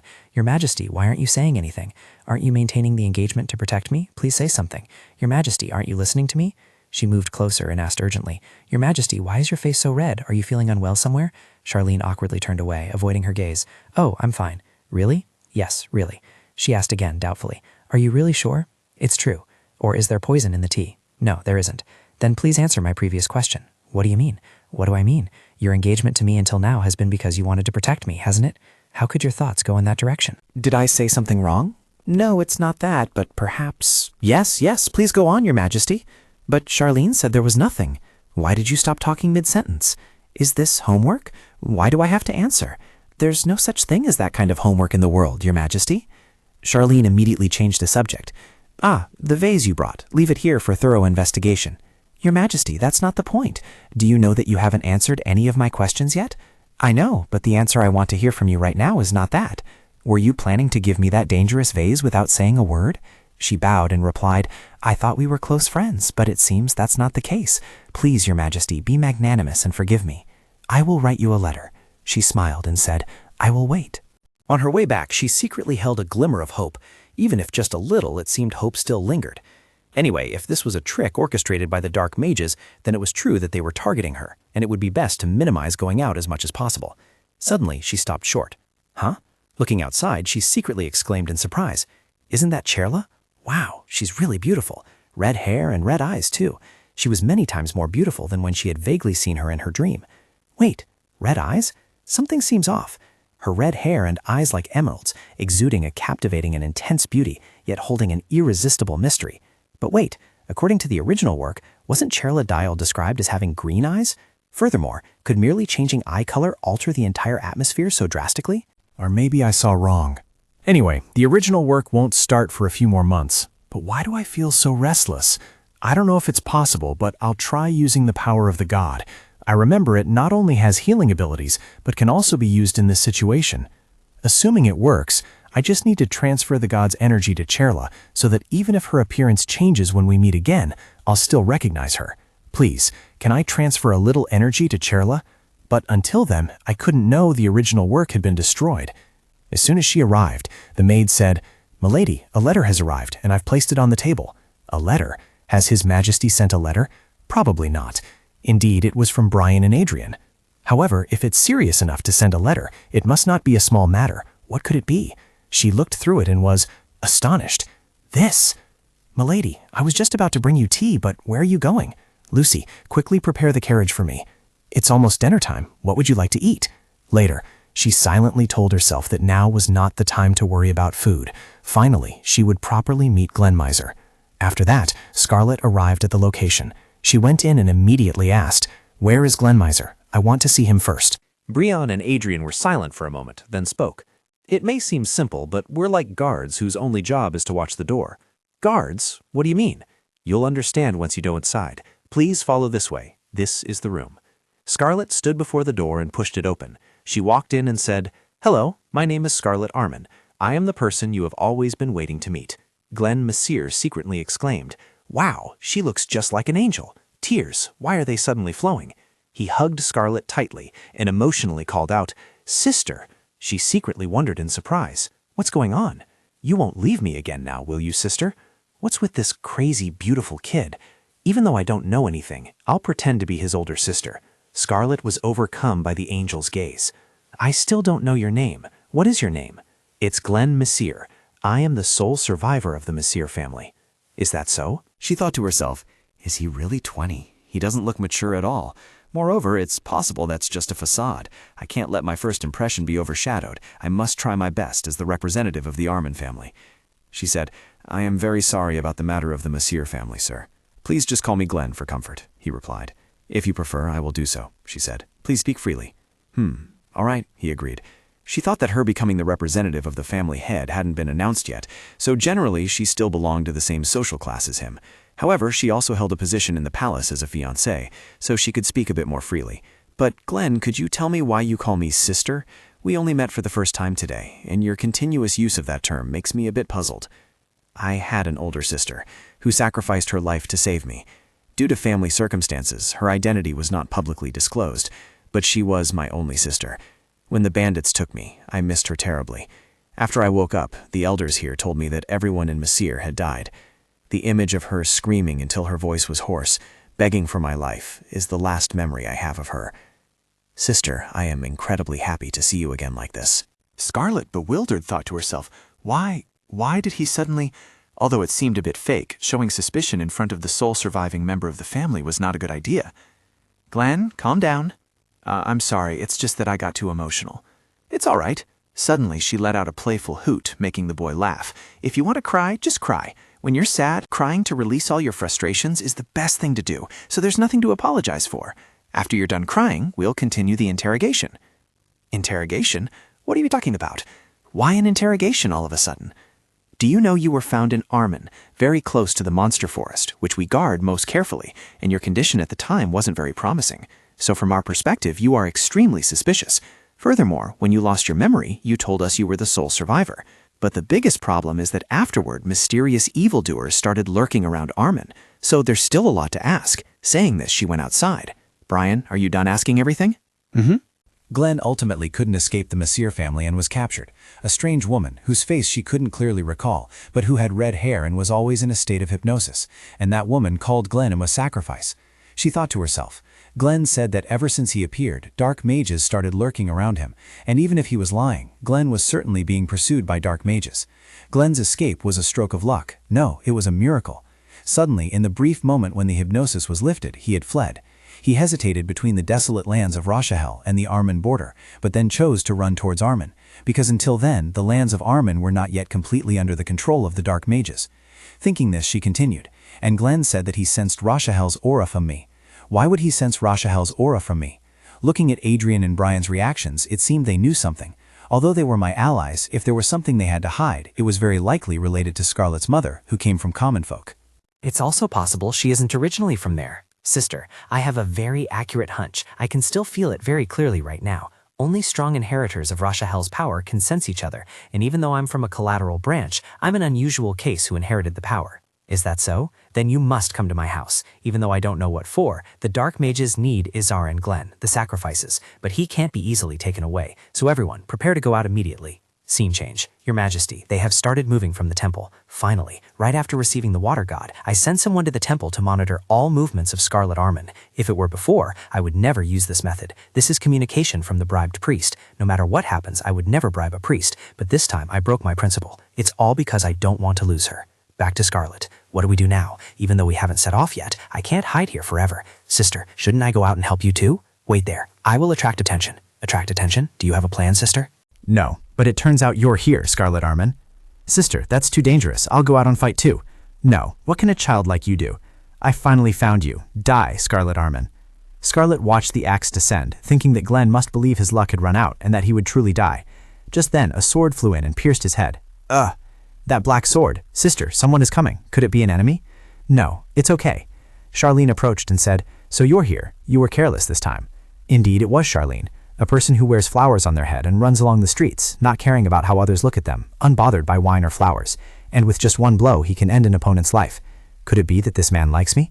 Seeing her dazed, Charlene called out, Scarlet, are you hurt anywhere? I'm fine. What about you? I'm fine too. Thank goodness. Thank you for your help, Your Majesty. Don't be so formal. I've taken down a few of them. If you want, I can take you back to the mansion. Really? Receiving so much help makes me feel a bit embarrassed, but may I ask you for a favor? As you know, my carriage is broken. No, it is my honor to help. And are my knights and coachmen all right? They are unharmed. What a relief. It's all thanks to your grace for protecting us. But Your Majesty, how did you know we were here? I had to move quickly today, so I hadn't informed you yet. Charlian, thinking about having sent people to follow her, awkwardly turned his face and said, My subordinates were along the way. I see. So the people who attacked us were subordinates of the temple? Yes, just as you predicted. They are all subordinates of the temple. First, we must return to the carriage. The night wind is very cold. Yes, once inside the carriage, Scarlet immediately fell asleep soundly. Charlian watched intently, then suddenly she fell onto his shoulder. He blushed and thought to himself, leaning like this will be a little more comfortable. He raised his hand and gently touched her face. If only we could be together longer. Outside, Chelar watched the carriage move and secretly said, I've thought for a long time. Scarlet Armin, you are truly lucky. It was thanks to the Elder's help that the Duke was imprisoned, but I didn't expect her to also take my toy. I thought it had died for trespassing into Armin's territory. So is this the last bloodline of Rashahel? Keeping the Rashahel bloodline. Since when have the Armin Elders been so merciful? But if this is the case, can Rashahel's power be gathered towards me? A power that even Kalior cannot keep up with. The power exclusively for Rashahel for self-defense that must definitely belong to us. Among all the plans I've made so far, none seem to have been fully realized, but this is increasingly satisfying me. I truly want to kill her. Perhaps I should change my plan. I had intended to show mercy and eliminate Kalior as soon as possible, but things didn't go according to the original plan. I want to see Kalior and Armin suffer, and then I will definitely take Rashahel's power. So enjoy the present, my lovely toy. Meanwhile, Scarlet is still sleeping soundly in Charlene's arms. Glenn trailed behind him. Then he turned around and asked, Is something wrong? Feeling a bit strange, a very dark premonition lingered in my mind. Charlene said coldly, Rashahel, don't even think about taking advantage of me. How could I ever dare to do that to you? Although this is our first meeting, I have absolutely no ill intentions, and Rashahel will never forget your kindness. There have been similar rumors circulating before, but remember that words can only go so far. Scene change. The Dark Wizard, as the successor to the Demon King. If he absorbs enough power and draws closer to the Demon God, all previous failures can be compensated for, unless a Fairy King appears. But the remaining number of fairies is not large, and they have not yet found a worthy individual to sign a covenant with, so the appearance of a Fairy King is impossible. It is said that a Fairy King is usually born when a Rasha Hell meets a fairy. But now, even the remaining Rasha Hells don't know how to sign a covenant with a true fairy, so the appearance of a Fairy King is probably a distant possibility. No matter how hard Rasha Hell tries, victory will still be ours. Now it's just a matter of time. The next day, a schedule, an official schedule. The official engagement schedule, don't you know? I know, but why is that official schedule on the battlefield? Hey, we're in a truce. Come here and sit down. Even during a ceasefire, how can you bring your fiancé to the battlefield? Izar also said, "That's right, young master. Scarlet, do you really have to go?" "Yes, sister, you should just stay in the mansion." "I'd like to, but Glenn is still busy with interrogations, and there's still a lot to do. I also have matters to discuss with the elders, so I'll just say that the schedule for this trip is postponed, and that's fine. It's nothing really. What's the big deal?" She's truly digging her own grave. Even during a ceasefire, a battlefield is no joke. What if something happens after she goes? His Majesty is really something else. Glenn thought to himself, no matter what, my intuition tells me that it's safest here, so I must stop her by any means necessary. Just as he finished thinking, Scarlet asked, "Glenn, I'll take you with me, okay?" "Sister, what are you saying? If you're there, nothing will happen, right?" He thought to himself, bewildered. Probably so. She was born with a stronger power of Rasha Hell, so perhaps his intuition might be mistaken. She stood up and said to get ready to go, right away. "Really?" She rolled her eyes and said, "Of course, I've never joked before." "Sister, oh, no, I mean—" Scarlet turned back and interrupted, "I'll go to the garden for a bit. In the meantime, get everything ready." Hearing that, Glenn immediately froze on the spot. As Scarlet went out to the garden, she called out, "Your Majesty." Charlene turned around and also spoke. "Scarlet? Oh my goodness, it's a real fairy." Scarlet reassured the spirits. "It's okay, they're not strangers. You've seen that one before." Charlene said the eggplant fairies had all been moved elsewhere. "Yay, he really kept his promise. Thank you. The eggplant fairies can't tease us anymore. Let's play." Scarlet secretly thought, "They're so adorable." Suddenly, Charlene called Scarlet. "What about you?" "Huh? You're not going to praise me? Not even a word?" Scarlet froze, bewildered. Your Majesty did very well. I'm just being overly effusive, really. Well, since everyone's settled, I'll make introductions. These are Jill, Nen, Bell. Jill, Nen, Bell. This person is called the Prime Minister. Hello, everyone. And the two standing over there, the blonde-haired one is Count Lumen, and the dark-haired one is Knight Commander Benzer. You can just call me Lumen. You can call me Benzer, too. And call me Clover instead of Prime Minister. The spirits looked bewildered. "Clover? No, you're not a fairy. If you're not a fairy, why should we call you Clover? Don't pretend to be a fairy. We hate it." Seeing the Prime Minister petrified by the spirits' continuous attacks, Scarlet told them, "Kids, calm down. What is Clover? Is he a fairy? He just likes peach-shaped leaves. Peach-shaped. I think they're talking about fairies, and I suppose they come in many different forms. But considering you kids haven't been born here for very long, have you? That's really strange then. Newborn fairies know about eggplant fairies or clover fairies? What His Highness said also makes sense." As everyone looked at each other bewildered, the spirit said, "We know all about it. We can see them." You see, we can do many things. First, we have a very fast growth rate. But no, we won't do that because we like Scarlet. It's okay if you can't grow up fast. Is it because you like me that you won't do it? And you know how to do many other things. Thinking back, the fairies in the original story made a contract with Sharla. Although they were skinny, they had the appearance of adult fairies.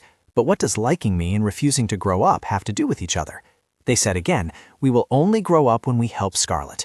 All right then, we're heading back. Charlene secretly smirked. Haha, they said they'll only grow up when they help, huh? I get it.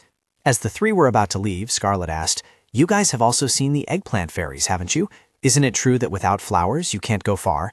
"No way," they replied. "We might look weak, but we're actually very strong." "Is that so?" Scarlet said. "From now on, wherever I go, I'll take you guys with me. If I had known earlier, I would have taken you everywhere already. Scarlet is the best." Seeing her happy with the sprites, Charlene frowned and muttered to himself, "What's that? What's with that expression?" Then a voice suddenly spoke up. "Scarlet, me too. As long as you wish, I will take you everywhere." Scarlet froze, bewildered. Then, blushing, replied, "If I had known earlier, I would have—" Charlene continued, "Always brought me along, wouldn't you?" "Of course, Your Majesty.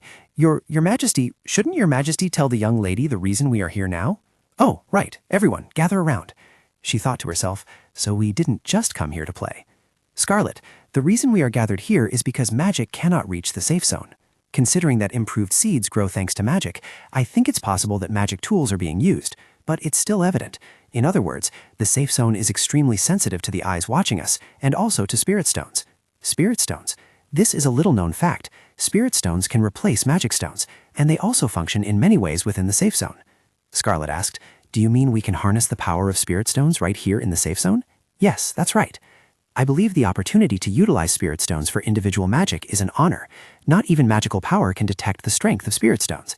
And just like now, the pure essence of magic is revealed for the first time, then vanishes like snow. What's even better is that magic is sustained for a long time under such perfect conditions. Perhaps, currently, on this continent there is no place as absolutely safe as this one. So that's how it is, Scarlet thought to herself. So many things have happened until now, but something like this is so unrealistic that I still can't comprehend it. Charlene said, that's why I chose the battlefield as the official itinerary location, because there's something suspicious about it. Something suspicious. Look at this. This map shows the war zone we are heading to. They are stationed here, in a country opposing the Empire. They have asserted that this place is their territory. Previously, I just considered it nonsense. But strangely, right after I received the divine artifact, the frequency increased. It seems we have to investigate something, and I thought it would be great if you came along. Furthermore, recently strange rumors have been spreading about this lake. Rumors? It reflects something big, round, and bright, but in reality there's nothing like that in the sky. Scarlet thought to herself, isn't that the moon? Scarlet, your expression is as if you've remembered something. Yes, Your Majesty. Have you ever met Barsha? Barsha? I have met him. I apologize for not telling you. Just as I thought. At that time, I talked to Barsha about the rumors at the lake, and he didn't show any surprise like you did. Barsha refused to talk about his family. Initially, he was a mysterious person, so I didn't pay much attention. But thinking back, perhaps Barsha himself has never seen the moon with his own eyes. But how did Barsha know about the moon? Therefore, I sent Barsha to the war zone ahead of time. I heard he would pass by a lake on the way, so if you go quickly, you might meet him. So it turns out he was intentionally sent ahead. No wonder I haven't seen him recently. This schedule is busier than I thought, and we still have an interrogation. So we'll bring Glenn along? Yes, I think what we can learn from him will be quite useful. Since Glenn was once with the Dark Witch, he will surely have useful information. Your Majesty will come along too, won't you? I've already told you, I'll go anywhere you wish. Hearing such sweet words, Scarlet blushed and could only reply, yes. Scene change. It looks like it's going to rain. Let's see, this is... do we have to stay here for a whole day? Barsha returned, deep in thought. This herb only blooms when it rains in the Herban region. If we have this herb, it will be very useful for the children. The collection of books possessed by the Dark Mages was actually intentionally bestowed by the will of the gods. Even so, the fact that the Dark Mages have that library is not entirely harmless. Therefore, if we have that kind of flower, it will be very useful when confronting the Dark Mages. It's not strictly necessary, but it will certainly be effective against trivial tricks like binding ropes. Having it would be more convenient, and preparations would be better.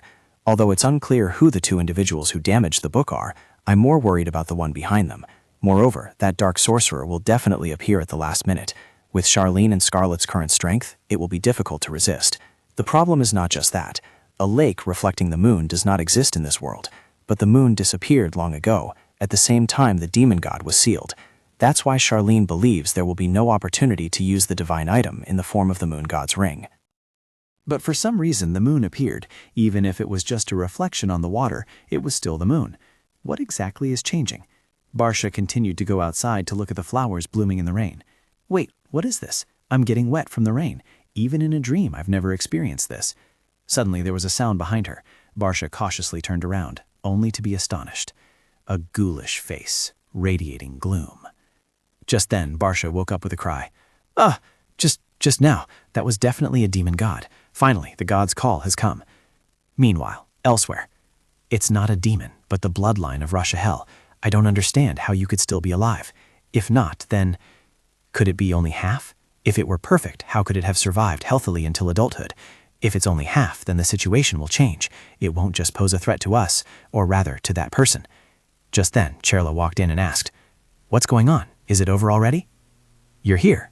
How far have you progressed?" The original plan has been canceled. He's not easily swayed. Do we have a follow-up plan? This time, both of them will leave the capital together, detonate everything we've set up at the destination simultaneously. Both will be annihilated in an instant. Bored already? Not at all. Quite the opposite. It's up to you.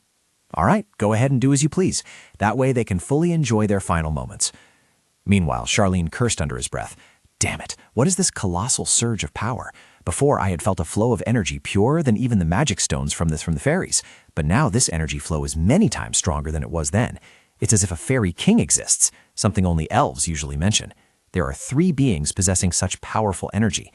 If that were all, there would be no need to worry, but then I remember Ephrion's prophecy. Even, Charlene recalled, Your Majesty, your destiny is to become a storm for those around you. What do you mean? A storm comes on its own, sweeps everything away, and then vanishes. Your fate is the same. What are you trying to say? Scarlet. She is your antithesis. Remembering this, Charlene secretly cursed Bassa as an insolent person. Yes, it was because of that name. She was clearly displeased, which made her annoyed. That's truly all it was. Meanwhile, Scarlet smugly thought, I can't believe they walked right into the prearranged trap. Once they reach the war zone, I am determined to injure them, corner them, and push them onto a path full of bombs. The bomb of calamity that melts flesh, the trap that makes them see illusions and kill each other. That's all. There's still a very interesting curse, stabbing the person they trust most. Is this truly Rashahel's bloodline? Seeing them seek death like this, it's fortunate they only have half the bloodline. Should I say Rashahel's power is too weak? In a critical moment, that weak power is likely to be greatly depleted. Anyway, for now, it's just an Armand carrying half of Rashahel's bloodline. How much will Armand suffer when he sees his flesh melt? Should I use the power of that seemingly ordinary spirit animal? And what kind of expression will the unsalvageable emperor have? No matter what, I must show them the cutest things. Let's see how you struggle. On this side, Charlene and Scarlet sat before a blazing red fire. Suddenly she exclaimed, "Oh, it's so beautiful!" She secretly told herself she wanted to touch it. Thinking this, she reached out her hand. Seeing this, Charlene immediately called out to her, then grabbed her hand to stop her. Touching it any closer would be dangerous, he said. His tight grip on her hand made her blush, and her chest pounded. Why aren't you saying anything? Are you perhaps drunk? Charlene asked. Let me go, she replied. If I let go, you'll touch the fire again, so no, he said. I'm not touching the fire. I'm just touching those beautiful things, she insisted. Beautiful things? Another beautiful thing? Where is it? Charlene pressed. Her face flushed. Another one? She thought. Charlene asked, Are you telling me to let go of my hand? Yes, she replied. You're saying that besides me, there's something else you want to touch. That thing, Charlene observed. She pulled her hand back and said, I also want to touch your majesty, and that thing too. With that, she excitedly approached the fire, exclaiming, Warm, warm. Seeing her put her hand in, Charlene frantically yelled her name, Scarlet. Then he took her hand, examined it carefully, and said worriedly, You're not hurt. I'm going crazy, huh? I can't hear. Charlene picked her up and said, You're drunk. Stell, that's really strange. What is that? Armin. What is Armin? Meanwhile, Azar asked, So, you mean because there's a special seal of the family head, I have to go meet the Duke, right? Millie Armin praised, You catch on very quickly. You suddenly called me here to talk about the family seal. Why do I have to go find it, and why are you interested in it? If you're going to say meaningless things like taking advantage of Scarlet's absence to make me ambitious to become the family head, then you're the one who needs to stop talking nonsense. Go meet the Duke and talk to him before he passes away. I know what you're thinking, but I don't have such evil intentions. Don't worry needlessly. All right, I'm listening. As you might have guessed, that child, Scarlet, is not the Duke's biological daughter. She is the child of the former Duke and his previous wife. I don't know much about this family's ancient secrets, but there's one thing I remember very clearly. The seal protecting the Duke, the family head seal, is stronger than any bodyguard and guards the heart of Armin. Of course, in families like these, all sorts of rumors can emerge, but the Duke's intense desire for the seal suggests those rumors aren't baseless. So, Mother, do you mean the family head seal exists as a protective force? That's right. I heard someone wants to harm Scarlet. Have you ever wondered why they haven't killed her yet, even though they could easily do so? Izar thought to himself, Could it be? Izar Armin, I will make sure he is prepared as a sacrifice. A sacrifice? Perhaps for that reason, but I don't think that's all. If they intended to use her as a sacrifice, they should have been more thorough. Izar, assuming the opponent is only interested in one goal is dangerous. The opponent is a group, not an individual. We must discern multiple intentions from a single action, and what truly needs vigilance is the leader's thoughts. To say they couldn't kill the girl isn't right, because previously Scarlet didn't have any truly effective weapons. Her relationship with the Emperor wasn't as close as it is now, so it would have been much easier to kill her before. Perhaps the Duke requested it, because he is searching for the family head seal, so he told them not to kill the girl before finding the seal. They must have said such things to each other. They haven't found the seal yet, but they won't simply listen to the Duke like that. So you mean they also want Armin's seal? Not sure, or maybe they don't need that power, but they don't want that power to be revealed. I just have a hunch, if the seal exists, it will be very necessary to deal with them. We shouldn't search leisurely anymore. The Duke surely knows that. He's so greedy, there must be a reason. But if the Duke is tortured to madness, we will lose an important source of information about the Armin family. So if it were me, I would go find the seal immediately. Issa asked why I'm saying that now. It's just that I suddenly had a hunch today. But why today? Why on the day Scarlet is away? Anyway, that's my thought. Without the seal, the magic protecting the Armin mansion and territory will all be affected. If that's the case, I wouldn't be surprised if the Duke dies or goes mad while Scarlet is away. As you said, you and I would be fine, but for Scarlet, who will become the head of the family, that would be truly regrettable. Back to Scarlet. What is this? What is Armin? And then I realized this strange, strong thumping was my own heartbeat. Charlian asked, "Are you all right?" Scarlet suddenly let out a long scream. Charlene said such a loud scream seemed okay. It's not okay at all. My heart is pounding right now. Why would my heart pound? This feeling is just like last time. When I went to solve the problems of the Elder Gods, I encountered assassins and felt my life was threatened. It's kind of like now. Scarlet's face grew serious as she said, "I understand, but this time it's even more serious." "Yes, the children said so earlier, something about Armin." Charlene looked thoughtful and then asked, "The seal still hasn't been found?" "As expected, Your Majesty thinks the same as I do. Only one thing comes to mind. The problem is just how it relates to the current situation. Jill, Nen, Belle, you can come out now. Whew, we weren't discovered. We're still safe. What did you mean earlier when you mentioned Armin?" "Scarlet, there's a gemstone in your heart, a very beautiful apple-like gemstone." She asked in surprise. "In my heart?" It turned out to be true, so she was born with it. From the time she was in her mother's womb, because the previous Duke had died, she naturally inherited it. Well, perhaps that was the case. Currently, it seems there's a problem. Suddenly, the frightened spirits cried out, "Eggplant! The eggplant has appeared! Scarlet, be careful not to hurt it! Run!" When Charlene and Scarlet went outside, they were met with a scene of extremely dense and gloomy demoniac energy. She was surprised as she silently recalled the original story. Suddenly she screamed, "Your Majesty, it's a lost!" She knew this creature. "Yes, it's the infinite life force draining thing I've experienced before. So you know how to deal with them? Your Majesty, defeating a lost is impossible. An immortal must appear to fight it, or at least I would only truly be safe with a priest by my side. Speaking of which, there's a small temple nearby. Your Majesty, you must hide in there. It's behind us." Saying this, Charlene gripped her sword tightly, then soared over the wall. The book only mentioned they were on their way, so I had no idea, but it seems we've fallen into the trap of the Dark Witches. Remembering this, Scarlet spoke up. "Your Majesty, those monsters are called Lost. The original story. My mistake. I've seen them before." "You've seen them before?" "Yes, they resemble a swamp that drains all life force." "I see. Then it's very dangerous. Step back. Wait, Your Majesty." I haven't told Your Majesty that the power of fairies can counteract the lost. Fairies? Yes, please wait a moment. Dayu, Nen, Belle, I need your help. My friend needs assistance. If you do well, I'll reward each of you with a basket of fruit. One basket? Yes, a basket for each of you. The excited spirits declared, "We can do it. We're super strong."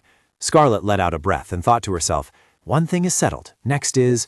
She approached Your Majesty and said, "Thinking about it, Your Majesty's sword also possesses holy power. It seems it would also be effective against the lost, wouldn't it? Your Majesty, are you all right? Is he smiling?" He turned to her and said, "It's because I like it. I like it so much that I can't help it." She blushed, secretly astonished. "What? Is it because of me? Or because of fighting the lost?" Suddenly, Charlene extended his hand and said, "Then shall we go together?" She took his hand, smiling as she replied, "Yes." She thought to herself, "Never mind, whatever the reason." Scarlet was secretly astonished at this moment. No way, the lost are rapidly disappearing. I didn't expect the speed to be so fast. They aren't even simply disappearing. This aura, is it a winter wind? No, this can't be due to Callier's power. Initially, the three other powers were too weak, so I was confused whether it was Callier's power. But now, what is this power? Suddenly, a ray of light pierced through her. Damn it, my magic. What is this after all? How can this be? 5? No, 5 times. Very interesting. Unable to rest and forced to keep moving, the rest will surely grow tired. The tyrant and his cronies are completely unaware that the knights and soldiers are falling into a state of exhaustion. Although I cannot continuously control the magical beast this time, creating a situation that exhausts them is not difficult.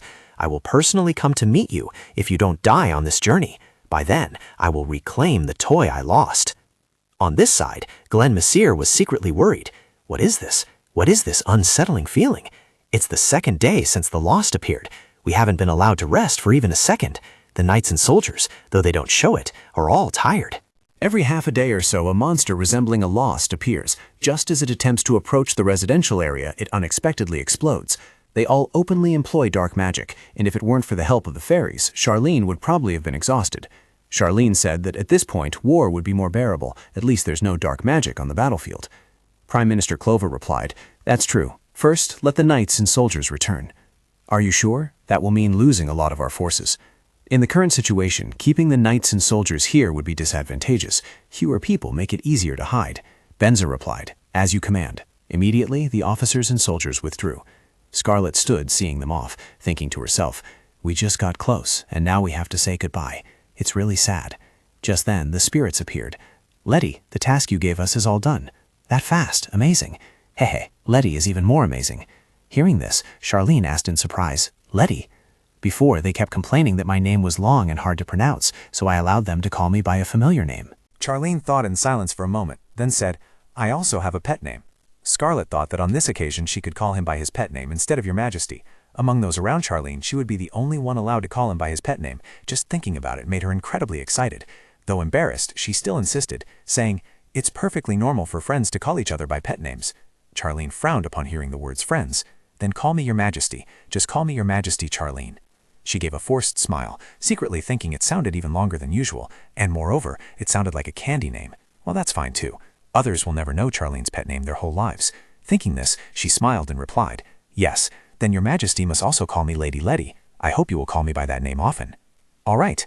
After saying that, both fell into an embarrassed, blushing state. Scarlet quickly turned her face and changed the subject. "Then, Your Majesty Charlene, while you are free, I would like to go talk to Glenn for a moment." "Just a simple talk, not an interrogation?" "Don't worry, I will extract the most secret memories, even if they are as tiny as a speck of dust at the bottom of a well." Glenn must have been doing something, this and that. Suddenly, with a panicked expression, he called out, "Letty!" Then he screamed, "Ah, Letty! You all let go! Charlene, save us!" Charlene said that interrogating and watching this group was exhausting, so in the meantime, let me hold them for you. Only by holding them did I realize how heavy they are, perhaps even heavier than a bouquet of 10 flowers. If you keep holding them like this for too long, Lady Letty will get tired. I'm fine. Spoiling them too much will make them spoiled. That won't do. Moreover, Lady Letty is especially weak when she's with fairies. Do you all know that? Really, is that true? In that case, Your Majesty, please take them away. She helplessly thought that she had hoped they would become closer, but it seemed that was a bit far-fetched. That evening, Glenn exclaimed, "Whoa, wait, sister." His sister then demanded, "Tell me about the dark witch who imprisoned you. You must tell me everything, even down to the punctuation marks. I am now a ruthless and unsparing person, so don't expect me to go easy on you." Glenn pleaded, "Wait, sister," but she continued, "Try to remember, otherwise I'll keep tickling you." Seeing this, Charlene secretly thought, what a cruel sight. Glenn, unable to bear the tickling, immediately replied, I remember. Heck, I remember now." "All right, tell me. I often feel lightheaded when I hear his voice." What then?" "It seems the key to suggestion is to look directly into each other's eyes." "Suggestion through eye contact? If I hear his voice, would I recognize that dark wizard?" "No." "Why? Every time I hear his voice, I immediately feel lightheaded. What is that lightheaded feeling? Feeling floaty. Floaty. In other words, your eyes lose focus." Charlene spoke, saying, "It seems there's a dark wizard who specializes in using hypnotic power. Young master, just need to be wary of losing focus." Scarlet thought to herself, "Then I can use Glenn as bait instead of Baron."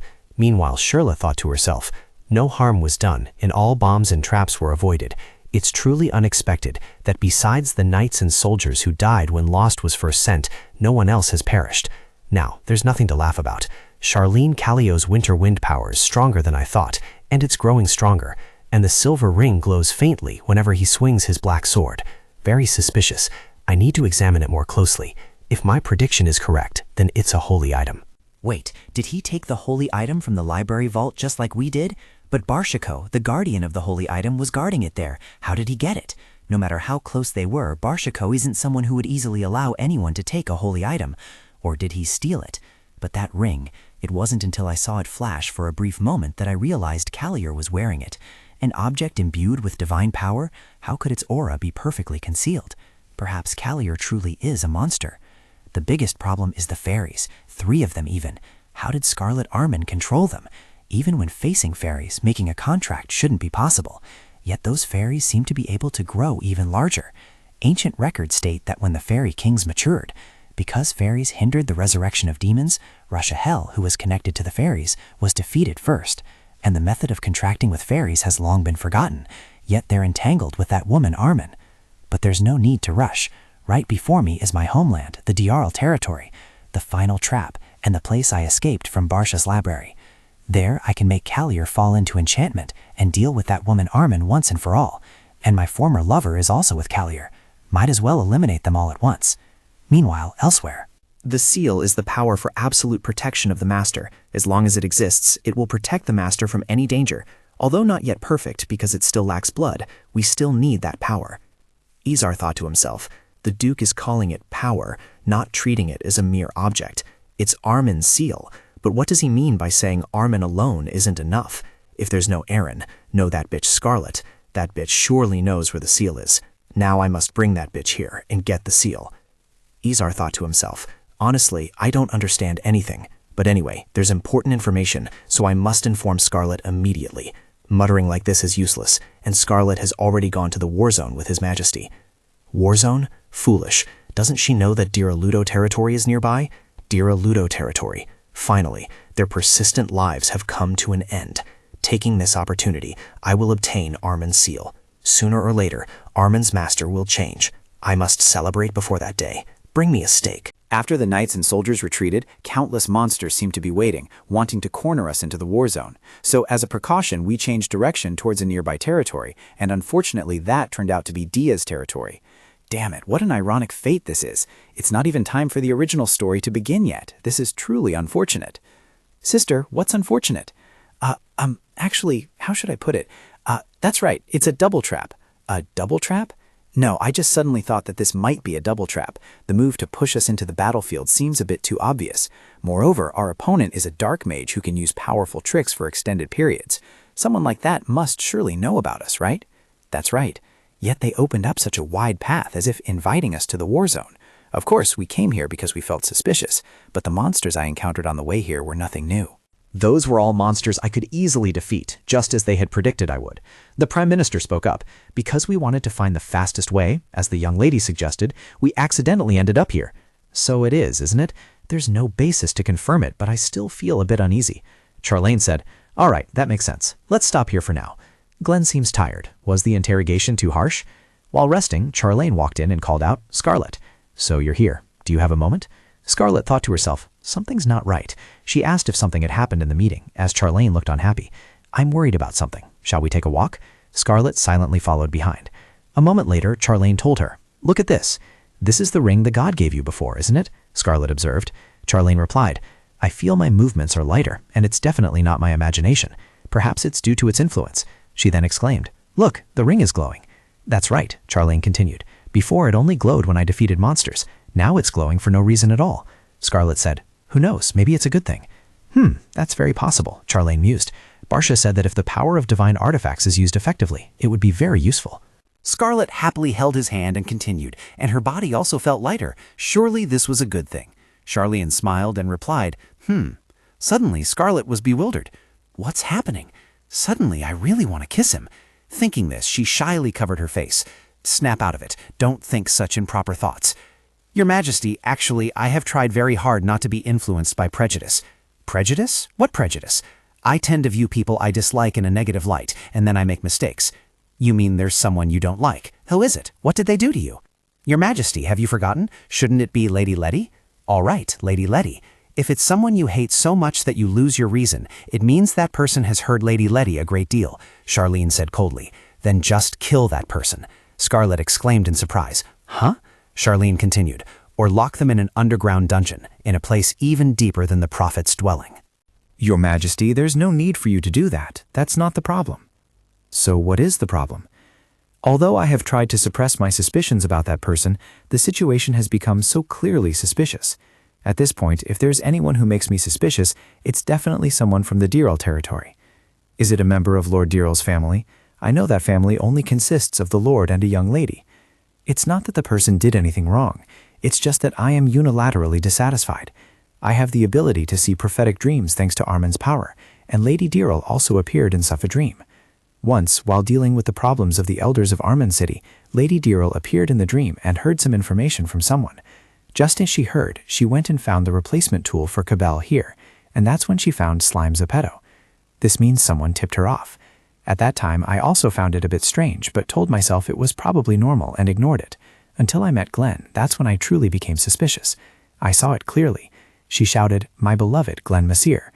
Then she thought to herself, it wasn't a dream foretelling the future, but a scene she had seen in the original work. Seeing Charlene's somber expression, Scarlet asked, "Your Majesty, what's wrong?" Charlene recalled Scarlet previously shouting, "You killed Glenn Messier, my beloved." He said, "I once met someone who said the exact same thing." Scarlet turned pale with alarm. "What? It's already happened? Damn, I spoke too soon." Charlene said, "You must have seen a prophetic dream about me in her meeting. So why did I meet that lady?" Scarlet thought, "Actually, His Majesty met Lady Diril and immediately fell for her, but I absolutely cannot say that." Charlene continued, "Well, it's nothing bad. There's no need to say it." Scarlet thought, "It's nothing bad, but it's something I'd hate, and I'm dying of curiosity." She secretly thought, "If I keep being questioned like this, I'll have to confess, absolutely not." While she was thinking awkwardly, Charlene said, "If you don't want to say it, you don't have to." "What? Is that it? Really? No more questions?" Suddenly she paused and asked, "Why are you laughing? I'm talking about how suspicious Lady Diril is." Let's just say that," Charlene replied. She lowered her face gloomily and answered, "Oh, this isn't fun at all." Charlene still smiled broadly. "All right, I understand." She suddenly wondered, does he know I like him? No way, impossible. I'm a great actress. Afterwards, she insisted on going back alone. After walking a short distance, she stopped. Is that Glenn? He's not sleepwalking, is he? She secretly wondered, where is he going at this hour? What if he encounters a magical beast? Thinking this, she quietly followed him, and he finally stopped. Luckily, it wasn't deep in the forest, but why here? She spoke up and asked, "Glenn, what are you doing here?" Seeing him not respond, Scarlet seemed to realize something and cried out, "Glenn!" He turned around and coldly asked back, "Sister, what are you doing here?" On this side, Charlene thought to herself, "It's Chairla Diril. I don't know much about Lady Diril, but I'm bothered by the woman who called Glenn Messier her lover." At this moment, a voice announced from outside, "Your Majesty, it's Clover. As you requested, Count Lumen's report has arrived. Come in." Receiving a written document like this in the middle of the night, has something happened? Nothing special. Charlene read silently. The current lord of the Diril territory is the former Baron Diril's younger brother, so Lady Diril is the former Baron's daughter. Recently in the territory, there has been unusually thick fog, and fewer people are coming and going.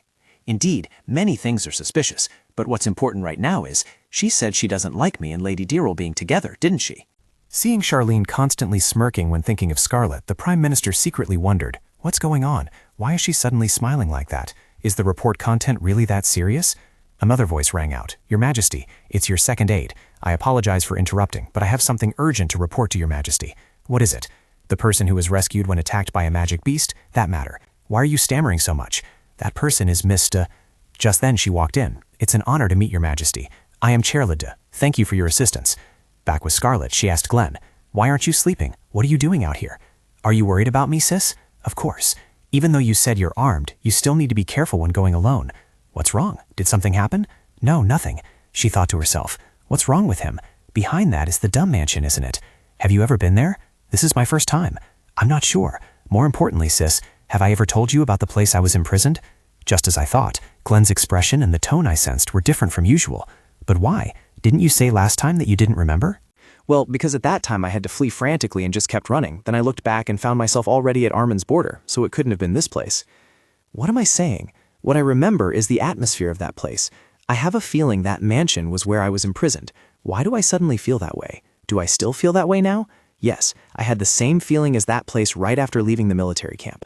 Is that so? If that's the case, then Glenn suddenly startled and exclaimed, "Oh, sister, I'll have to torture you with more tickling. Only then will you remember, won't you? Don't worry, I'll be gentle with you." Then Glenn screamed, "Ah, but do you know we have guests today?" No, I haven't heard anyone say anything about it. It's someone I've never met. Over there, who is that person?" Seeing Charlene and Chairla standing together made Scarlet silent. She slowly approached, ignoring Glenn. "I'm coming along." She walked over and called out, "Your Majesty Charlene, it's quite late. Are you still outside?" Lady Letty. Oh, you're with someone I haven't met before, aren't you? Who is this person? Is this Your Majesty's guest?" He stepped forward and said, "Not exactly. I'm not disturbing Your Majesty, am I?" "No, it's one of countless things you don't need to worry about. Don't mind it." Meanwhile, Chairla, standing behind, cast a dagger-like glance at Scarlet. Scene shifts to Barsha's location. Wow, this is quite dangerous. The moon is really floating on the lake's surface, as if it's in heaven. Unbelievably, when I touched the surface of the lake, it disappeared and didn't reflect back underwater. Looking at her reflection projected under the water, Barsha was secretly surprised, and what's more, this was her true form. It was not an ordinary lake. Why on earth was this thing here, and its size was so vast? She involuntarily spoke up and asked, "Will you tell me the answer? Because at this moment I'm asking the sun god, right?" He didn't say anything at all. Does that mean you know the answer but won't tell me? Are you really not going to answer me? Don't pretend to be asleep. The essence of this lake is a mirror reflecting true feelings, not the truth. It is an item used at the time of sealing the demon god a very long time ago. Turning back to Scarlet, initially I didn't think that woman was Chair Ladiril at all. She approached and said, "Nice to meet you, Lady Armelon. I am Chair Ladiril, and I live in the mansion behind us." Indeed, she had blue eyes and red hair, but the facial features of the Chairla I knew weren't this gentle. Not just her features, even the corners of her mouth, her nose, and her eyes were different. Is this person really Chair Ladiril? She smiled and said, "I came out alone because no magic beasts can appear here." And then, just as a terrifying magic beast was about to attack me, fortunately, His Majesty's escorts intervened and saved me. Scarlet thought to herself, her personality is different too. She continued, "And coming here, I got to see His Majesty's appearance. He is just like a god." In the original story, I clearly felt that Chairla was a tough and upright person, but now she looks like someone pure and lovely. Why has she changed so much? She looked at Glenn and asked, "But there's something I'm very curious about. Who is that person?" Glenn was secretly astonished. Strange. Why do I suddenly feel so dizzy? I am Glenn Mossier. What is this familiar feeling? He told himself to be cautious.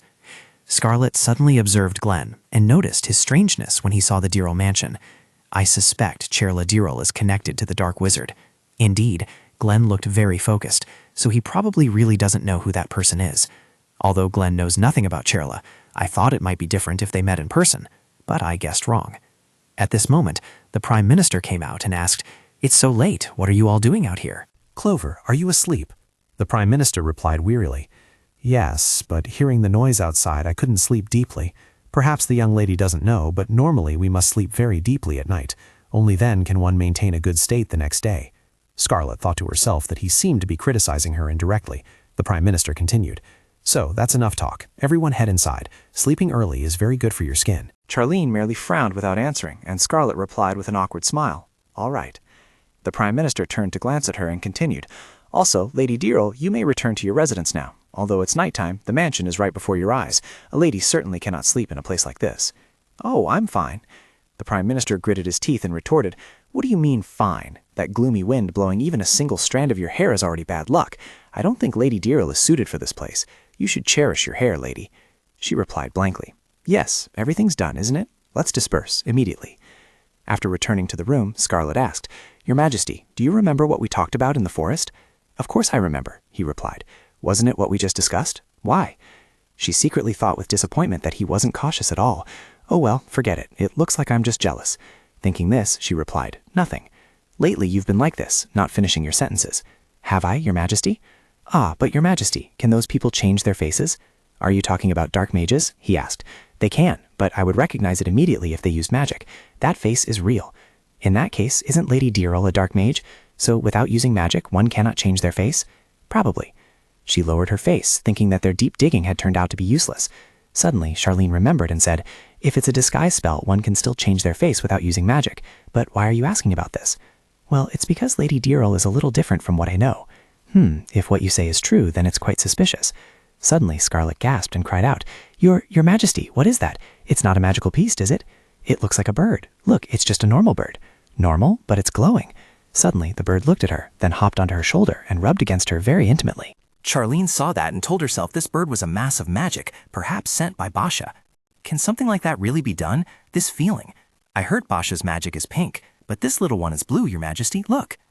I don't know what its purpose is, but it's harmless. Look, there's a flower on its tail. Is that so? She looked behind Charlene and said, "Glenn, did you hear that? That's right. Our bird friend is incredibly beautiful." "Glenn, why haven't you come in yet? Why are you just standing there? What are you doing outside? Have you heard anything we've been saying? Don't tell me you're scared of the interrogation. Is that why you're like this?" After a long moment, Glenn spoke up. "Sister, I remember now. Chair Ladiril is someone I know. She's my childhood fiancée." Scarlet released the glowing bird and said, "But Miss Dearl treated you as if she'd just met you for the first time." "I don't know the reason either." Charlene pondered for a moment and then said, "That's good. It's just in time. Miss Dearl invited me to her mansion because she wants to repay me for saving her from danger." Scarlet was secretly astonished. Charla Dearl invited him? They've already talked to each other? Charlene then said that if she had questions, she could ask them then. Just a moment ago, he said she was suspicious, but he enthusiastically accepted the invitation. Even if I struggle, can I not fight against predetermined fate? At that moment, the central axis of life seemed to shift towards her. This is clearly envy. Sometimes when I recall the scene of them meeting in the original work, my heart feels gnawed at. This hopeless love is more tiring than I thought. I shouldn't have bothered them. If Charla Dearl truly is a dark sorcerer, it means there are even more concerns. But for Charlene, for the fated love in the novel, I might be able to help Charlene escape that group of dark sorcerers and eliminate them. Therefore, coming to find Charlene this late at night is purely out of curiosity about Charla Dearl's suspicious nature. Thinking this, she went to Charlene's room and called out, "Your Majesty, it is I, your servant. Are you asleep yet?" Suddenly, Charlene spoke from behind her. "Lady." He quickly put on a robe and asked, "What brings you here at this hour?" "Ah, about that. Your Majesty mentioned earlier that Lady Dearl was suspicious, so I became curious. I wonder how she is suspicious. Come in first. By the way, I also have something I want to ask you. May I ask first?" "Of course, what is it?" "Don't you wonder why?" "About what?" "I mean, Lady Dearl's invitation." "Ah, so it's about that. Now that I think about it, Lady Dearl has a very pure beauty, doesn't she? You know, Your Majesty, what if you change your mind someday? If Your Majesty finds the one you love, please let your servant know." "Why would you kill them?" "Do you think I'm you? Kill what? Of course not." "I want to say that at the appropriate time, we will break off our engagement." Charlene turned around, his voice cold as he called, "My lady," then approached her and leaned in close. "Don't joke like that. What would you say if it were you?" Why is he so angry? If this were a romance novel, because this man likes me, I would have screamed that out loud. But the other person is Charlene, the one with the fated love in the novel. She clenched her hands and replied, "I would say." Suddenly she paused and asked, "Why would His Majesty be angry about canceling the engagement with me?" Charlene stated frankly, "Because I like you. I like you, Scarlet. It's your turn to answer now. What about you, my lady?" Your Majesty must have realized by now, I am completely opposite to Your Majesty's ideal type. While there might be some superficial similarities, I am not that much alike. I am just an ordinary person, not good at anything. I don't like being the center of attention. My nature is gentle, and my way of thinking is very ordinary, completely different from Your Majesty. Therefore, how could Your Majesty possibly love me? Why does Your Majesty always act as if you have feelings for me? Your concern for me makes me feel awkward. While we're on the subject, Your Majesty doesn't act this way with other people, do you? Act like that? What are you talking about? She softly whispered in response, "He said he loves me," with a radiant expression like now, and also said he would take me anywhere, together. "Although I like Your Majesty, I have nothing to say. Anyway, I am trying my best not to like Your Majesty anymore." "Why do you have to try so hard? You just need to ask to break off the engagement. You've always wanted to break off the engagement with me, haven't you?" She was secretly astonished. When did he know? "You didn't say anything about divorce and gave other excuses. Why? Are you trying to keep yourself from opening up to me?" That statement, "Because this heart already belongs to Charlene, is that why I deliberately tried to stop it? Moreover, Charlene said he likes me. His liking for me goes beyond friendship." Charlene kissed her hand. "Answer me, Scarlet." He held her hand tightly and asked, "Right? You have feelings but are trying not to show them, isn't that right?" Scarlet softly replied, "Yes." Hearing the answer, Charlene smiled like a child. "It's true, you do have feelings for me. So something like that, from now on you don't need to try so hard anymore." Scarlet blushed and asked, "Why?" "Because I like you, Scarlet." As soon as he finished speaking, he bent down and kissed her, his hands tightly embracing Scarlet's small body. In the dim light, two people with hurried breaths looked at each other with deep affection. This was not a dream. In other words, now was the perfect time. Scarlet looked at him and also expressed her true feelings. "I like you too, Your Majesty." The very next day, everyone discussed that Charla Dearl was likely a dark magic user, so what about bringing the young lady back to the Empire? Compared to this moment, we could face even greater danger on the way to Dearl territory. There's no guarantee that my return will be safe. I will stay by your side, and I might even be quite helpful. Upon arriving at the mansion, Glenn was brought along with the elders. At that time, the elders mentioned that her mother was a distant relative of Russia Hell. Although Brian and Adrian didn't know the details, when trying to deduce based on Scarlet's diary, the fact that they said strange things like other half or something similar to Scarlet, it was highly likely that she could use magic. Lady Adrian said, "Perhaps, according to what we know, that person might be born with Russia Hell blood. Therefore, the substitute head of the family would be especially fortunate." The lucky things that have happened recently don't seem to be coincidental. Lan said you're like a symbol of good luck. Just staying put is helpful. I didn't say anything because I thought it wasn't necessary, but my intuition is very good, especially with dark mages. Why only with dark mages? I don't know how, but it has nothing to do with the temple. I'm the kind of person who recognizes such individuals based on instinct. Can you really do that? Clover cleared his throat and said, "From now on, may I interject into your conversation? Up until now, His Majesty has fiercely pressured dark mages, and this intuition has played a very important role. Among the actions that people have described as massacres carried out by His Majesty, some were related to dark mages." Scarlet asked, "That intuition, has it never been wrong?" Of course. His Majesty even dealt with a monster that had infiltrated the crowd. It was only after killing it that they discovered it was a monster. Oh my, I didn't even dare to believe it at first. His Majesty is practically the archenemy of dark mages. My intuition is sharper when I'm with that sort. I didn't expect Charlene to have this ability. He's much more talented than described in the original work. It's a good thing he's not my enemy. Along the way, the fog was really thick. If it weren't for the flower the little bluebird gave me, I would surely have been poisoned by this toxic mist. How did you guys know about this? We know everything. We just have a way of knowing. During the time we didn't meet, these 3 little fairies have gradually matured, because even if they were by my side, they would quickly disappear, so I hadn't seen them for a long time. When I met them again before we set off, I wondered if they were really my children. Have they grown so much recently because they wished to mature? Because the children said they would eat a lot when they grow. Scarlet instructed, "Kids, we're at Deerle Manor now. You must hide very well, okay? We're very good at hide and seek." Finally, we arrived at Deerle Manor. "Your Majesty, please come in. Thank you for coming out to greet me, Lady Shirla Deerle. I greeted Lady Armand last night, didn't I? Now that I think about it, there are some people here I haven't met before. You are very perceptive, lady. Allow me to introduce. These 2 are His Majesty's knights in attendance. These 2 are Charlene's disguised knights, numbers 1 and 2, and this is Lady Samia Esther. She was not present last night, so she has come today to greet you, lady." Scarlet smiled brightly. "As for the others, they are preparing for the raid on the unidentified magical beasts. They are waiting outside. But I heard something quite surprising. Glenn said he knows you, lady. Are you sure you don't know Glenn, lady?" I had always perceived Shirla Deerle as a strong person. Her hair was dark red, but at this moment, something caught my attention even more than her hair. Her eyes. Shirla's eyes were clearly bright blue, but for some reason, I had the feeling they were the eyes of a dead person.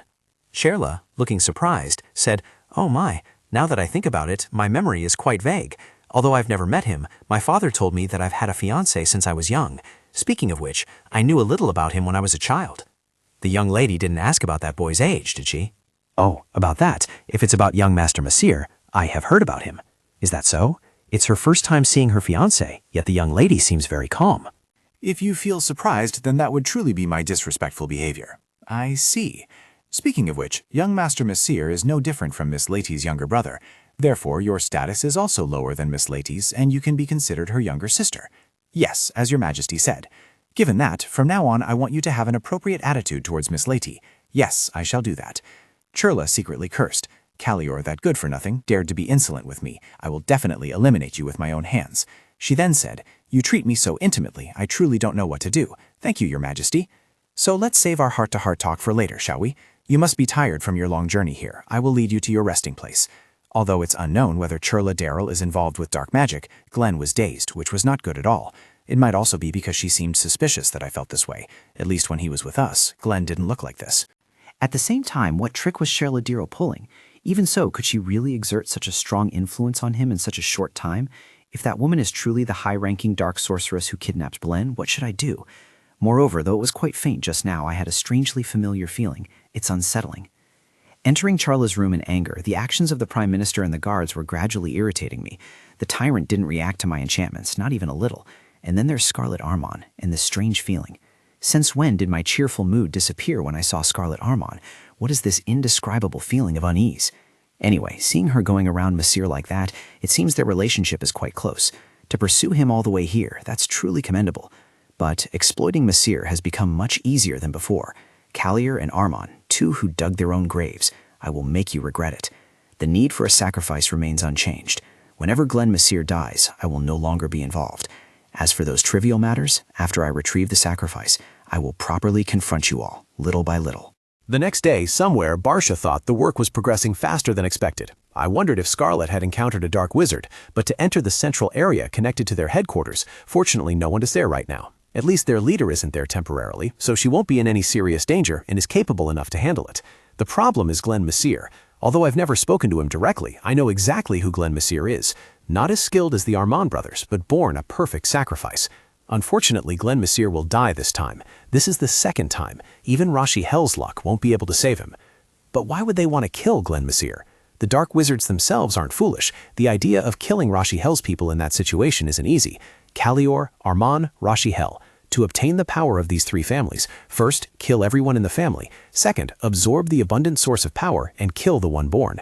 Because a fragile vessel can never contain a great source of power. If everyone is killed, those tiny sources of power will gather towards the nearest suitable vessel outside the family.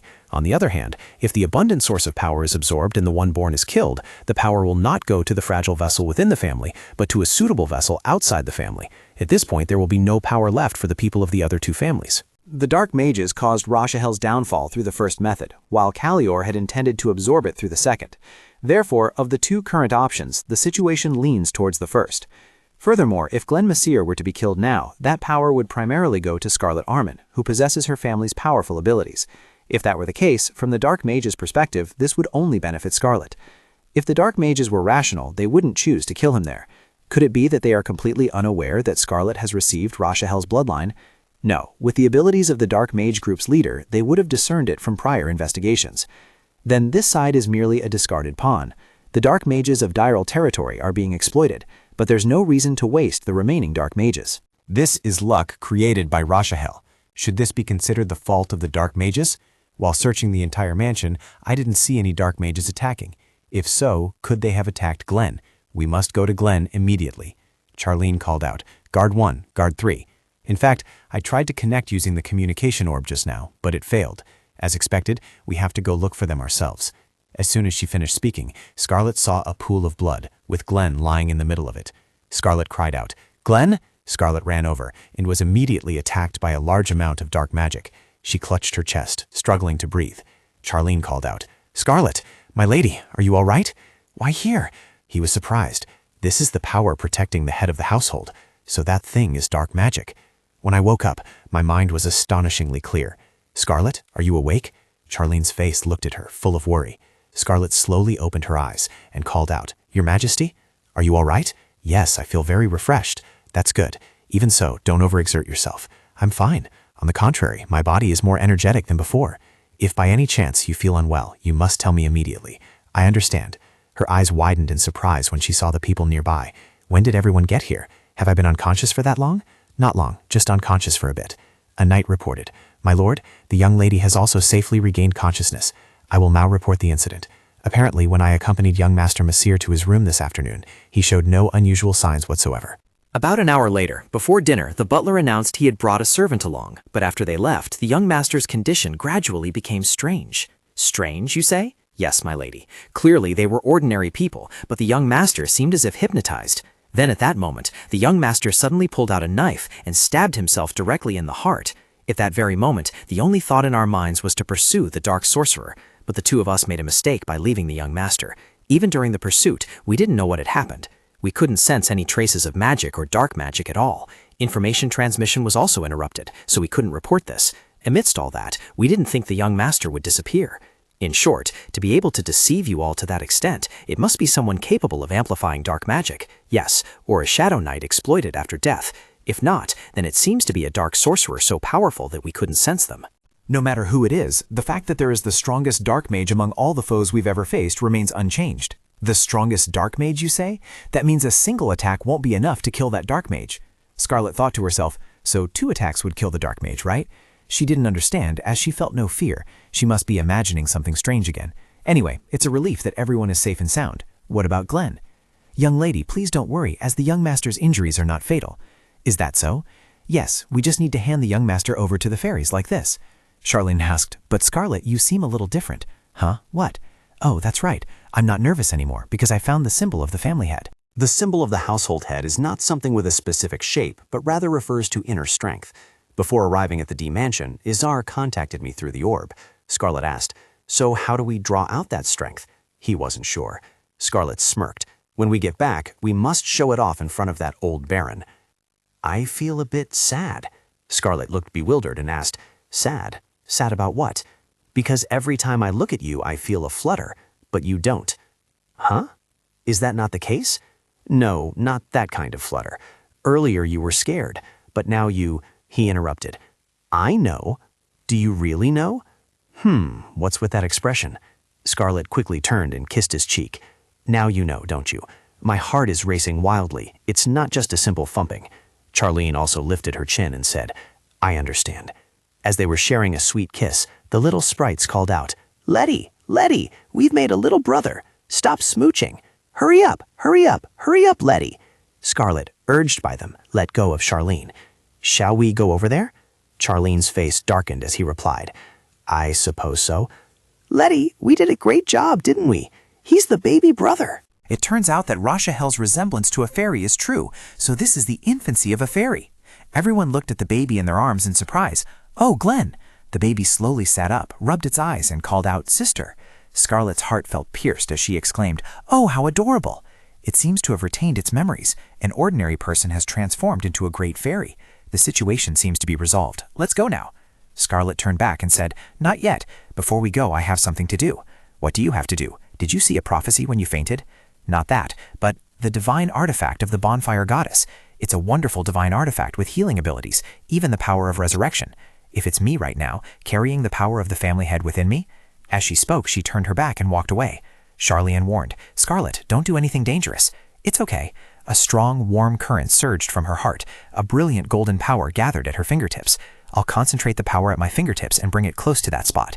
If I do this, Scarlet extended her hand, using the power of the family head, and a powerful golden light emanated. The knights exclaimed in awe, What a brilliant light! Is that the power of the Armin family head? Amazing. Is it divine power?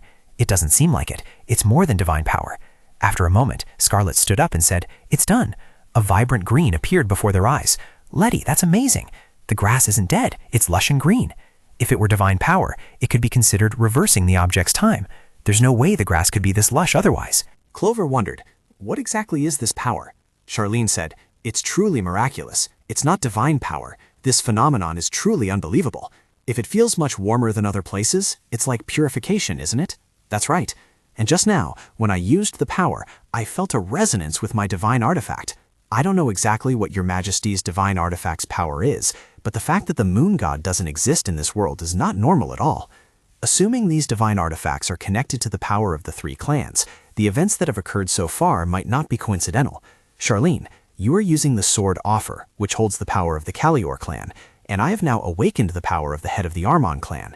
I don't know what happened on Rashahel's side, but they must have used some kind of trick. There are also divine artifacts that react to the power of the three families. Scarlet was secretly worried, but why did she still feel so restless and uneasy? She couldn't shake off this feeling of being drawn in. To stop the Dark Mages, it felt as if they had been chosen to be the protagonists.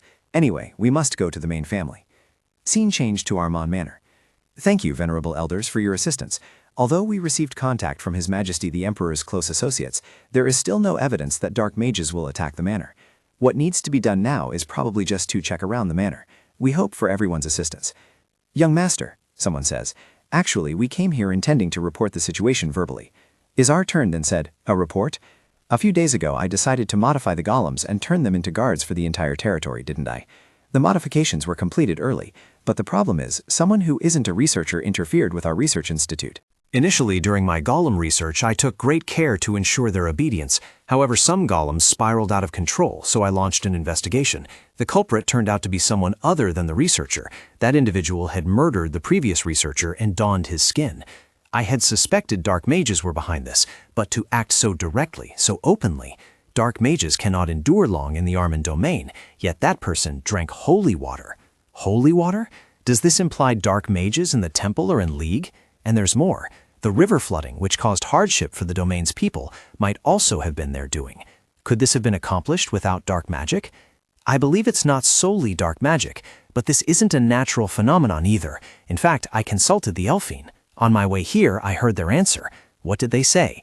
They said a god had intervened. Not a priest, but a god doing such a thing.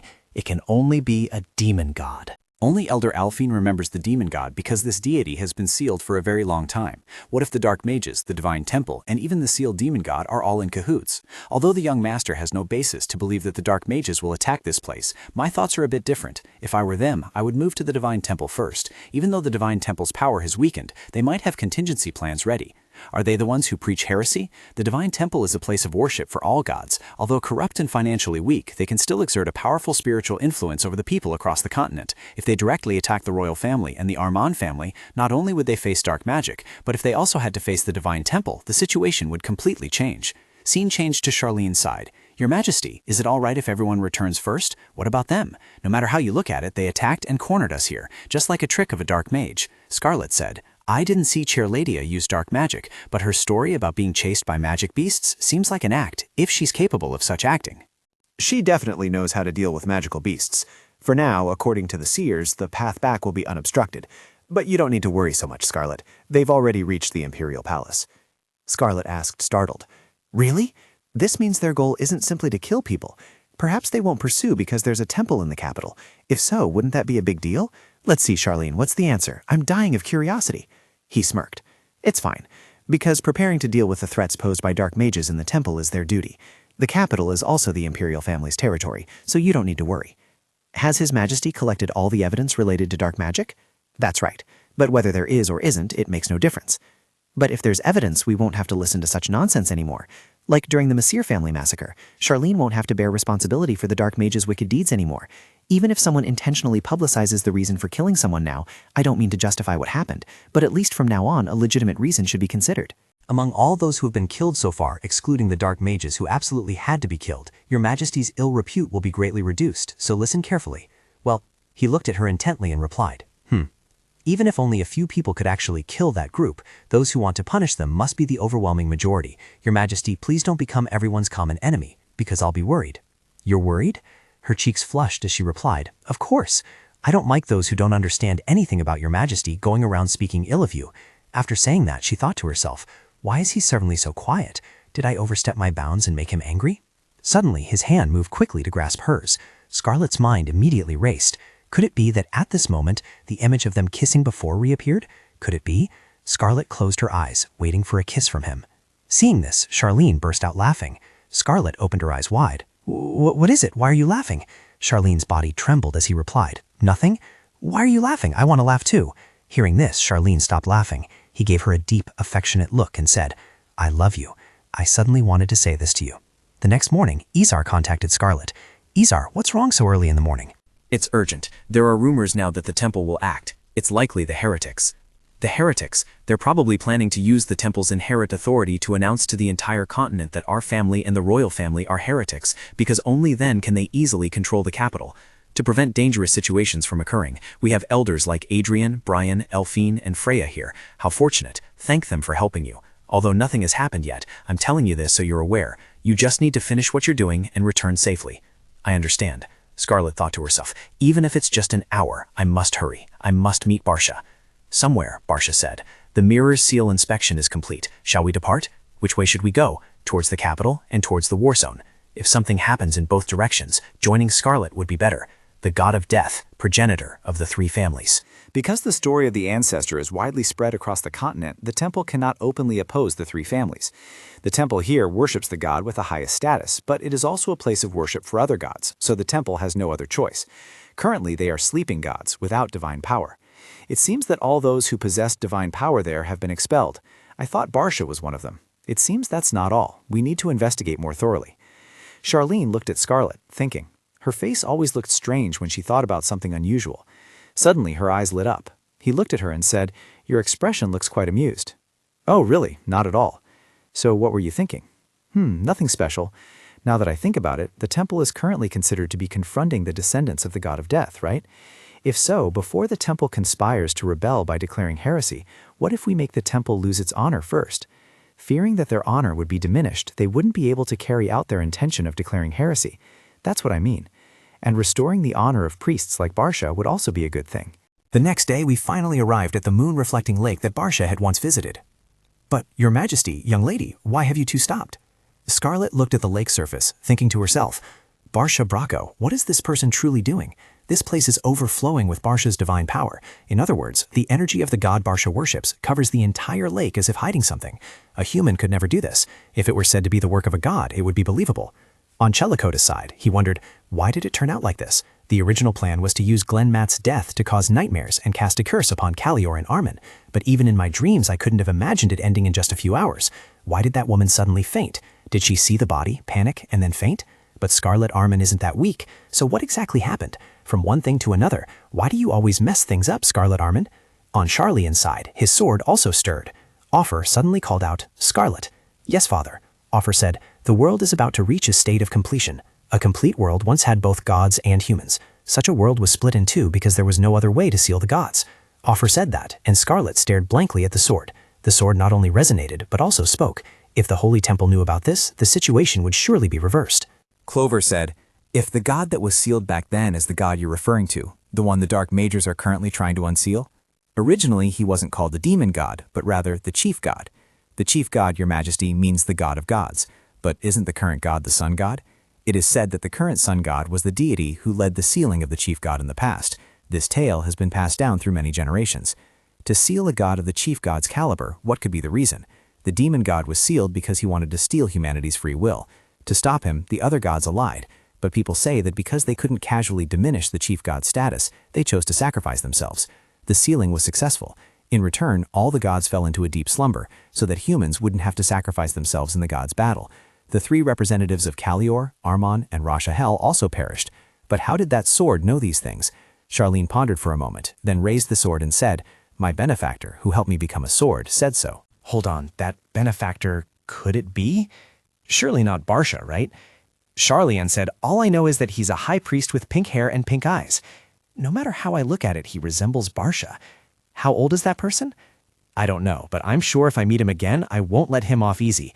How could someone who is a high priest allow dark mages to easily steal what he was protecting? Impossible. Exactly. The sacred artifact must have been stolen on purpose, and it's highly likely that he knows everything about what the dark mages have been doing. But what method can possibly deceive someone so talented? We need to make him reveal himself, leave him no other choice. Although I don't know what it is, it seems he's secretly doing something. He doesn't intend to kill us. On the contrary, it's as if he's training us. Charlian asked skeptically, is that true? Scarlet shot him a look and replied, it is. With that, she turned and walked to a rock, powerfully hoisting it onto her back. Everyone called out anxiously, young lady. She trembled and replied, what's this task compared to what I've faced? Then she threw it into the lake. The rock fell with a loud splash, shaking the barrier that Barsha had created earlier. At the same time, Barsha, who was walking, sensed something and stopped. It seemed someone was at the lake. This presence is Scarlet's. I thought she had already gone to the battlefield. Why is she here? Very quickly, Barsha appeared and called out, Scarlet, what are you doing? Scarlet was surprised. Oh my, long time no see, Barsha. Scarlet chuckled with amusement. Barsha has appeared, everyone. It's your turn. Yes, just leave it to us. Barsha stepped back. What are you planning? Why are you getting closer to me? The group of guards flashed dangerous smiles. If you cooperate, you won't get hurt. Immediately, Barsha screamed, oh no. Very quickly, Barsha was tied up. Scarlet walked over and asked, Barsha, is the god you worship truly the sun god? How do you... It's true. Charlene was also very curious. What is this complete world? Voxa said, do you two know what a mirror is? A mirror. To seal the undefeated chief god, the best solution the gods could come up with was a game that toyed with the entire world, or a trap disguised to look like one. The gods succeeded, but also failed at the same time. The demon god fell into the trap world. This world and the world beyond the mirror were separated into the world we now live in. Therefore, the essence of the book I possess is actually the original world imprisoned in the world beyond the mirror. And that world is also a dead world. A dead world? Exactly, because time does not flow and stand still. There, similar events repeat themselves and remain motionless at the moment the gods fell into slumber. Ultimately, what is called becoming complete means that if the mirror breaks, everything will merge into the original world. In short, people in this world are like shadows. If the world becomes complete, the shadows will return to their original form. Wait, in other words, are we currently reflections in the mirror? You could say that. Lana said if the mirror breaks, Charlene and I will be sucked into it and absorbed by the entity on the other side. That's not wrong, but the absorption only happens after the demon god is thoroughly dealt with. What else? The gods have a plan to make this world real, because the demon god was only sealed, not completely eradicated. If the demon god regains its power at any time, everything will be destroyed, regardless of whether this world is real or fake. We must follow the sequence. If the demon god is killed here, this world will become the center. Because it's where a high-ranking god dies, the world's central axis could change its position. How can we kill the demon god like that? Even if the seal is removed, the demon god cannot immediately become a god. Before regaining its divine status, it must first experience human status, so it will possess a human body first. While still unable to separate from the human body, if it dies at the hands of a god, it will die completely. We can still fail. In that case, we'll be stuck here. Because this is an artificial world. However, that is the worst-case scenario. Time in the real world has stopped, which is akin to death, so we must save this world. But Barsha, even though the demon god is still in mortal form, no gods have awakened in this place. How do we kill the demon god who has descended? Barsha replied, why are there no gods? There are 2 of them. Do you mean relying on the descendants of the dead gods? Exactly, because the dead gods govern the realm beyond the sleeping gods, which is this very world. In short, my father and I, who wield divine power, must confront the demon god. His descent was undoubtedly orchestrated by a dark sorcerer. Regardless, this is what we must do, Father. Seeing Charlene lost in thought, she called out, Father? He said, I have a question. How are you so sure this world is artificial? Because time in the other world has stopped moving. The demon god is the deity who governs time. He was sealed, and the world where time is affected is the real one. That god is not dead, so why has time in that other world stopped moving? Furthermore, the demon god was sealed in the other world, not this one. Sealing him in the fake world was intentional, wasn't it? It's not as you think. Then it was random? It seems the demon god won't be easily defeated. How annoying. Scarlet asked, Master, why is this world the only one without a moon from the very beginning? If it's a mirror, shouldn't it reflect it as well? Because the first god to fall asleep was the moon god. Other things didn't disappear at all. Only the moon did. Why is that? I heard that the moon led to the death of 3 gods. First the moon god, then she, the goddess related to fire. That's why a shining reflection cannot be created in this world. Scarlet added, Let's see, shouldn't it be the other way around? Falling asleep is to activate the mirror, isn't that right? If that's the case, then the reflection has already been created. The moon god falls asleep and the moon disappears. That being said, who knows? Perhaps the demon god was sealed in the real world, not the fake one. One more thing. This holy relic has reacted multiple times with a god who is supposedly in a deep sleep. If that's the case, has the moon god awakened? Somewhere that guy hasn't seemed to appear lately. Driven mad, so I can't keep up. How can it be? I don't know. For a dark sorcerer, this frail body cannot withstand the power of a god. If I cannot fight back against the power of the sleeping god, then this power is useless. Even so, this world now only has the 2 of us left. If it's like this, we'll only run into trouble. Furthermore, the dead gods haven't weakened at all, and if we can't defeat one of them, he will get angry. The demon god is the master who granted me, a dying wretch, new power and mighty abilities. I must repay this favor to him. With just the 2 of us, how can we win? The elves and descendants of the dead gods? What did you say? He stepped forward and lifted Shirla up. You said they are with the elves. That's what happened when I encountered Armin's group earlier. Their power is not ordinary, but it's not yet alarming. Are you sure you're seeing this right? Who do you think I am? That's what you should be saying. Why didn't you tell me Scarlet Armin carries Rashahil's bloodline? I only found out recently, too. Charlotte blared, scoffing, then waved his hand dismissively. Regardless, we must accelerate the descent. Just the 2 of us, I wonder if we can do it. Although there are still deficiencies, the descent has already begun. What? My god has directly commanded action. The missing elements have been destroyed, but they will gradually be replenished.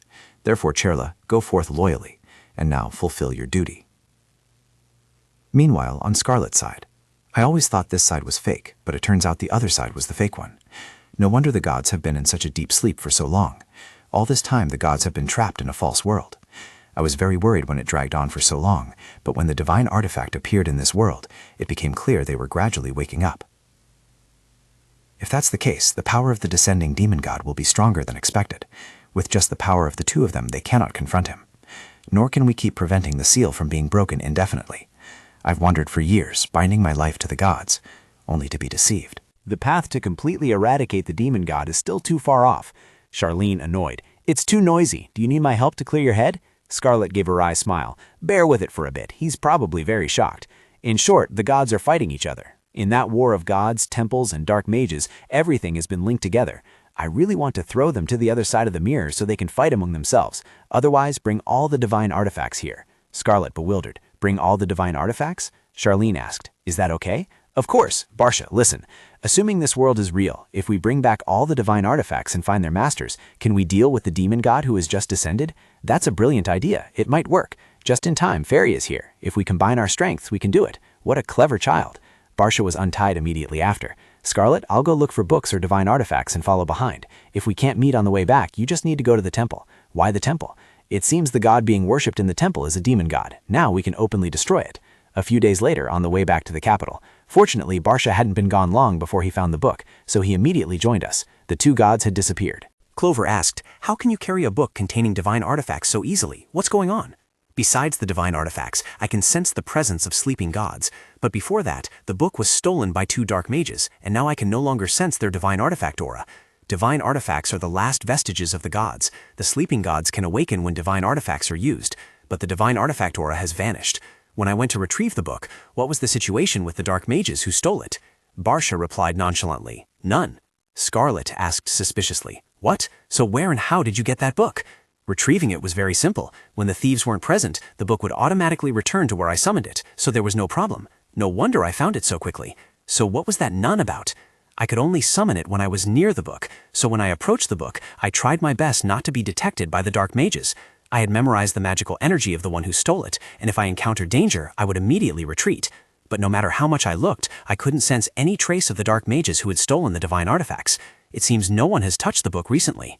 Or they left the books there and went far away. That's possible, but it's a bit suspicious if even the divine artifact disappeared. Truly, nothing is easy. Suddenly, Scarlet felt dizzy, clutching her head in pain. Charlene asked worriedly, "What's wrong with you?" "Well, I can feel that the divine power I imbued earlier has been forcibly removed. A few days ago, on the way back after giving the divine artifact to Father, I saw someone resembling Chair Ladirl in a dream. I felt suspicious because the appearance in the dream was very different from the person I've seen recently. At that time, I felt something very unsettling inside me, so I imbued a bit of divine power into the divine artifact, and that power has now vanished.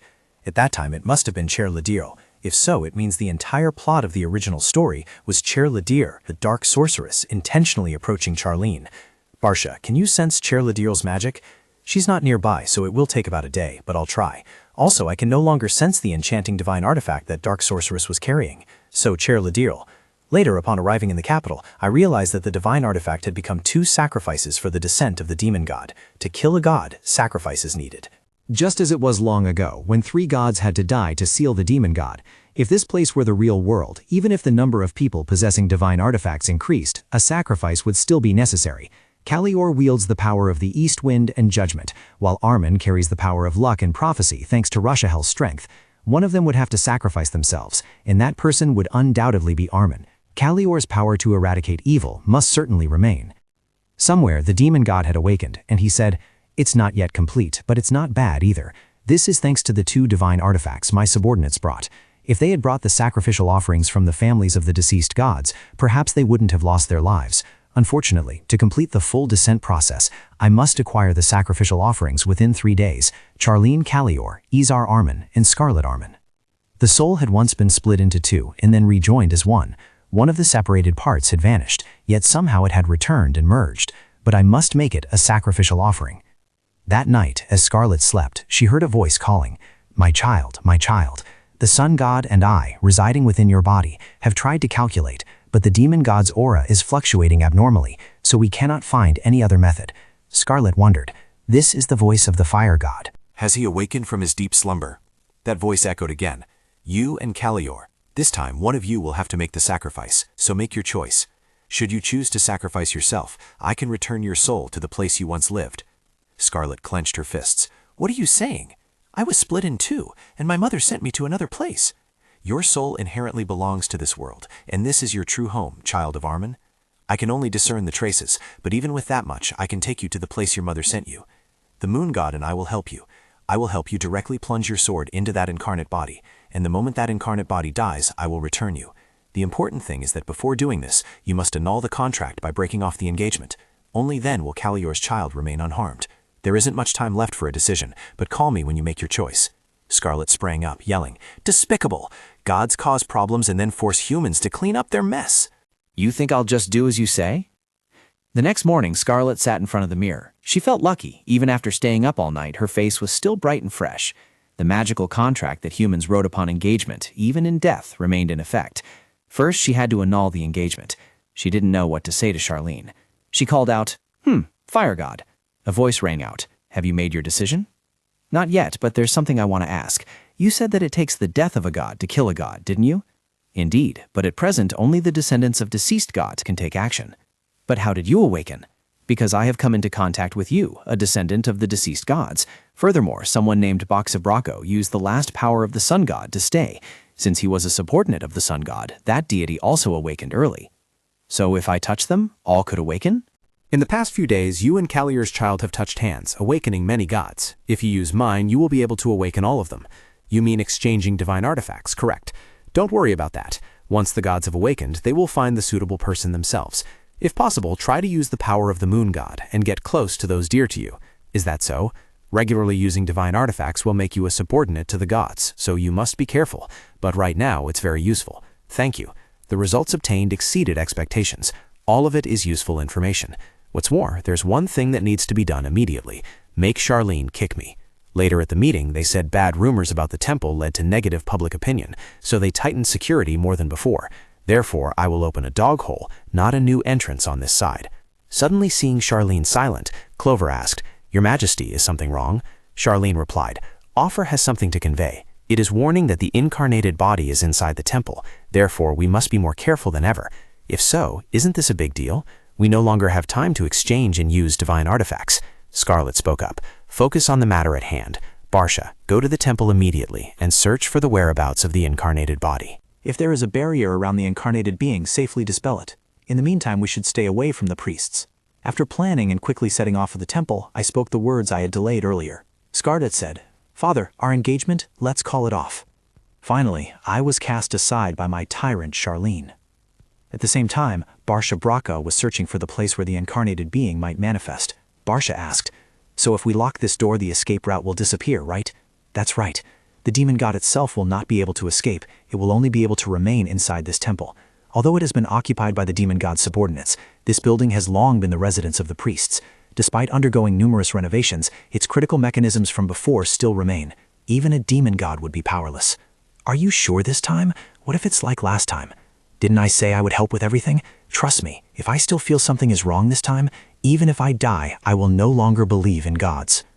Barsha proceeded to lock the door and then turned back to ask, "This side is almost entirely dealt with, isn't it? Is the high priest about to die? They have obstructed us so much, they must have colluded with the demon god. That person must not die, but must receive judgment from the royal family, so that our Majesty's ill repute may finally vanish. Should we contact Count Lumen? We should stay here. The sages cannot be absent either." In that case, after discussion, everyone turned their gaze to Clover. Number 1 spoke up, "The most useless prime minister here, go deliver this item to the imperial palace." Clover reluctantly carried the high priest on his shoulder and left. "So we'll rely on the prime minister. Barsha, have you found the location of the incarnate's body yet?" Almost, but what about Scarlet and Charlene?" "Oh, I'm not sure either. After detaining all the rebellious priests, I stayed with them until the petition was submitted to court. I heard the two of them wanted to talk privately for a bit. Meanwhile, our engagements, let's call it off." "What's the reason?" "If you hear the reason, will you call off the engagement?" "I don't know yet. Perhaps I won't." Charlene ran his hand through her hair, caressing it. "Even if you hate me, I can't let go of you. So, Scarlet, why do you say that?" She said, "The thing is, actually, our marriage contract will hinder this matter. So, let's cancel the contract first. After the war ends, let's get married. The gods are fighting amongst themselves. There must be some sacrifice involved. But I won't do what they want. Let's follow our own will. Contracts, engagements, I don't care about them. Charlie Ann, will you marry me?" Hearing these words, Charlie Ann joyfully lifted her up, saying, "I love you, Scarlet." A perfect answer. Then the two exchanged a sweet kiss under the beautiful afternoon sun. Thus, the contract magic between Charlie Ann and me was cancelled. Afterward, Charlie Ann and Scarlet, along with everyone else, entered the temple.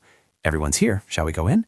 They entered the place where the demon god was waiting for them, marking the beginning of the quickest and most anticlimactic war in history. "He's not here? It's too quiet." A voice echoed, "You're too late." Nevertheless, having the courage to come all the way here, you are truly commendable. Should I make an offer? If you are children of a god, it's something worth hearing. What do you think? Do you want to hear it? Charlene drew his sword, but it was useless. He looked at the sword in Charlene's hand and said, "Did you bring that troublesome item with you? But that's all it amounts to." Scarlet said, "Don't underestimate us, Uncle Demon God." He showed his displeasure. "I see no reverence for a god in you, Scarlet Armin." Charlene's gaze immediately turned murderous. Scarlet quickly handed over a book and whispered, "Charlene, don't react. Hold this for me." He asked, "Right now?" "Yes." As both touched the book, a powerful golden light appeared. The demon god remained seated and said, "Is that the power of the fire god? A power not worth dealing with. Truly foolish, obstructing to the very end. My subordinates planted in the capital need more time to prolong their lives. Listen to me and do nothing in vain. Join me in this mundane and meaningless world. Scarlet looked at the book and thought to herself, more, just a little more. A field of light enveloped the entire temple. Scarlet, what are you doing? Stop it. If this continues, the gods, damn it, if you awaken the divine artifacts on your own, all of them will belong to Scarlet. The moon and the sun, fire and the east wind, various divine artifacts, if used simultaneously, power will weaken and lead to crippling. What exactly are the two of them thinking, after all? Scarlet thought to herself, adding to the story she had heard about the gods in this world until now, that the souls of gods are contained within bodies, which is why they need vessels. Only when entering a vessel can a god awaken and use divine power. If that's the case, if the vessel of an awakening god can be destroyed, then how can we kill the god without needing either of us? The demon god glared at the two of them. I told you it was all meaningless, yet here we are. No matter how I look at it, I don't know how you two merged into one. Armin and Rashahel, it's truly you. His hand reached out, wanting to seize Scarlet tightly. Immediately, Charlene plunged his sword into him. He looked at Charlene with hateful eyes. How dare you, just a mere human. He easily pushed Charlene away, and at the same time his body emitted terrifying black fumes. Charlene covered his nose with his hand. Is it poison gas? Barsha warned, don't breathe it in. I can't repel this poison by myself. What should I do? Suddenly, a small hand touched Barsha's shoulder. We'll help. Ugly demon god, don't bully my friend. Number 1 rushed to Scarlet's aid. My lady, are you all right? Those children are... Glenn approached, touched Scarlet's hand, and called out, Sister. Scarlet was overjoyed. It's Glenn. The book, as if imbued with power, burst open, and the divine artifacts were returning to their positions. My lady, I don't know what you intend to do, but can we clear a path for you? Yes, help me. The group of knights leaped forward to clear a path for Scarlet. At this moment, the voice of the god rang out. Child of Armon, right now while his subordinates have not yet gathered all their strength, when he extends his demonic beast towards you, I will help. That's easy for you to say. This is practically telling me to commit suicide. Only when he carries divine power within him can he be killed. Therefore, I will wait until he completely devours you. Scarlet slipped off the clogs on her feet and replied, That's utterly ridiculous. This whole charade was just to please others. Instead, Scarlet seized the opportunity, grabbed the wide-open book, and leaped up, slamming it into the demon god's face. Take that! The divine artifacts combined, destroying the demon god to everyone's astonishment. At the highest point of the divine temple, a beam of light shot into the sky, then exploded as if breathing life into the entire territory. Where the demon god had stood, only a faint wisp of black smoke remained, slowly dissipating, signifying the demon god's demise. Scarlet stood firm until the demon god completely vanished, then immediately fainted. A week after the incident, at the Armon mansion, the madam asked, Are you going to meet His Majesty the Emperor tonight? Yes, madam. I have safely recovered, so I wish to pay my respects to him. Although the others have returned to their proper positions, it still took them 5 days to regain consciousness. I'm afraid you're overexerting yourself. His Majesty has been very busy lately. Only today does he have time.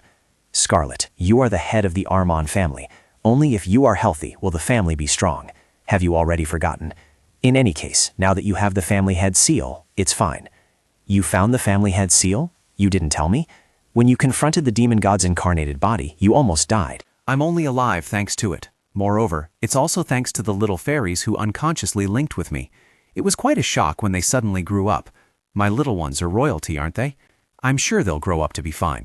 I wonder whose children they are. So you really almost died? The lady recalled earlier.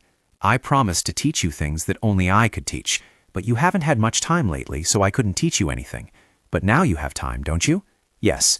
So now, from the duties of a household head, family history, internal issues of the territory, to all the tasks I've undertaken both inside and outside, from past to present, I will teach you things that aren't in books. Scarlet broke out in a sweat. That lady, she immediately switched to strict teacher mode and said, I will teach you thoroughly. Scarlet replied fearfully, Yes. Scarlet secretly screamed internally, I didn't want any of this from you.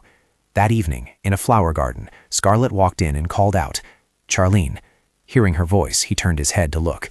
A man who had spent his entire life immersed in a sea of blood, for the first time, felt someone was truly adorable. Scarlet walked in and asked, Are these all flowers? He couldn't even utter the words, I will make you happy, because he wasn't a good person. Even if all the false rumors out there were dispelled, he would still be a tyrant. He also wasn't confident that he could become a perfect benevolent ruler. Charlene walked over and called out, Scarlet, it was an emergency back then, and there was no other way. We broke off our engagement and are no longer bound. But I want to ask you again, seriously. You, if you find happiness by my side, will you agree to be my wife? Scarlet was a little surprised by this sudden question. Her face flushed with embarrassment as she covered her surprise with her hand. Then she removed her hand and smiled brightly, replying, I do. I think I will find happiness. Perhaps he saw this a long time ago. Afterwards, Scarlet said to Lucy, I was actually planning to do it first. Do what? Propose to His Majesty. Our family plans haven't even been decided yet. Suddenly, Lucy sighed and held her head. Scarlet asked, Lucy, what's wrong? Do you feel pain somewhere? Or am I not beautiful? Lucy smiled brightly and said, Not at all. You look very happy today. Scarlet linked arms with Izar and asked, Izar, are you still crying? At this rate, you'll cry your eyes out. Izar reminded her, Lower the corners of your mouth a little. No way. How can I stop smiling on such a beautiful day? What about you? Are you at a funeral or something, crying all the time? The one giving you away sees how pitiful you are. That's why he's crying. So what? Scarlet playfully stomped on Izar's foot, and Izar cried out, You're crazy. Be quiet. At the end of the aisle, Charlene, already in his wedding attire, waited for her. The moment he turned his head, the eyes of the two men who loved her met with little goodwill. Charlene decisively took her from Izar's hand, pushing Izar aside at the same time. Scarlet secretly thought, Oh my God, doesn't he look even more handsome than me like this? No, he's the most beautiful person in this world, especially those lips. The butler had just begun to say, Now the groom may, when he became speechless. Below, the guests and family members stared at the main characters with wide eyes and open mouths. Charlene couldn't wait another second and locked lips with her in front of everyone. A kiss marked a happy ending. It's true that when you're not shy, others will be. Thank you for reading the entire story. May you all always be happy and full of energy. Don't forget to like, share, and subscribe, and leave a comment below the video to give me more motivation.